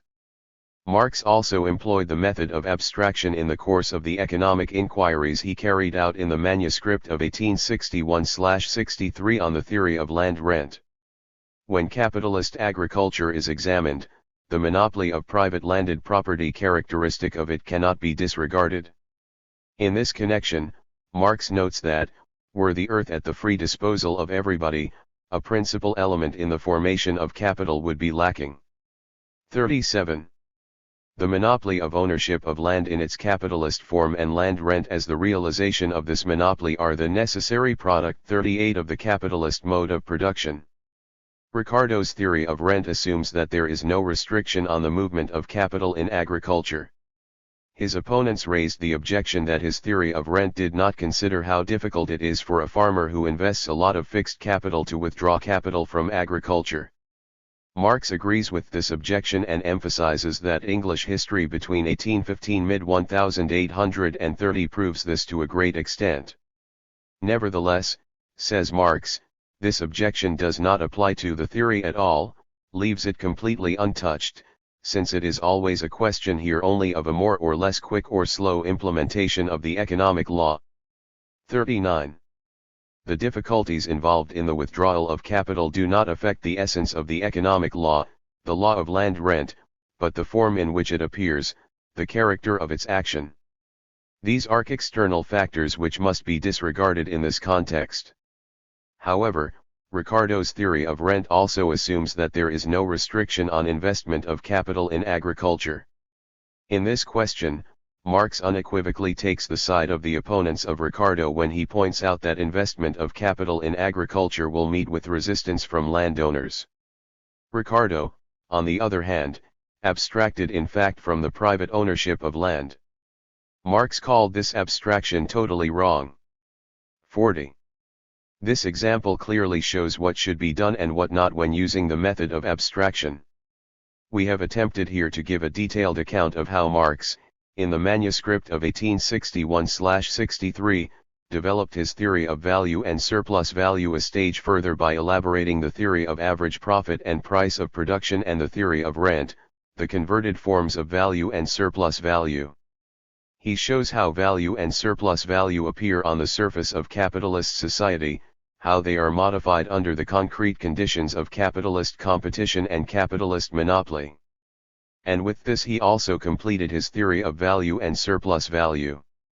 In actual fact, after 1863, Marx concentrated all his attention on preparing the work he had carried out on economics for publication.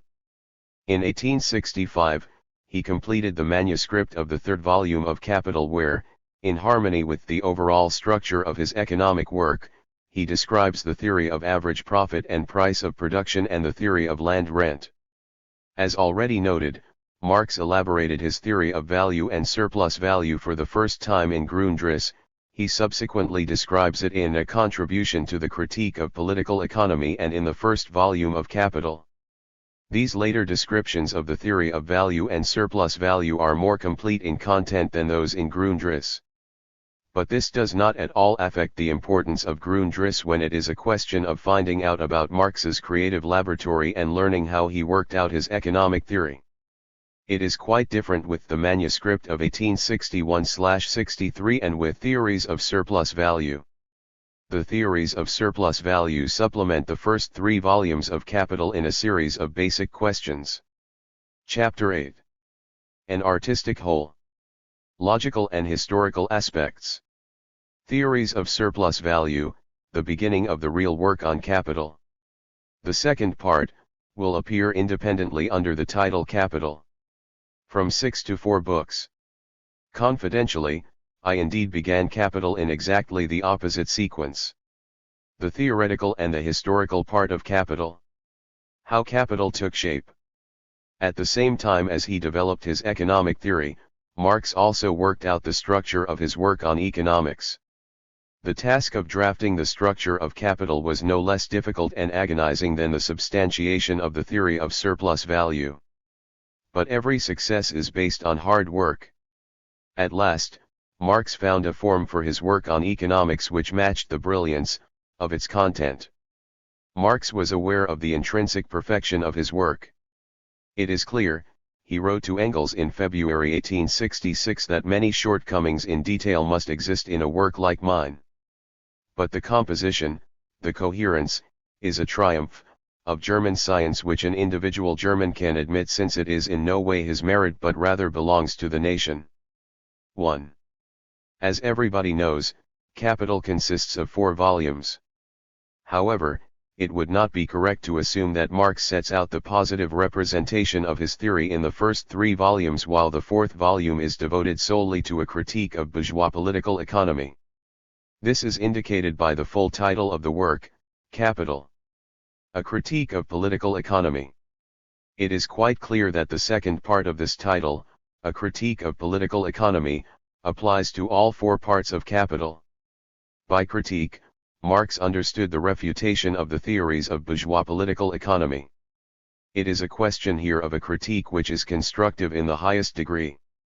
Marx himself never drew a sharp distinction between a theoretical and a critical part of Capital. In a note to the first volume of it is stated that the insufficiency of Ricardo's analysis of the magnitude of value will appear from the 3rd and 4th books of this work. 2. Even from this it is apparent that the critique of bourgeois political economy is not only the subject of the 4th volume of Capital but of the others as well. The relation between the first 3 volumes and the 4th can be described essentially as a relation between the logical and the historical. In volumes I to 3 of Capital, bourgeois political economy is mainly criticized from the logical standpoint, whilst in the 4th volume, in Theories of Surplus Value, this is chiefly done from the historical point of view, since the history of economic theory reflects the history of bourgeois society. Of course, when considered historically, bourgeois political economy was necessarily a valuable source of theoretical material for Marx. It is consequently no accident that Marx elaborated fundamental parts of his theory of economics for the first time in the course of his work on theories of surplus value, for instance the theory of productive and unproductive labor, the theory of average profit and price of production, the theory of land rent, the theory of capitalist reproduction and the theory of crises. The original structure of Capital was not at all in the form which we know today. In the course of his labors, Marx modified and perfected it step by step until he ultimately achieved the layout which best corresponded to the brilliant content of his economic theory. From the structure of Capital, various stages can be distinguished in Marx's work. Nevertheless, by the 1840s, Marx had already divided his work on economics into 2 main parts, a theoretical part, in which a positive description of the subject of his work is given, and a part which is more historical. 3. In 1857, in connection with the actual writing of Grundrisse, he began to concern himself intensively with the layout of his economy. His first provisional plan was set out in his Introduction, a contribution to the critique of political economy, written about the beginning of September 1857, which he never completed and which was originally intended as an introduction to his work on economics. The disposition of material, wrote Marx, has evidently to be made in such a way that, section 1 comprises general abstract definitions, which therefore appertain in some measure to all social formations. 2. The categories, which constitute the internal structure of bourgeois society and on which the principal classes are based. Capital. Wage labor. Landed property and their relations to one another. Town and country. The 3 large social classes, exchange between them. Circulation. The private credit system. 3. The state as the epitome of bourgeois society. Analysis of its relations to itself. The unproductive classes. Taxes, national debt. Public credit. Population. Colonies. Emigration. 4. International conditions of production. International division of labor. International exchange. Export and import. Rate of exchange. 5. World market and crises. 4. In the chapter on money, Marx likewise puts forward a plan for the description of the theory. In the first section, exchange values, money, prices are to be examined. The internal structure of production forms, the second section, the state as the epitome of this the third, the international relationship the fourth, the world market the last one, 5. At the beginning of the chapter on money, however, Marx already set out a detailed version. I1, General concept of capital. 2, Special nature of capital, circulating capital, fixed capital. Capital as food, as raw material, as instrument of labor. 3, Capital as money. 2.1, Quantity of capital. Accumulation. 2, Capital measured against itself. Profit. Interest. Value of capital, capital as distinguished from itself as interest and profit. 3. The circulation of capitals. A. Exchange of capital for capital. Exchange of capital for revenue. Capital and prices. B. Competition of capitals. C. Concentration of capitals. 3. Capital as credit. 4. Capital as share capital. V. Capital as money market. 6. Capital as a source of wealth. The capitalist. Landed property would then be dealt with after capital. After this, wage labor. After all three, the movement of prices as circulation determined in its inner totality. On the other side, the three classes as the three basic forms of production and the conditions of circulation. Then the state. State and bourgeois society. Taxes or the existence of the unproductive classes. The national debt. The population. The state and its relations with other countries, colonies. Foreign trade. Rate of exchange. Money as international currency. Finally, the world market. Extension of bourgeois society beyond the limits of the state. Crises. Disappearance of the mode of production and form of society based on exchange value. Realistic definition of individual labor as social labor and vice versa. 6. This truly grandiose plan, drawn up in November 1857, indicates that Marx intended to explore all the important aspects of bourgeois society, up to the conditions under which it could be abolished and replaced by a superior form of society, communism. The historical part is missing in this plan since only the logical structure of the theory of economics itself is given here. The section on capital is divided into 6 large parts, marked by Roman numerals. But a few pages further, Marx sets out another plan for the section on capital. I. General. 1. A. Development of capital from money. B. Capital and labor. C. The elements of capital, grouped according to their relationship with labor. 2. Differentiation of capital. A. Circulating capital, fixed capital. 3. Individual features of capital, capital and profit. 2. Special features. 1. Accumulation of capitals. 2. Competition of capitals. 3. Concentration of capitals. 3. Individual features. 1. Capital as credit. 2. Capital as share capital. 3. Capital as money market. 7. In the general section, Marx later called this section capital in general, the arrangement of the material in 3 parts, which was subsequently to play such an important role in the structure of the theoretical part of capital, is already clearly outlined. This arrangement is still formulated in the terms of Hegel's logic. 2 months later, on or about January 14, 1858, Marx wrote to Engels that in the method of treatment the fact that by mere accident I again glanced through Hegel's logic has been of great service to me. 8. When we see how Marx evolved the structure of capital, it is apparent that he gradually freed this structure from the philosophical scaffolding with which he had originally surrounded it. On February 22, 1858, Marx advised Lassalle of the plan for his work on economics, which was to cover 6 books. 1. Capital, contains some introductory chapters. 2. Landed property. 3. Wage labor. 4. The state. 5. International trade. 6. World market. He then continues with these words: naturally, I cannot refrain from criticizing other economists now and then, and particularly not from polemicizing against Ricardo.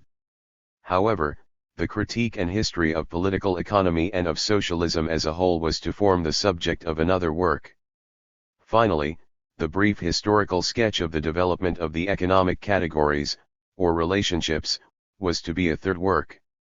9.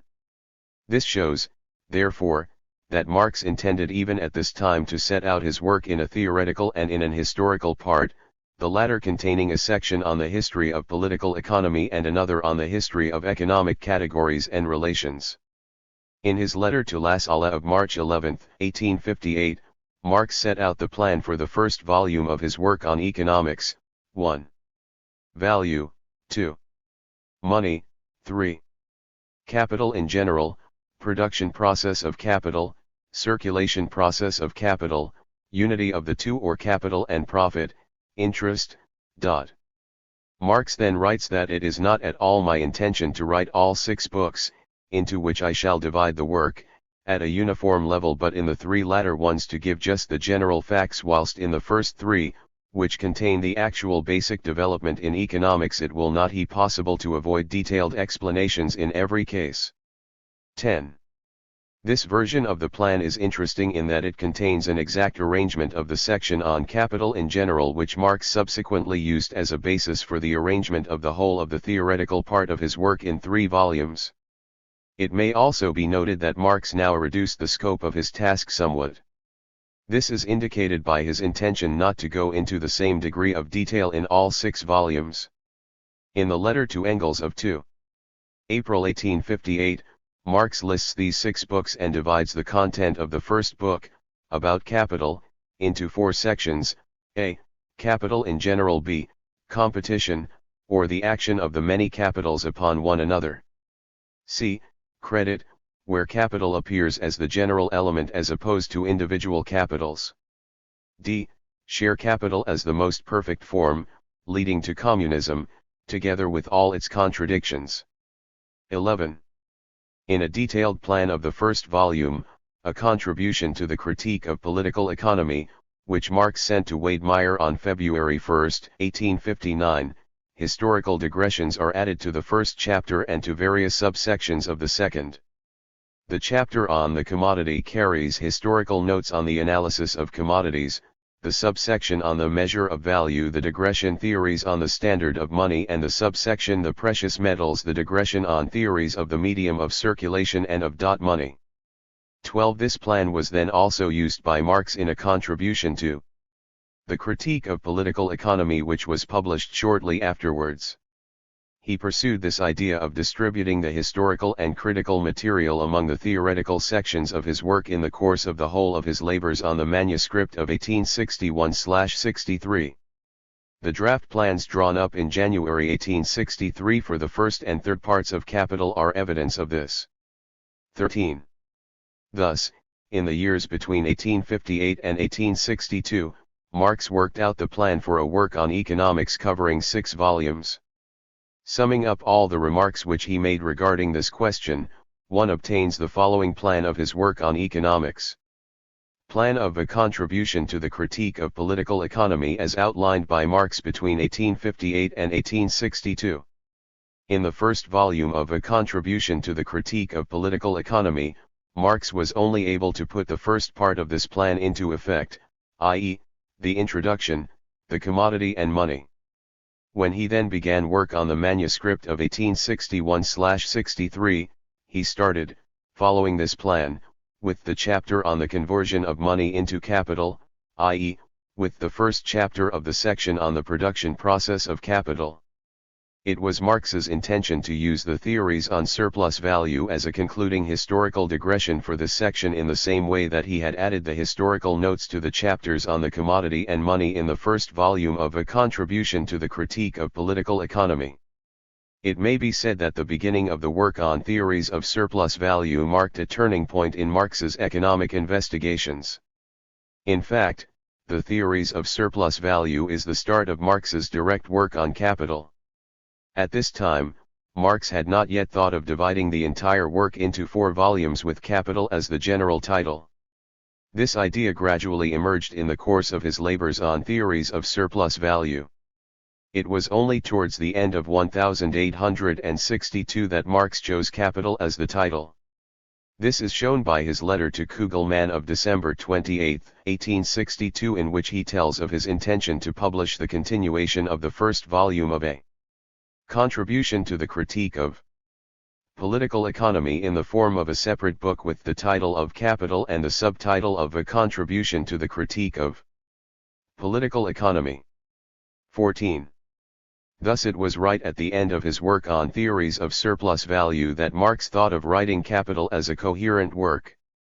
In August 1863 he returned to his original plan of writing the historical part of his work in a separate volume. In the letter of August 15, 1863, Marx informed Engels of his work on theories of surplus value and noted that, "When I now look at the concoction and see how I had to change everything and even had to put the historical part together from material which was in part quite unknown." 15. Here, for the first time, he calls theories of surplus value the historical part of his work on economics. After this, Marx regarded the manuscript of Theories of Surplus Value as the first version of the fourth and last volume of Capital. Although it was only from 1863 onwards that Marx regarded Theories of Surplus Value as the fourth volume of Capital, it can still be said that right from the start the work on Theories of Surplus Value was work on the fourth volume of Capital. In the course of this work, Marx modified his original intentions to a considerable extent and greatly increased the scope of his investigations. The critical analysis of the views of the bourgeois economists on surplus value was linked with the analysis of their ideas on profit, rent, and so on. Furthermore, in critical confrontation with bourgeois political economy, Marx was obliged to explain one or other of the sections of his own theory on economics which, as we know, he had not yet completed at this time. The consequence of all this was that a notable expansion took place in the range of problems under investigation by Marx. The historical digression of theories on surplus value reached an enormous length, about 110 printed sheets, and became a critical investigation of the whole history of development of bourgeois political economy. Finally, it occurred to him that the whole of the historical and critical material had to be put together in a separate volume as the fourth book of Capital. At the same time, in the course of the work on the manuscript of 1861-63, the decisive importance of the arrangement of the material in 3 parts, which at first Marx had only intended for the chapter on capital in general, became increasingly apparent. Marx gradually arranged the whole of the material in Capital in these 3 groups. Thus, on June 18, 1862, he informed Engels about the progress of his investigations. "I am stretching out this volume.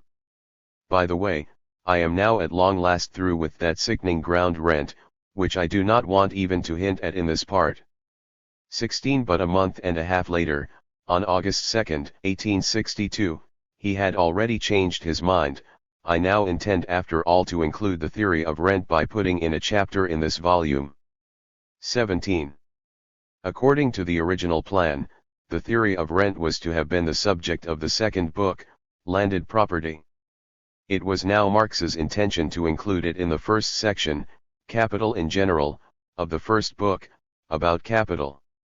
In the letter to Kugelmann of December 28, 1862, to which reference has already been made, and where it was mentioned that the second part of A Contribution to the Critique of Political Economy was to be published under the title of Capital, Marx wrote the following about the content of this second part, really it only deals with those matters which should form the third chapter of the first section, namely, capital in general, and does not therefore include the competition of capitals, or the credit system. This volume contains what the English call the principles of political economy. It is the quintessence, together with the first part, and the development of the rest, with the exception perhaps of the relations of different state forms to different economic structures of society, could be easily accomplished by others on the basis thus provided. 18. Regarding his further plans, Marx stated that he intended either to write the continuation, that is, the conclusion to my treatment of capital, competition, and credit, in German, or else to combine the first two books into one volume for the English public. 19. These lines indicate that Marx at this time had already definitely abandoned the idea of writing 6 books and had almost made up his mind to restrict himself to the first section of the first book, the section on capital in general. This section was to be divided into 3 parts: production process of capital, circulation process of capital, and unity of the two, or capital and profit. In the same letter, he also remarks that capital comprised about 30 printed sheets. In actual fact, however, there are about 5 times as many sheets as this in the 3 volumes of Capital. This is the best evidence that Marx, in the period following, really did include in the section on capital in general many of the problems which were actually intended to be the subject of the following sections of the first book and the other volumes of his work on economics. This is how the plan of capital was evolved in the course of Marx's work on the manuscript of 1861-63, this is how the 3 theoretical parts took shape while theories of surplus value, by reason of its structure and content, became the 4th volume of Capital. As a whole, the manuscript of 1861-63 represents the rough draft of all 4 volumes of Capital. Between 1864 and 1865, Marx rewrote the first 3 volumes of Capital while the historical part retained the original form in which it had been written between 1862 and 1863. Consequently, on account of the new arrangement of the first 3 books, this part had to be revised.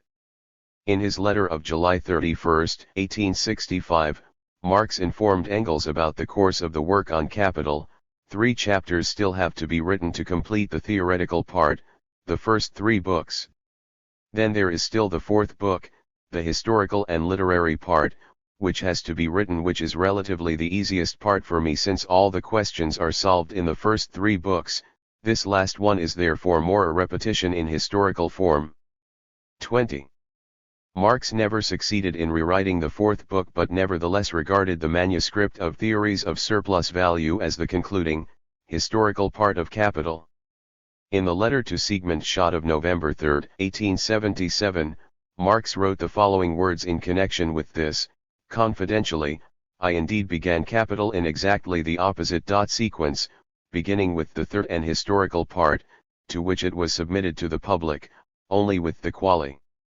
118fication that the ist volume, which was started last, was prepared for printing straight away whilst the 2 others remained in the rough form which all research has at the beginning. 21.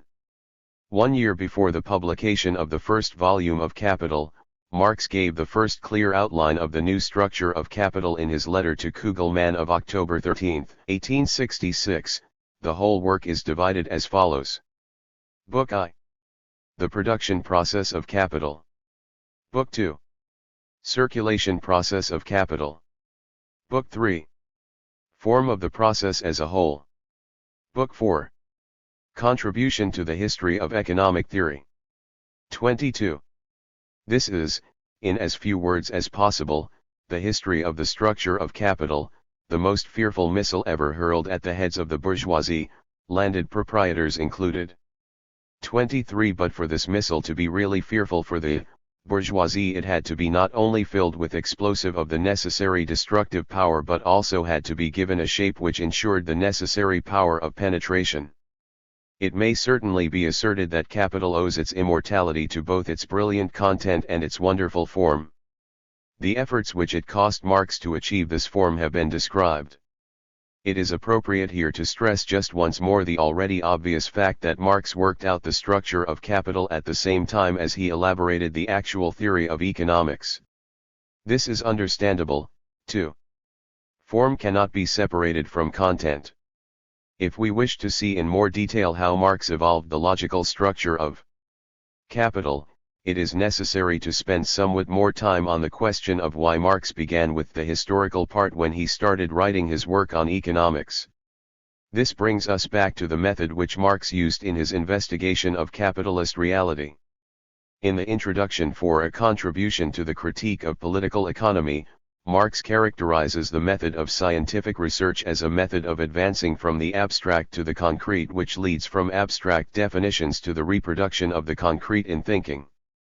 Advancing from the abstract to the concrete has the converse process as a basic condition, the transition from the concrete fact in the idea to the simplest abstract definitions. This method is materialistic because it takes the concrete not as the result but as the presupposition, the point of departure, for research. Marx stresses that advancing from the abstract to the concrete is the method by which to assimilate the concrete, but this is, however, by no means the process of evolution of the concrete world itself. 24. The starting point for Marx' theory of economics was capitalist reality itself. Lenin observed that capital contained the history of capitalism and the analysis of the terms summarizing it. 25. The history of capitalism, of capitalist production relations, is the source of Marx's theory. Marx found the reflection of this history in the history of bourgeois political economy, the development of political economy, as Engels wrote when explaining Marx's method of inquiry, constituted a natural clue, which the critique could take as a point of departure, and then the economic categories would appear on the whole in the same order as in the logical exposition. In this, it is the actual development which is traced. 26. Naturally, the development of the science of economics does not at all correspond exactly to the development of economic reality. It has its peculiarities which caused Marx, in a contribution to the critique of political economy, to note that science, unlike other architects, builds not only castles in the air, but may construct separate habitable stories of the building before laying the foundation stone. 27. But the zigzag and contradictory development of science does not prevent the history of political economy, in one way or another, from reflecting the history of the economic development of society. This only means that a particularly critical approach must be employed in analyzing the history of political economy. That the development of the science reflects the development of economic reality is confirmed by Marx in the letter to Kugelmann of July 11, 1868. On the other hand, the history of the economic theory certainly shows that the concept of the value relation has always been the same, whether more or less clear, hedged with illusions or scientifically precise. Since the thought process itself grows out of the conditions, is itself a natural process, thinking that really comprehends must always be the same, and can only vary gradually according to maturity of development, including that of the organ by which the thinking is done. 28. It is obvious that Marx is referring here to classic bourgeois political economy, the outstanding figures of which represent the thinking that really comprehends. In these lines, Marx sets out the materialist thesis that scientific theory reflects reality and the history of the theory the development of this reality, including as well the development of thinking as a part of reality. When Marx began to elaborate his theory of economics, he had to start with a critical historical investigation since his theory and its theses had to be substantiated by the historical reproduction of the theory. We may recall here once more the noteworthy spot in the epilogue to the second edition of the first volume of Capital where Marx characterizes the difference between the method of inquiry and the method of presentation. Of course, the method of presentation must differ in form from that of inquiry. The latter has to appropriate the material in detail, to analyze its different forms of development, to trace out their interconnection. Only after this work is done, can the actual movement he adequately described. If this is done successfully, if the life of the subject matter is ideally reflected as in a mirror, then it may appear as if we had before us a mere a priori construction. 29. The critical historical analysis of the development of the science, the historical reproduction of the theory, is of enormous importance when it is a question of assimilating the subject matter and of analyzing its different forms of development. A critical analysis of the history of bourgeois political economy shows that Marx's economic theory solved all the contradictions in which bourgeois economy had become entangled and provided an answer to all the questions which the entire course of development of human society had already put on the agenda. This is also the historical proof of the correctness of Marxist theory. Properly speaking, the advance from the abstract to the concrete also reflects the actual historical process. The procedure of abstract reasoning which advances from the simplest to more complex concepts, writes Marx, conforms to actual historical development. 30. Reasoning which advances from the abstract to the concrete is therefore correct because it corresponds to the historical development of economic reality. This is reinforced still further by the fact that at every stage of this advance reference can be made to the reflection of this actual process in the history of the science itself.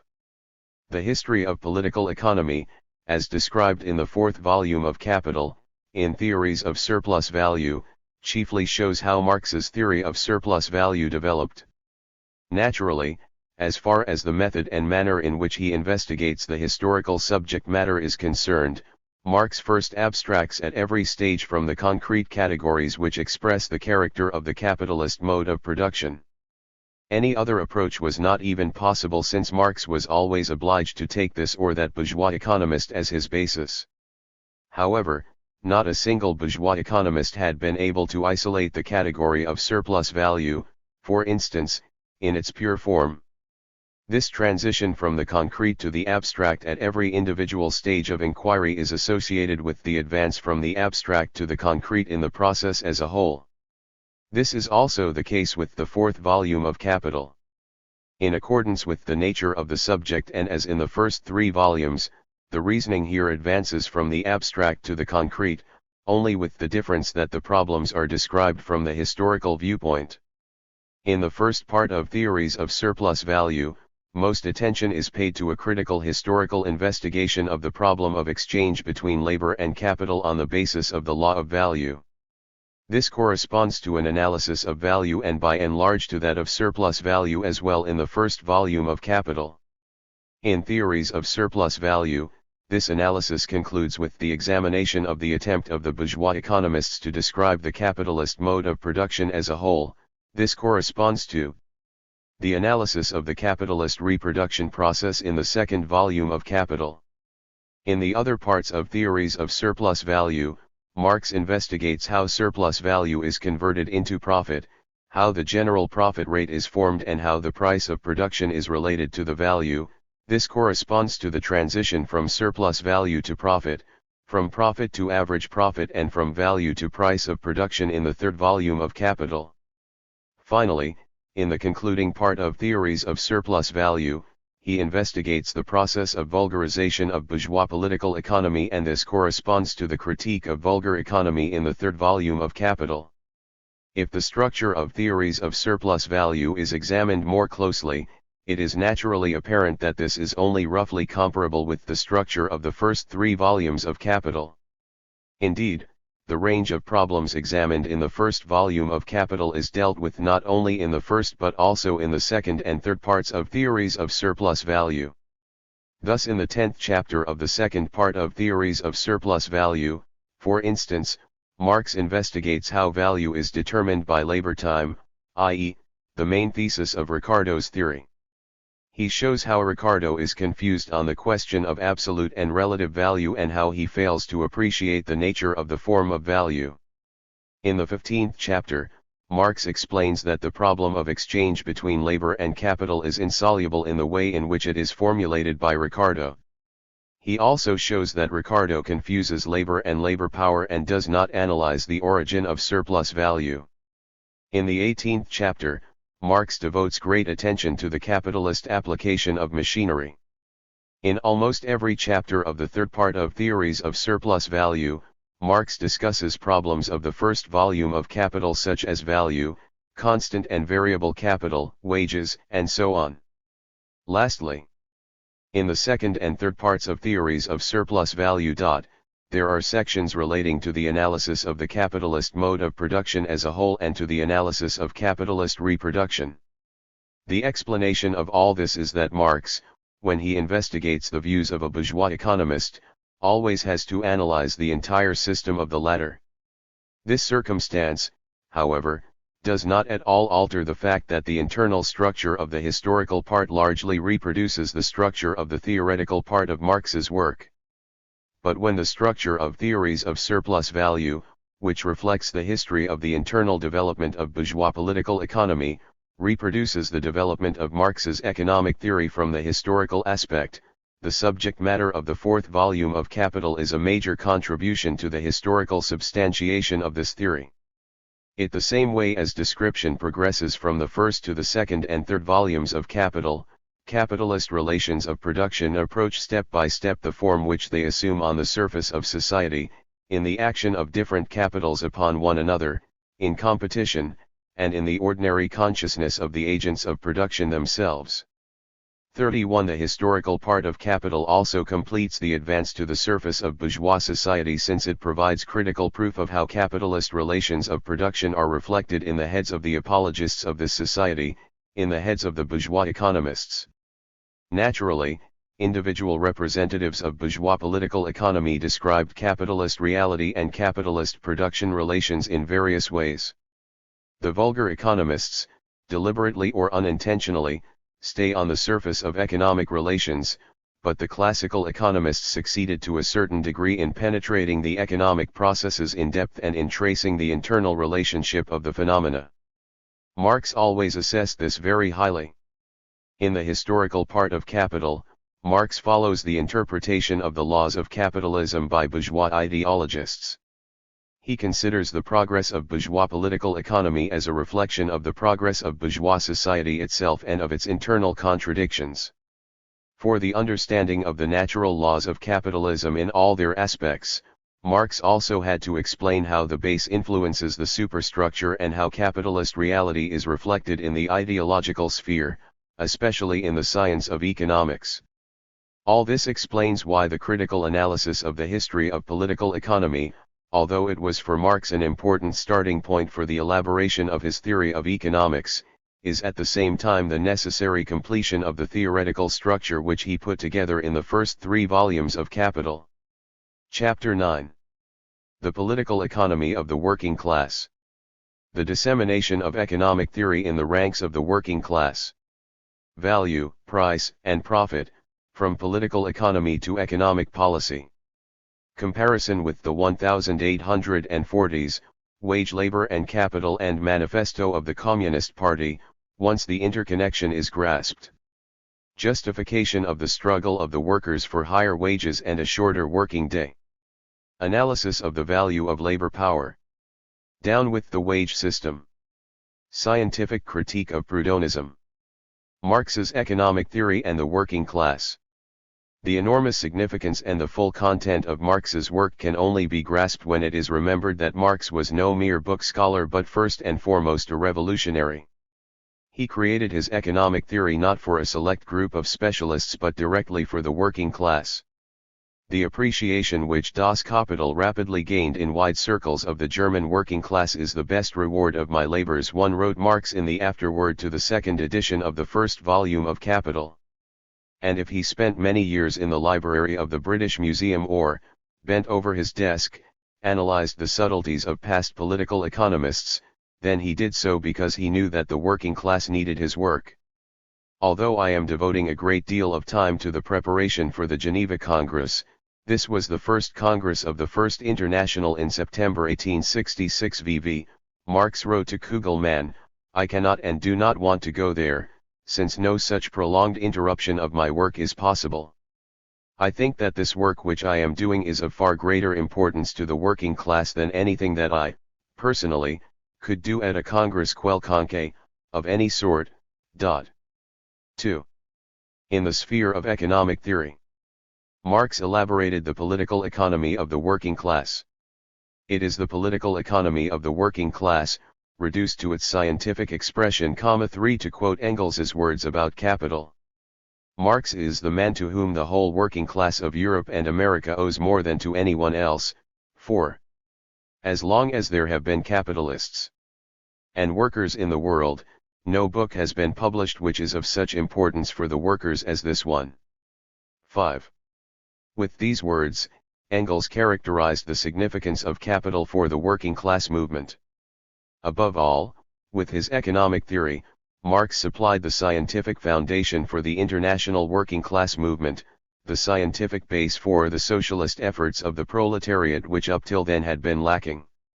6. Marx exposed the mechanism of capitalist exploitation and thus showed that the entire capital of our bankers, merchants, industrialists and big landowners is nothing but the accumulated and unpaid labor of the working class. 7.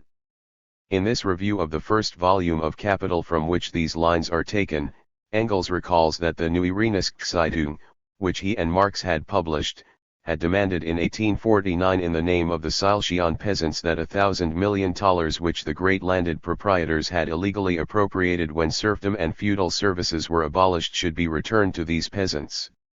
The series of articles printed in this connection by their friend and fellow militant W. Wolf, was also called Schlesische Milliarde, Silesian 1,000 million. What are 1,000 million, wrote Engels, in comparison with this colossal reclamation which is now being made in the name of the entire working class, for this is how it must certainly be understood.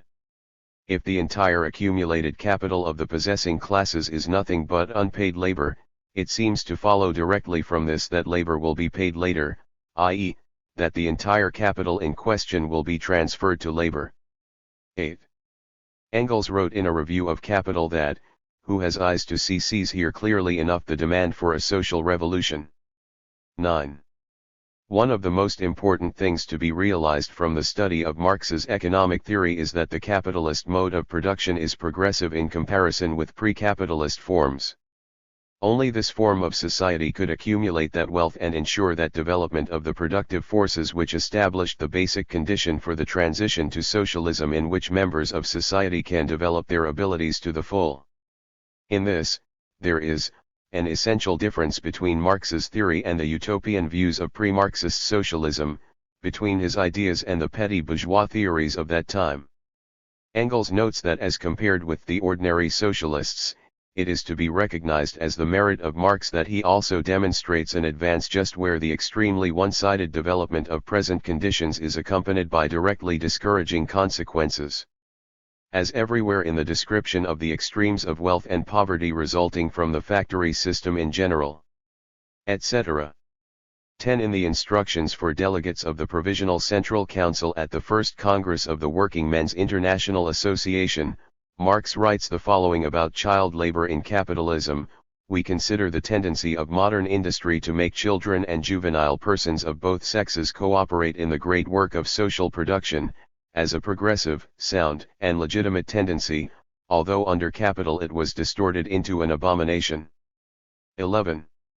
When capitalism has fulfilled its historical mission and socialized all aspects of labor, it becomes, as Marx also shows, an obstacle for the progress of society. It thus compels the working class to take power into its own hands and, in the interests of the whole of society, to abolish the form of appropriation of wealth which prevails in capitalism. Marx comes to this conclusion after discovering the economic law of motion of capitalist society. In contrast to the pseudo-socialists Lassalle and Proudhon, Marx provided an all-round substantiation of the thesis that the socialist revolution is necessary for the complete liberation of the working class. Other measures, if they do not attack the monopoly of the capitalist class, the owners of the means of production, cannot liberate the working class from wage slavery. This does not mean that Marx contested the usefulness of such actions. He only considered that they are of secondary importance when it is a question of the liberation of the working class from capitalist exploitation. Here is a characteristic example of this. Marx analyzes the cooperative movement in capitalism and states that we acknowledge the cooperative movement as one of the transforming forces in the present society based upon class antagonism. Its great merit is to show practically, that the present pauperising, and despotic system of the subordination of labor to capital can be superseded by the republican and beneficial system of the association of free and equal producers. We recommend to the working men to embark in cooperative production rather than in cooperative stores. The latter touch but the surface of the present economical system, the former attacks its groundwork. 12. In the third volume of Capital, and in Theories of Surplus Value, Marx repeatedly speaks of the cooperative factories of the workers in England. 13. Who thus showed that the capitalist as such had ceased to be a necessary figure in the production process.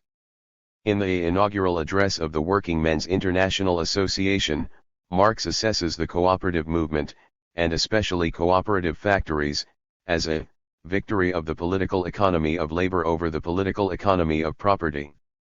The value of these great social experiments cannot be overrated.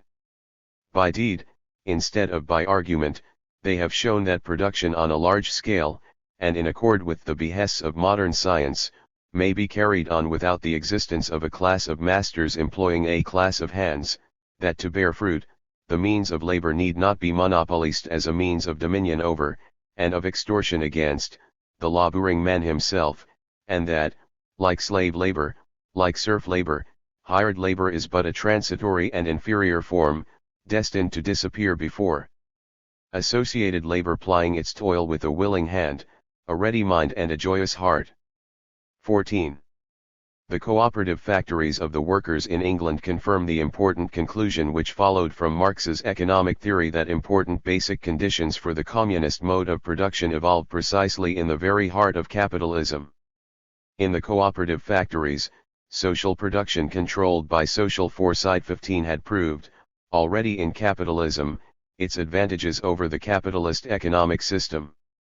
Social production controlled by social foresight is how Marx defines in the inaugural address the political economy of the working class, by which he means the economy of the future, communist society. Nevertheless, Marx warns the workers that, however excellent in principle and however useful in practice, cooperative labor, if kept within the narrow circle of the casual efforts of private workmen, will never be able to arrest the growth in geometrical progression of monopoly, to free the masses, nor even to perceptibly lighten the burden of their miseries. 16.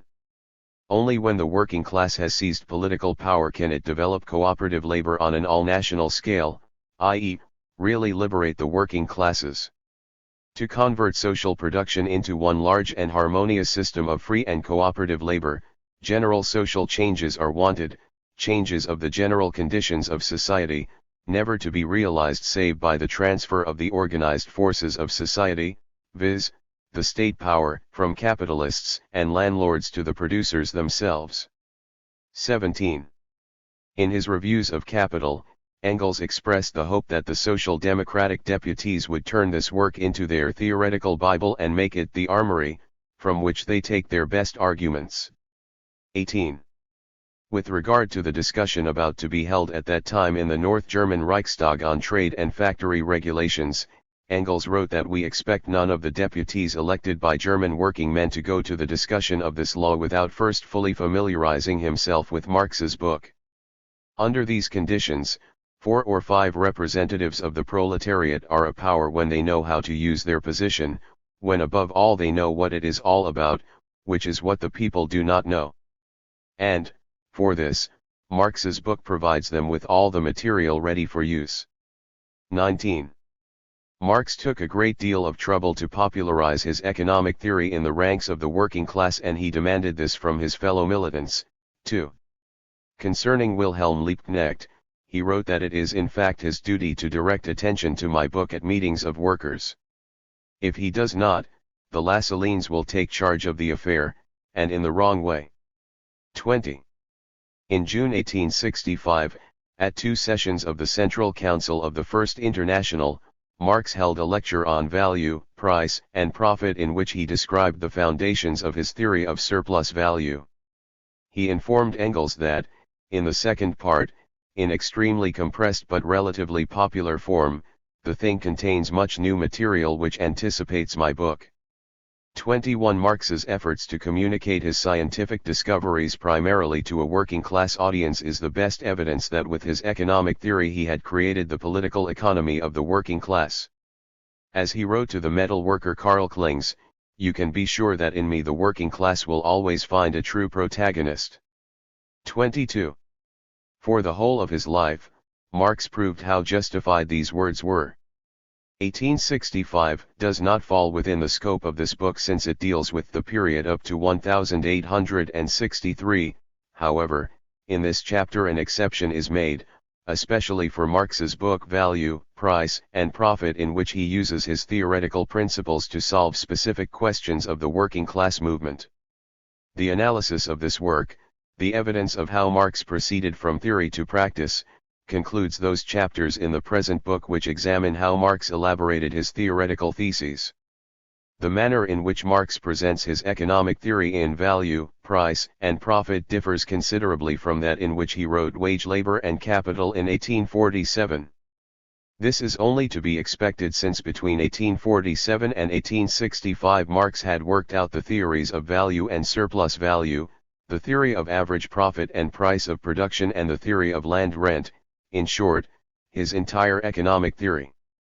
And now we have before us a work in which the general principles of political economy are used to solve the practical problems of the working class. Marx gave his lecture on value, price, and profit for a quite specific reason. John Weston, a member of the General Council and a carpenter by trade, was endeavoring to prove to the General Council that it was useless for the workers to try and achieve an increase in the general wage level, since this, so he believed, would lead to a general rise in prices. From this, Weston drew the conclusion that trade unions were harmful. The refutation of the views of Weston was made even more urgent by the fact that they were expressed at a time when the working class in general was demanding an increase in wages. Furthermore, the Proudhonists and Lassalleans shared the opinion of Weston. Lassalle's thesis of the iron law of wages resulted in a negative relationship with the trade unions and with the economic struggle of the working class in general. An answer to it had to be given, and Marx used all of the main theses of his economic theory to give a convincing answer. He proved that the views referred to above implied the same thing as the assertion of the vulgar economists that value was determined by costs of production. Ricardo likewise determined value by the costs of production, but, by this term understood the labor time which is necessary for the production of a commodity. However, the formula which states that the value of a commodity is determined by its production costs also allows of the denial of the theory of labor value in general. The vulgar economists took advantage of this, and by production costs understood that which the production of the commodity costs the capitalist, i.e., the value of the invested capital, C plus V. Surplus value, profit, then appears as an addition to value, as profit on alienation. The value of a commodity is then determined by the value of the labor, i.e., by the wage. Other vulgar economists, such as say, for instance, understood by production costs the sum of the services which capital, earth, and labor contribute to production. They determined the magnitude of these costs by the relation between supply and demand. The fact that Ricardo and the vulgar economists had different views on production costs led to a mass of later fellows post-Ricardum, after Ricardo, such as Say himself, being able to assume that the cost of production was the final regulator of prices without having the slightest idea of the determination of value by labor time, and even directly denying this while others assert it. 23. It must be stated that Marx, in Wage, Labor and Capital, subscribed to Ricardo's interpretation of the formula which states that the value of a commodity is determined by the costs of production. We have just seen how the fluctuations of supply and demand always bring the price of a commodity back to its price of production. 24. Marx then established the relationship of production costs with value.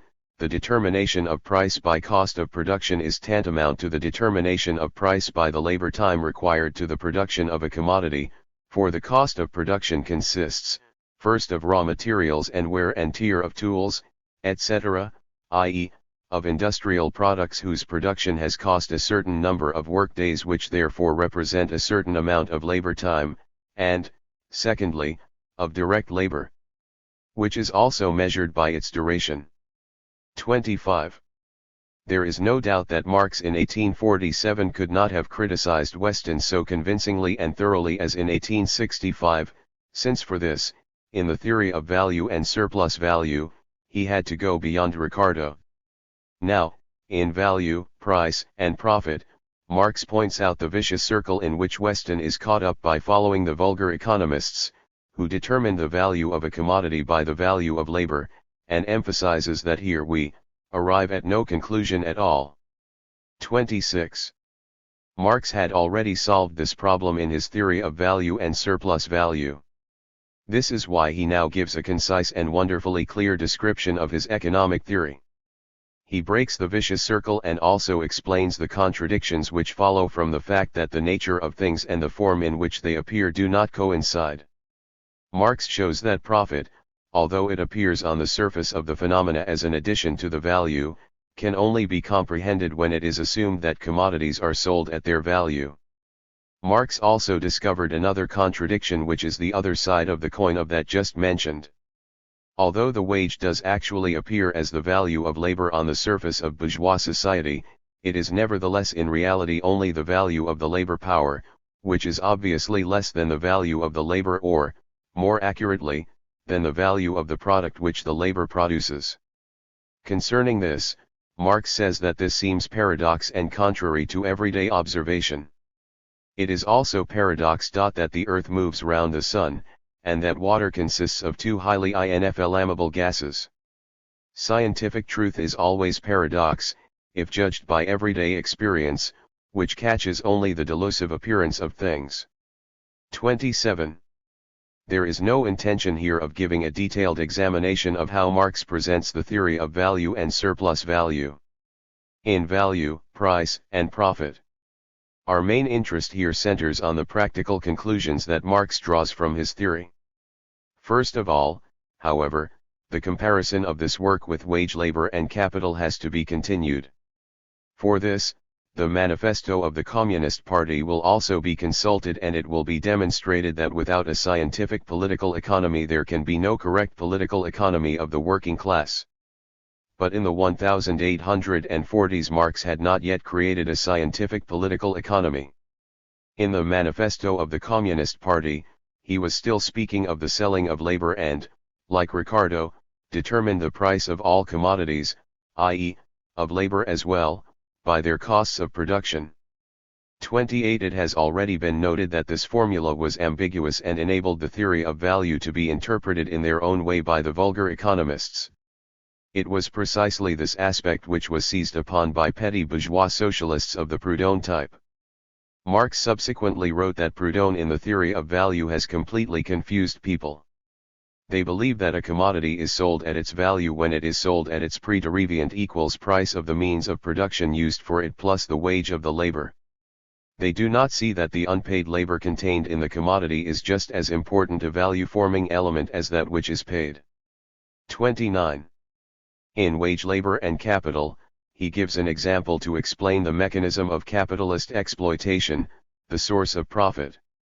For 1 shilling a laborer works all day long in the fields of a farmer, as a result of which the farmer secures a return of 2 shillings. The farmer not only receives the replaced value which he has given to the day laborer, he has doubled it. For the 1 shilling he has bought the labor power of the day laborer, which creates products of the soil of twice the value, and out of the shilling makes 2. 30. It is not difficult to understand here that the mechanism of capitalist exploitation is not explained on the basis of the law of value. When the laborer sells his labor to the capitalist, it is incomprehensible why he receives for it only half the value which is produced by it. This is an obvious violation of the law of value, the law of equivalent exchange. At a later date, Marx was only able to explain this contradiction by distinguishing between labor and labor power. This is because the key to the problem is that the value of the labor, i.e., the value of the product of this labor, is greater than the value of the labor power. In Value, Price, and Profit, Marx quotes a similar example and states that the value of the laboring power is determined by the quantity of labor necessary to maintain or reproduce it, but the use of that laboring power is only limited by the active energies and physical strength of the laborer. As he has sold his laboring power to the capitalist, the whole value or produce created by him belongs to the capitalist. 31. Marx succeeded in solving this particularly important problem by distinguishing between use value and the value of labor power as a commodity. Marx analyzes the value of labor power and points out that it is not the same in all of the various branches of production. From this, he immediately draws the practical conclusion that the cry for an equality of wages rests, therefore, upon a mistake, is an insane wish never to be fulfilled. What you think just or equitable is out of the question. The question is, what is necessary and unavoidable with a given system of production? 32. This shows in remarkably clear words how Marx elaborated the scientific economic policy of the working class, in the struggle with the capitalist class, on the basis of a scientific political economy. Furthermore, the analysis of labor power as a commodity leads to the conclusion that the value of this commodity on the surface of bourgeois society necessarily appears as the value of the actual labor. This is explained by the fact that the worker receives his wage after he has done his work and also that he actually allows the capitalist to take his work. This is why the unpaid labor appears as paid labor although the capitalist in reality only pays for a part of the labor of the worker. This is how Marx exposes one of the most deceptive, or, as he said, irrational, categories of the capitalist mode of production, wages. For the working class and the working class movement, this was of enormous significance. Once the interconnection is grasped, wrote Marx, all theoretical belief in the permanent necessity of existing conditions collapses before their collapse in practice. 33. And this is why Marx also took such great pains to explain this interconnection to the workers. We wish to be understood by the workers. 34 He wrote in Wage, Labor and Capital, and he noted with pride that, workers, understand my book and find their way about in it. 35. But to grasp the interconnection was of no less importance when it was a question of determining the correct economic policy of the working class. This is clearly shown in the question of the struggle of trade unions for higher wages and a legal limitation of the length of the working day. Let us see how Marx solves this cardinal problem for the working class movement in Value, Price, and Profit, and compare this with his treatment of it, in Wage, Labor and Capital and in the Manifesto of the Communist Party. Above all, Marx shows why it is also important from the practical point of view to define the category of surplus value in its pure form. Naturally, the whole of the surplus value does not flow as industrial profit into the pocket of the industrial capitalist. He must share it with the loan capitalist and the landowner. But, for the working class, this is of minor importance. It is the employing capitalist who immediately extracts from the laborer this surplus value, whatever part of it he may ultimately be able to keep for himself. Upon this relation, therefore, between the employing capitalist and the wage laborer the whole wages system and the whole present system of production hinge. 36. Marx also draws attention to the difference between profit rate and rate of surplus value. In Value, Price, and Profit, he also calls the rate of surplus value the profit rate. Here he is speaking of two expressions for profit rate and stresses that only the relation of profit to that part of the capital which is advanced for in wages indicates the actual degree of exploitation of labor, the real relation between paid and unpaid labor. A general rise of wages would therefore result in a fall of the general rate of profit, but not affect values. 37. Rate of profit means rate of surplus value here VV. This is the first important conclusion that Marx draws on this question from the theory of surplus value. In Wage, Labor and Capital, Marx still speaks like Ricardo of the inverse proportionality between wages and profit. Profit rises in the same degree in which wages fall, it falls in the same degree in which wages rise. 38. Marx now takes this thesis a great deal further. An inverse relationship of this kind exists between wages and surplus value. Since the law of the tendency of the profit rate to fall applies here, the profit rate can become less although wages do not rise and, Consequently, although the rate of surplus value does not become less. Conversely, with the development of capitalism and with the rise in labor productivity, there is a tendency for the rate of surplus profit to increase. The profit rate falls, not because labor is exploited less but, because he is exploited more. 39. In Value, Price, and Profit, Marx investigates the principal attempts of the workers to raise wages or stop them from falling. When food becomes more expensive or the value of money becomes less, the value of labor power increases and the worker must fight for a rise in wages. If the value of labor power falls, he must oppose the reduction of wages since, he would only try to get some share in the increased productive powers of his own labor, and to maintain his former relative position in the social scale. 40.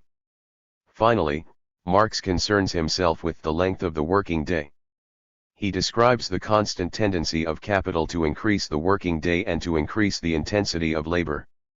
From this he draws the following conclusion: in their attempts at reducing the working day to its former rational dimensions, or, where they cannot enforce a legal fixation of a normal working day, at checking overwork by a rise of wages, a rise not only in proportion to the surplus time exacted, but in a greater proportion, working men fulfill only a duty to themselves and their race.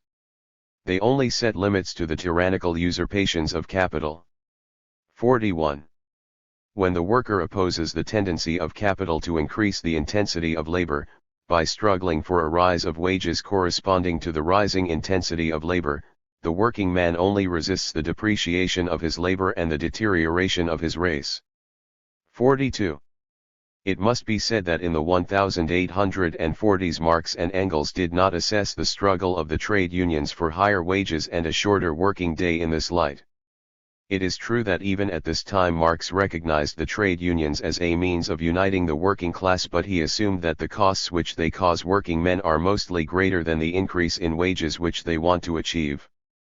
In the long run, they cannot resist the laws of competition. 43. While Marx and Engels denied the economic importance for this period of the strike actions of the working class, they still regarded the political significance of this struggle for the 1840s as being extremely important in preparation for the overthrow of the whole of the old society. It was at this time that Engels opposed the struggle of the working class for the 10-hour day and spoke out against strike action in general. Referring to the act passed in 1847 by Parliament, which limited the working day to 10 hours for juveniles and women, he wrote in 1850 that the 10-hour bill was in principle and as a concluding measure quite definitely a false step, an unpolitical and even reactionary measure which incorporates the germ of its own destruction. 44. When, at the end of December 1851, English engineering workers began a strike, demanding the abolition of overtime work and better working conditions, Engels assumed that this strike would delay the spread of the economic crisis and thus the outbreak of the revolution. This is why he called it stupid. 45. That Marx and Engels took up this position resulted directly from their views on economics at that time. In Wage, Labor and Capital, Marx described wages as the value or price of labor and wrote that now, the same general laws which regulate the price of commodities in general, naturally regulate wages, or the price of labor power. The price of labor power will be determined by the cost of its production, by the labor time necessary for production of this commodity, labor power. Thus the cost of production of simple labor power amounts to the costs of existence and propagation of the worker. The price of this cost of existence and propagation constitutes wages. The wages thus determined are called the minimum of wages. 46. In the Manifesto of the Communist Party, Marx and Engels likewise remarked that the average price of wage labor is the minimum wage. 47. It must be said that the theory of the minimum of wages is a purely bourgeois approach to the problem which dates back to the physiocrats. Marx subsequently wrote that the minimum of the salary forms the axis of physiocratic doctrine. The physiocrats went wrong in that they regarded this minimum as an unvarying magnitude which, with them, is determined entirely by nature, not by the stage of historical development, which is itself a magnitude subject to movements. 48. In Value, Price, and Profit, Marx took a different view of this important problem. Here, too, he first of all determines the value of labor power by the quantum of labor which is needed to produce the food which the worker needs to maintain himself and for the reproduction of labor power. Later, however, he says that there are some peculiar features which distinguish the value of the laboring power from the values of all other commodities. The value of the laboring power is formed by two elements, the one merely physical, the other historical or social. 49. The value of the food needed is only the lowest limit of labor power. The value of labor power is also determined by the traditional standard of life 50 which has become established in the particular country in question. What is the maximum of the value of labor power? It is just as impossible to determine this as it is to determine the minimum rate of surplus value. The capitalist always strives for a maximum profit, i.e., he endeavors to reduce wages to the physical minimum and to extend the working day to the physical maximum. Fixation of the actual level of wages and the actual length of the working day is only settled by the continuous struggle between capital and labor. The matter resolves itself into a question of the respective strength of the combatants. 51. It should be pointed out that Marx assessed the struggle of the workers for higher wages in 1853 in an article published in the New York Tribune differently than he did in the 1840s. There is a sort of philanthropes and even socialists who believe that strikes damage the interests of the worker himself and who claim that their main task is to find a method to secure constant average wages. Marx based his arguments on the cyclical development of capitalism, which makes all such average wages impossible and which causes the sequence of the rise and fall in wages and the resulting never-ending conflicts between capitalists and workers. 52. It is indeed true that the problem is formulated in different terms from the words used in the 1840s, but it was only when Marx had distinguished between labor and labor power that he was in a position to make a thorough analysis of labor power, this commodity which is fundamentally different from all other commodities. Marx noted that the entire world of commodities can be divided into two great parts. Firstly, labor capacity. Secondly, the commodities differing from labor capacity itself. 53. Only after an analysis of labor power as a commodity was it possible to comprehend the relation between labor and capital, not as a physical relation between accumulated and direct labor, which is how the bourgeois economists viewed it, but as a specifically social relation, i.e., as a class relation, which cannot be understood apart from the class struggle between workers and capitalists. From Marx's theory it follows that the struggle of the working class for higher wages and shorter hours is directly dictated by economic necessity and results directly from the general tendency of capital to force wages down to the physical minimum. It is in this direction that the law of capitalist accumulation operates. Should the working class renounce their resistance against the encroachments of capital, they would be degraded to one uniform mass of broken wretches past salvation. 54. It is consequently not at all astonishing that Marx and Engels should have assessed the 10 Hours Bill, which was passed by Parliament on June 5, 1847, quite differently in the 1860s from the 1840s.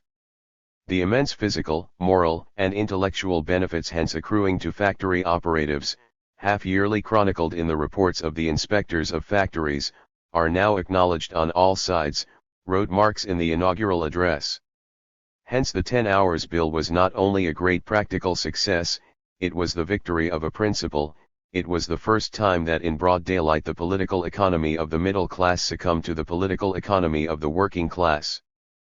55. Marx continued with this approach when in 1866 he raised the demand for legal enactment of an 8-hour working day. In the instructions for the delegates of the Provisional Central Council to the First Congress of the Working Men's International Association, he wrote that a preliminary condition, without which all further attempts at improvement and emancipation must prove abortive, is the limitation of the working day. We propose 8 hours work as the legal limit of the working day. 56. This demand became one of the principal slogans in the struggle of the working class throughout the world. It is also quite understandable why Marx in the 1860s had such an exceptionally high regard for the activities of trade unions.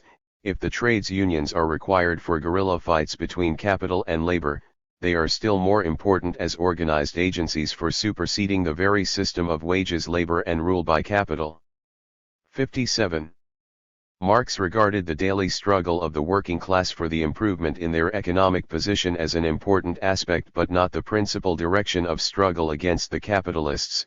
He stressed that the working class in this everyday struggle are only fighting with effects, but not with the causes of those effects.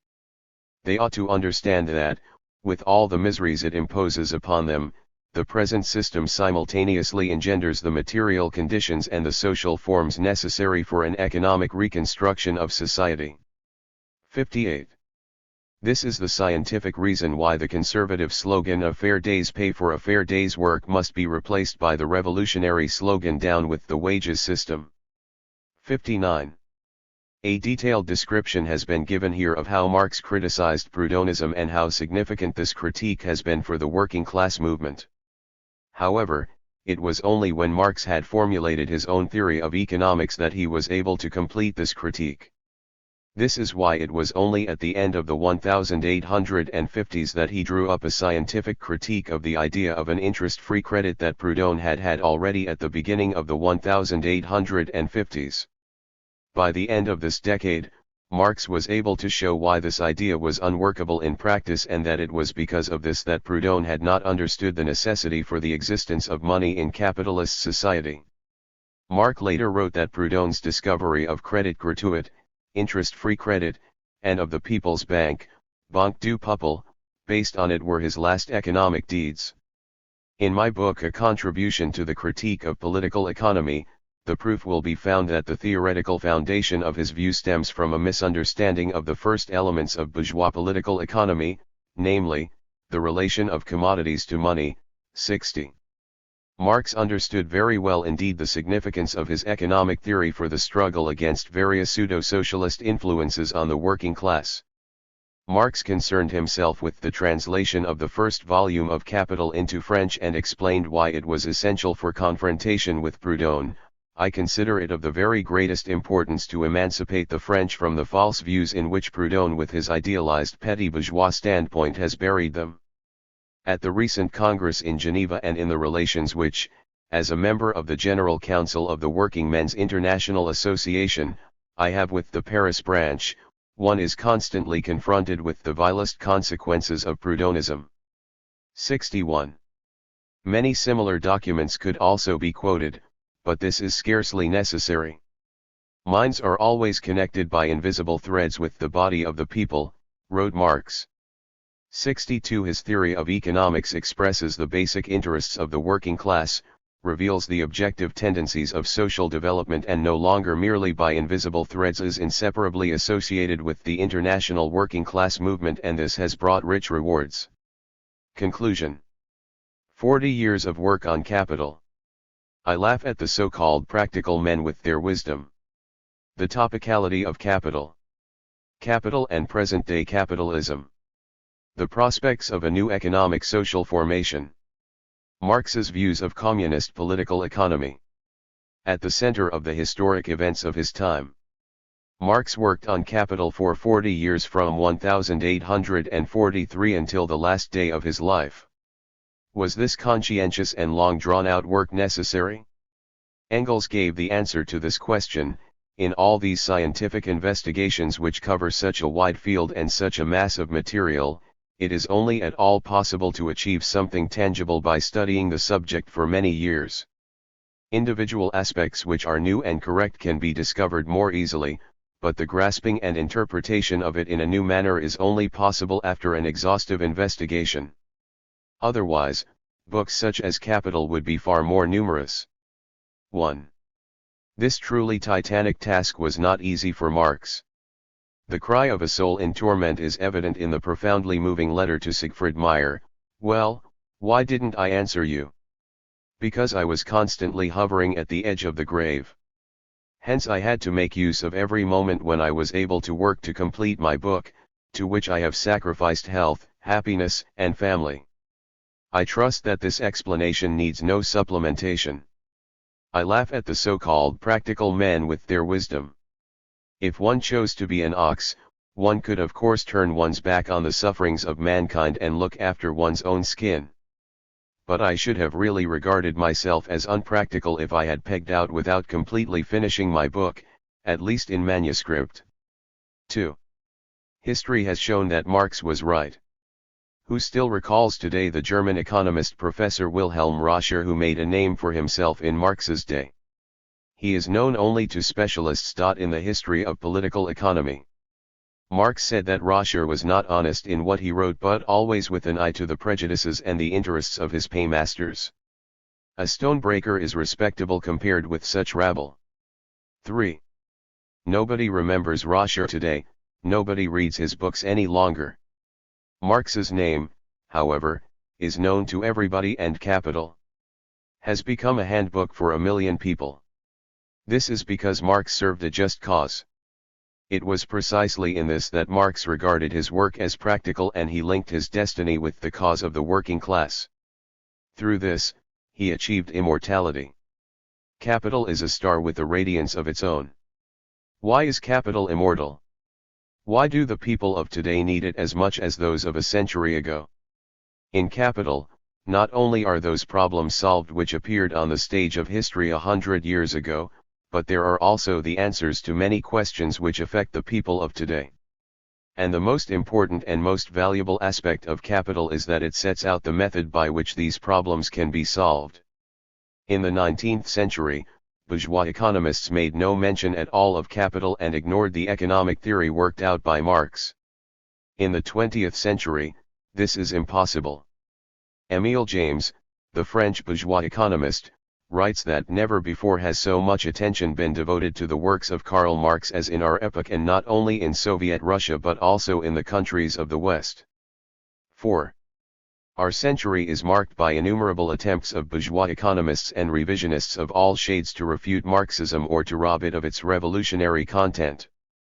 Bourgeois economists and revisionists are trying to prove that capitalism in the 20th century has not developed in the way predicted in Marx's economic theory.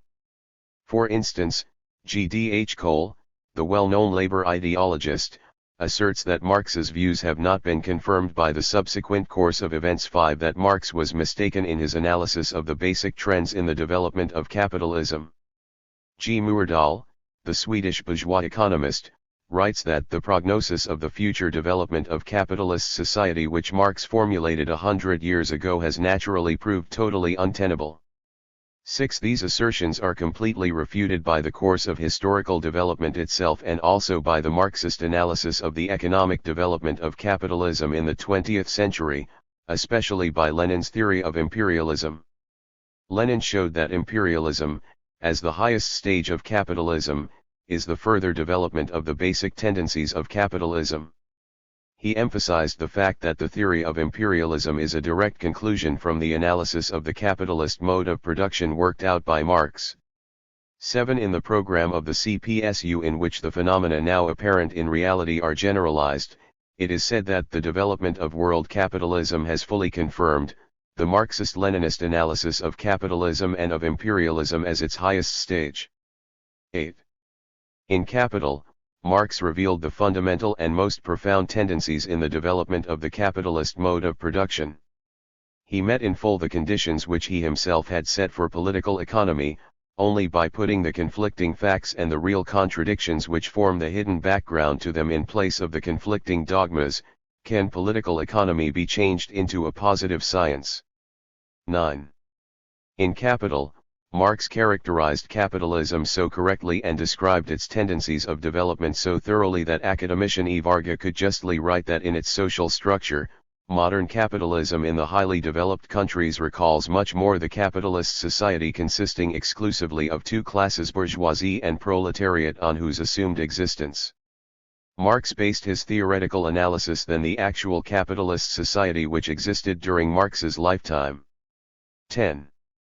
In Capital, Marx described the capitalist mode of production as a living whole, as an historically determined and thus historically transient stage of development of human society. he systematically compared capitalism both with pre-capitalist formations and also with the coming communist mode of production. On the one hand, this method enabled Marx to gain a more profound understanding of the specific nature of capitalist society and, on the other, to reveal its tendencies of development, i.e., to prove also that the socialist revolution is inevitable.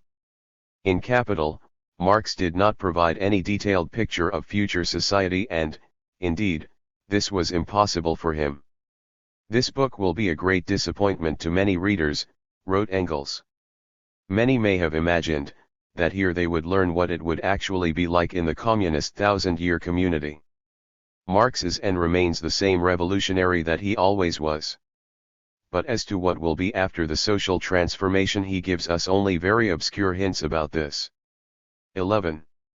Nevertheless, Marx often made remarks about communism and described a series of its basic features.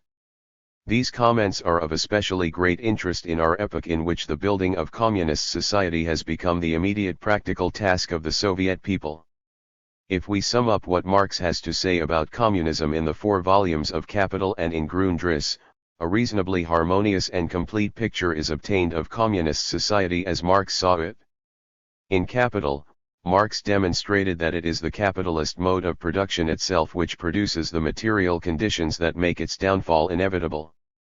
In capitalism, the contradiction between the productive forces and the relations of production develops as a contradiction between the social character of production and the private form of appropriation.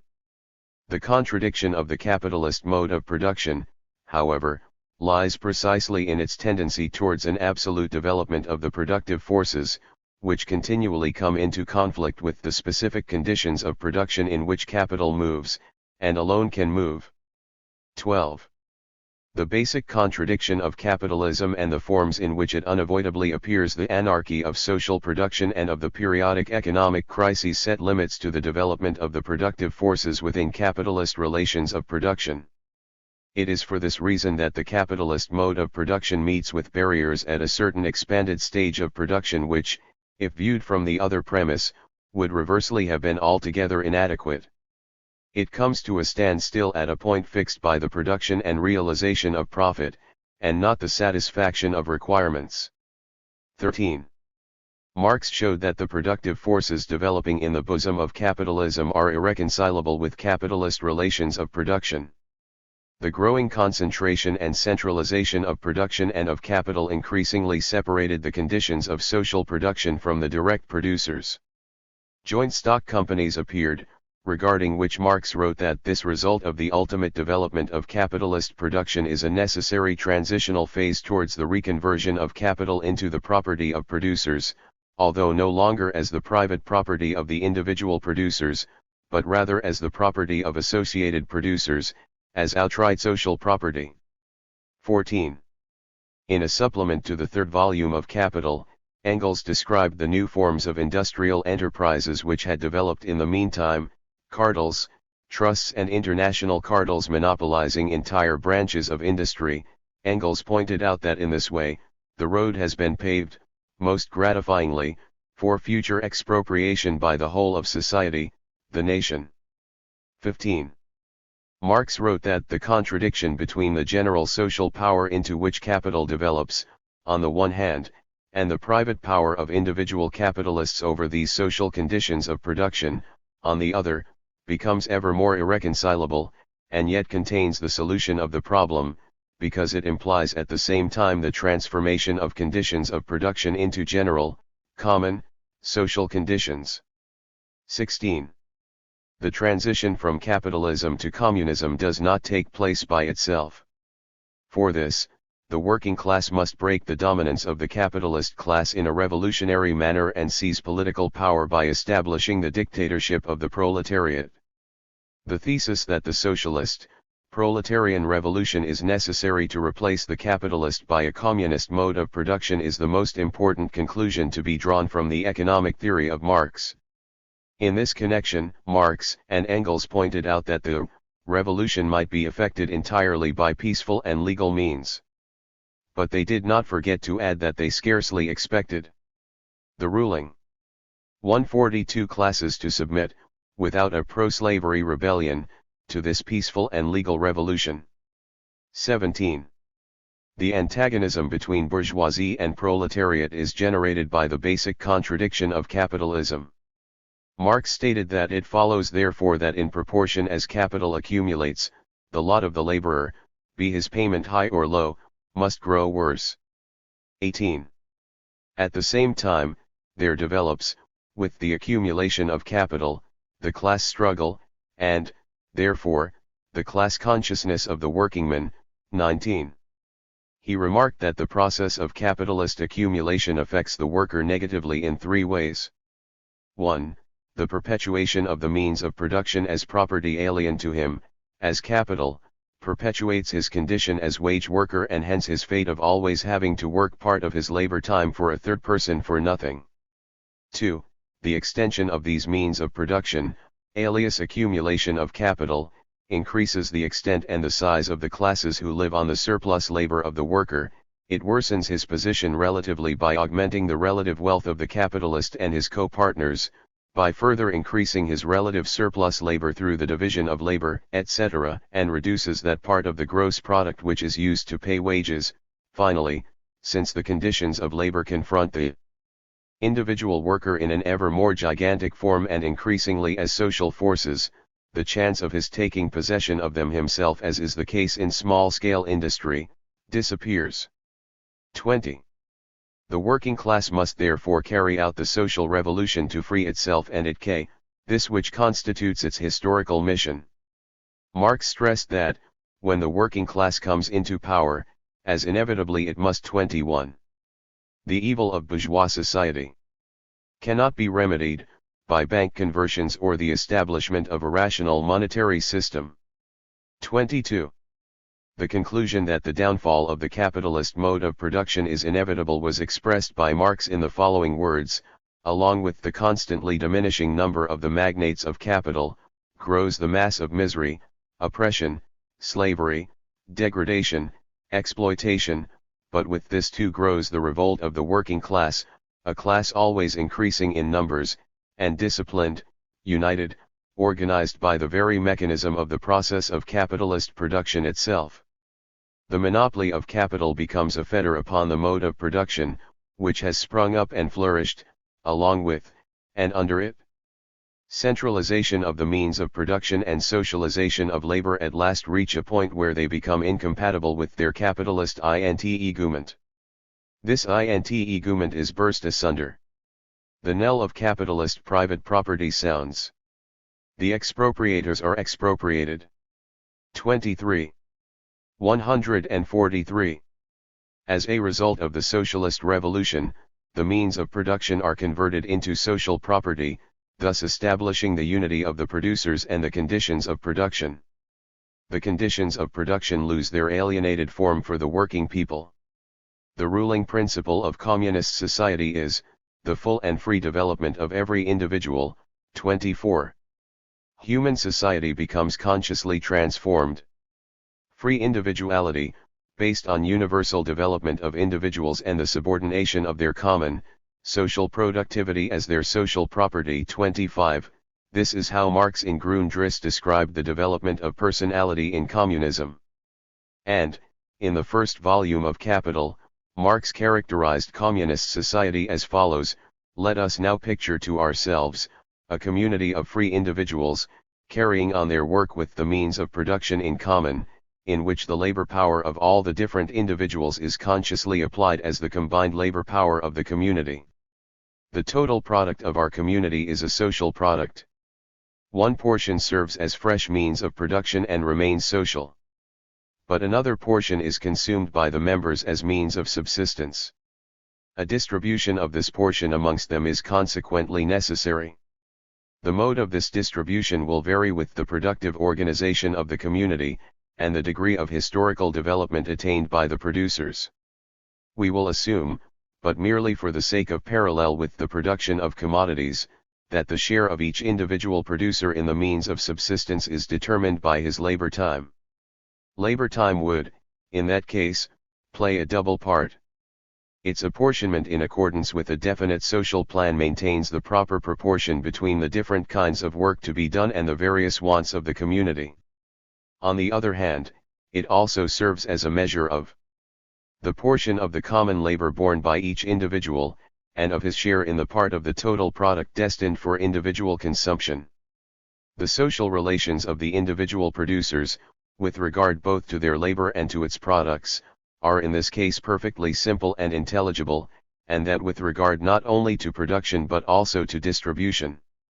26. Marx is referring here to socialism, the first phase of development of communist society. In this phase, it is a question of from each according to his ability, to each according to his work. Marx provides a detailed description of the concept of the two phases of communist society in The Critique of the Gotha Program of 1875. 27. Under communist relations of production, no limits are set for the development of the productive forces, since in this case social production is regulated immediately by the wants of society, and controlled by it. 28. The findings of science and technology can be applied without restriction both in industry and in agriculture. In communist society, machines are a means of saving social labor and of making work easier. Marx writes that 144 the use of machinery for the exclusive purpose of cheapening the product is limited in this way, that less labor must be expended in producing the machinery than is displaced by the employment of that machinery. 29. The criterion of whether there is an increase in labor productivity and consequently of whether the machines can be used or not consists here in the reduction of the quantum of total labor associated with the product unit. For the capitalist, this criterion is unacceptable, since he does not pay for the labor used but for the value of the labor power used. This is why for him the use of machines is limited by the difference between the value of the machines and the value of the labor power which they replace. Hence in a communistic society, notes Marx, there would be a very different scope for the employment of machinery than there can be in a bourgeois society. 30. In communist society, a rational agriculture will be possible for the first time, a common, all-embracing, and far-sighted control of the production of raw materials. As Marx stresses, the capitalist system works against a rational agriculture. 31. Above all, the socialist revolution will eliminate private ownership of land and, with it, absolute land rent, i.e., the basis of existence of the parasitic class of landowners. From the standpoint of a higher economic form of society, private ownership of the globe by single individuals will appear quite as absurd as private ownership of one man by another. 32. As early as 1851, Marx told Engels that in the course of his studies he had become increasingly more certain that the reform of agriculture, i.e., also of the ownership nonsense based on it, is the alpha and omega of the coming transformation. Without this, old Malthus is still right. 33. Capitalism divorces industry from agriculture. It is in the nature of capitalist production that it develops industry more rapidly than agriculture. This is not owing to the nature of the land, but to the fact that, in order to be exploited really in accordance with its nature, land requires different social relations. 34. It is only communist society which will establish a new and superior synthesis by uniting agriculture and industry. 35. The spontaneous action of the law of value will be replaced by reasoned economic planning on the basis of objective economic laws. That same bourgeois mind denounces with equal vigor every conscious attempt to socially control and regulate the process of production in capitalist society as an inroad upon such sacred things as the right of property, freedom, and unrestricted play for the bent of the individual capitalist. 36. Under conditions of social ownership, social control will be an objective necessity. In communism, the social forces would bring the productive process under their joint control as a law understood and hence controlled by their common mind. 37. One of the most important functions of communist society in the reproduction process consists in the distribution of social labor in a conscious manner among the various branches of production on the basis of collective requirements. It is only where production is under the actual, predetermining control of society that the latter establishes a relation between the volume of social labor time applied in producing definite articles, and the volume of the social want to be satisfied by these articles. 38. The ability to establish this relation presupposes a fully developed procedure for calculating how social labor is expended. Marx notes that bookkeeping is more necessary in collective production than in capitalist production. 39. In communist society, writes Marx, the determination of value continues to prevail in the sense that the regulation of labor time and the distribution of social labor among the various production groups, ultimately the bookkeeping encompassing all this, become more essential than ever. 40-41. In Grundrisse, Marx also formulates his famous law by the economy of time, which plays an especially important role in communist society. Assuming collective production, the determination of time naturally remains important. The less time society needs for producing wheat, livestock, etc., the more time it gains for other production, material or intellectual. As with a single individual, the universality of its development, its pleasure and its activities depends on the saving of time. Society must also divide up its time usefully in order to attain a production appropriate to its requirements as a whole, as the individual person must divide up his time correctly in order to acquire knowledge in balanced proportions or to satisfy the requirements he has to meet in his activities. Economy of time and the planned distribution of labor time among the various branches of production thus remains the first economic law on the basis of collective production. It will even become a law on a much higher level. This is, however, considerably different from the measurement of exchange value labor or labor products, by labor time. 42. In communist society, labor will be uniformly distributed among all the members of society, i.e., generalization of labor. 43 will prevail. Through this alone there will be a shortening of the working day and an increase in leisure time. Uniformly distributed, all would have more time for unproductive labor and leisure. 44. Even in communism, material production remains a natural necessity. For this reason, and as in the past, a part of the working day must be devoted to productive labor in the sphere of material production. The limit of labor time will be determined by the fact that expanded reproduction will be carried on, this being associated with a continuous increase in the needs of people. This is why surplus labor will continue to exist in communism, too. Surplus labor in general, as labor performed over and above the given requirements, must always remain. A definite quantity of surplus labor is required as insurance against accidents, and by the necessary and progressive expansion of the process of reproduction. 45. Marx states that the insurance fund, the accumulation fund and the fund for the support of those unable to work form a part of the surplus product which must still continue to exist even after the abolition of the capitalist mode of production. 46. But in communism all labor to support those who do not work would cease. 47. Surplus labor is a necessary part of productive labor in communism. Assuming, however, that there is no capital, writes Marx in Theories of Surplus Value, and that the worker appropriated his surplus labor himself, the excess of value which he produces above the excess of value which he consumes. Of this labor, it could only be said that it is truly productive, i.e., that it creates new value. 48. When the capitalist mode of production is abolished, the surplus value which in capitalism is the main criterion of productive labor is also eliminated. But the elimination of surplus value does not mean that surplus labor and surplus product also disappear. Marx says about this that although all surplus value takes the form of surplus product as such does not represent surplus value. 49. In communism, the boundary between necessary and surplus labor is conditional to a certain extent because surplus labor is just as necessary, for the working people of a communist society, as necessary labor.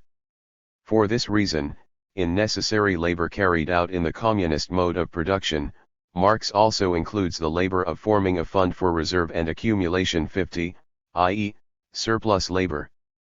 As Marx notes, in communism necessary labor would also increase because the notion of means of subsistence would considerably expand, and the laborer would lay claim to an altogether different standard of life. 51.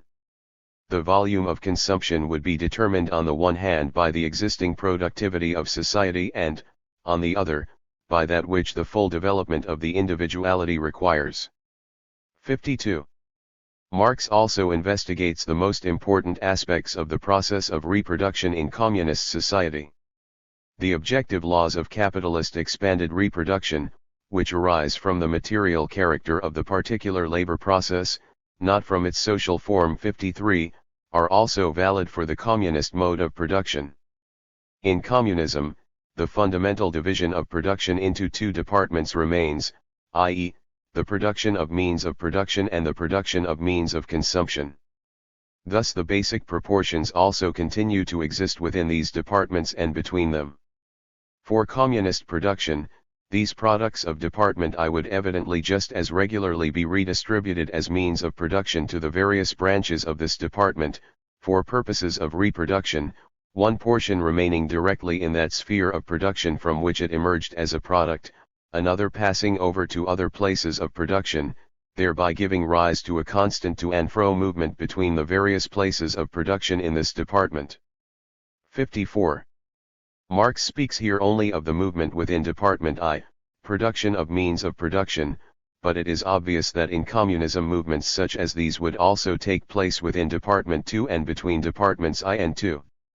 Marx analyzes the conditions which permit a continuous process of reproduction and shows that as a result of the varying magnitude of the fixed capital which has to be replaced every year in kind a continuous, relative overproduction, in other words, the establishment of a permanent reserve supply, of means of production, raw materials, and food is necessary.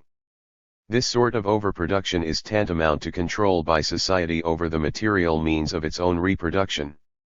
But within capitalist society it is an element of anarchy.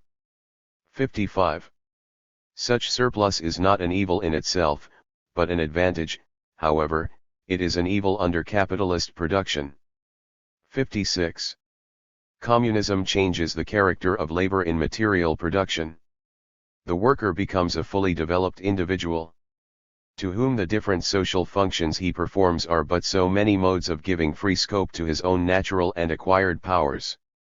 57. Labor itself will be placed under the common control of the producers, it will become rational and truly free labor. Nevertheless, in material production, labor remains the realm of necessity. Regarding this, Marx notes that in fact, the realm of freedom actually begins only where labor which is determined by necessity and mundane consideration ceases, thus in the very nature of things it lies beyond the sphere of actual material production, just as the savage must wrestle with nature to satisfy his wants, to maintain and reproduce life, so must civilized man, and he must do so in all social formations and under all possible modes of production. With his development this realm of physical necessity expands as a result of his wants, but, at the same time, the forces of production which satisfy these wants also increase. Freedom in this field can only consist in socialized man, the associated producers, rationally regulating their interchange with nature, bringing it under their common control, instead of being ruled by it as by the blind forces of nature, and achieving this with the least expenditure of energy and under conditions most favorable to, and worthy of, their human nature. But it nonetheless still remains a realm of necessity. Beyond it begins that development of human energy which is an end in itself, the true realm of freedom, which, however, can blossom forth only with this realm of necessity as its basis. The shortening of the working day is its basic prerequisite. 58. The most important means of shortening the working day is the raising of labor productivity. The more the productiveness of labor increases, the more can the working day be shortened. 59. 4. Depending on the development of labor productivity, surplus labor may be large in a small total working day. The actual wealth of society, and the possibility of constantly expanding its reproduction process, therefore, do not depend upon the duration of surplus labor, but upon its productivity and the more or less copious conditions of production under which it is performed. 60. Leisure time, in turn, exerts a considerable influence on the character of labor time. The more the working day is shortened, the more can the intensity of labor increase. 61. Marx also notes that, the labor of a man who also has disposable time, must be of a much higher quality than that of the beast of burden. 62. In Capital, Marx also commented on how education, family relations, and so on will develop on the basis of communist economics. He indicates that in communism, in the case of every child over a given age, productive labor will be combined with instruction and gymnastics, not only as one of the methods of adding to the efficiency of production, but as the only method of producing fully developed human beings. 63. In the schools of the future, technical instruction, both theoretical and practical, 64, will be given the importance it deserves. Marx also recalls that, modern industry, by assigning as it does an important part in the process of production, outside the domestic sphere, to women, to young persons, and to children of both sexes, creates a new economic foundation for a higher form of the family and of the relations between the sexes. 65. If in capitalism the inclusion of people in the sphere of social production without regard to age or sex is a pestiferous source of corruption and slavery, in communism it must become a source of humane development. 66.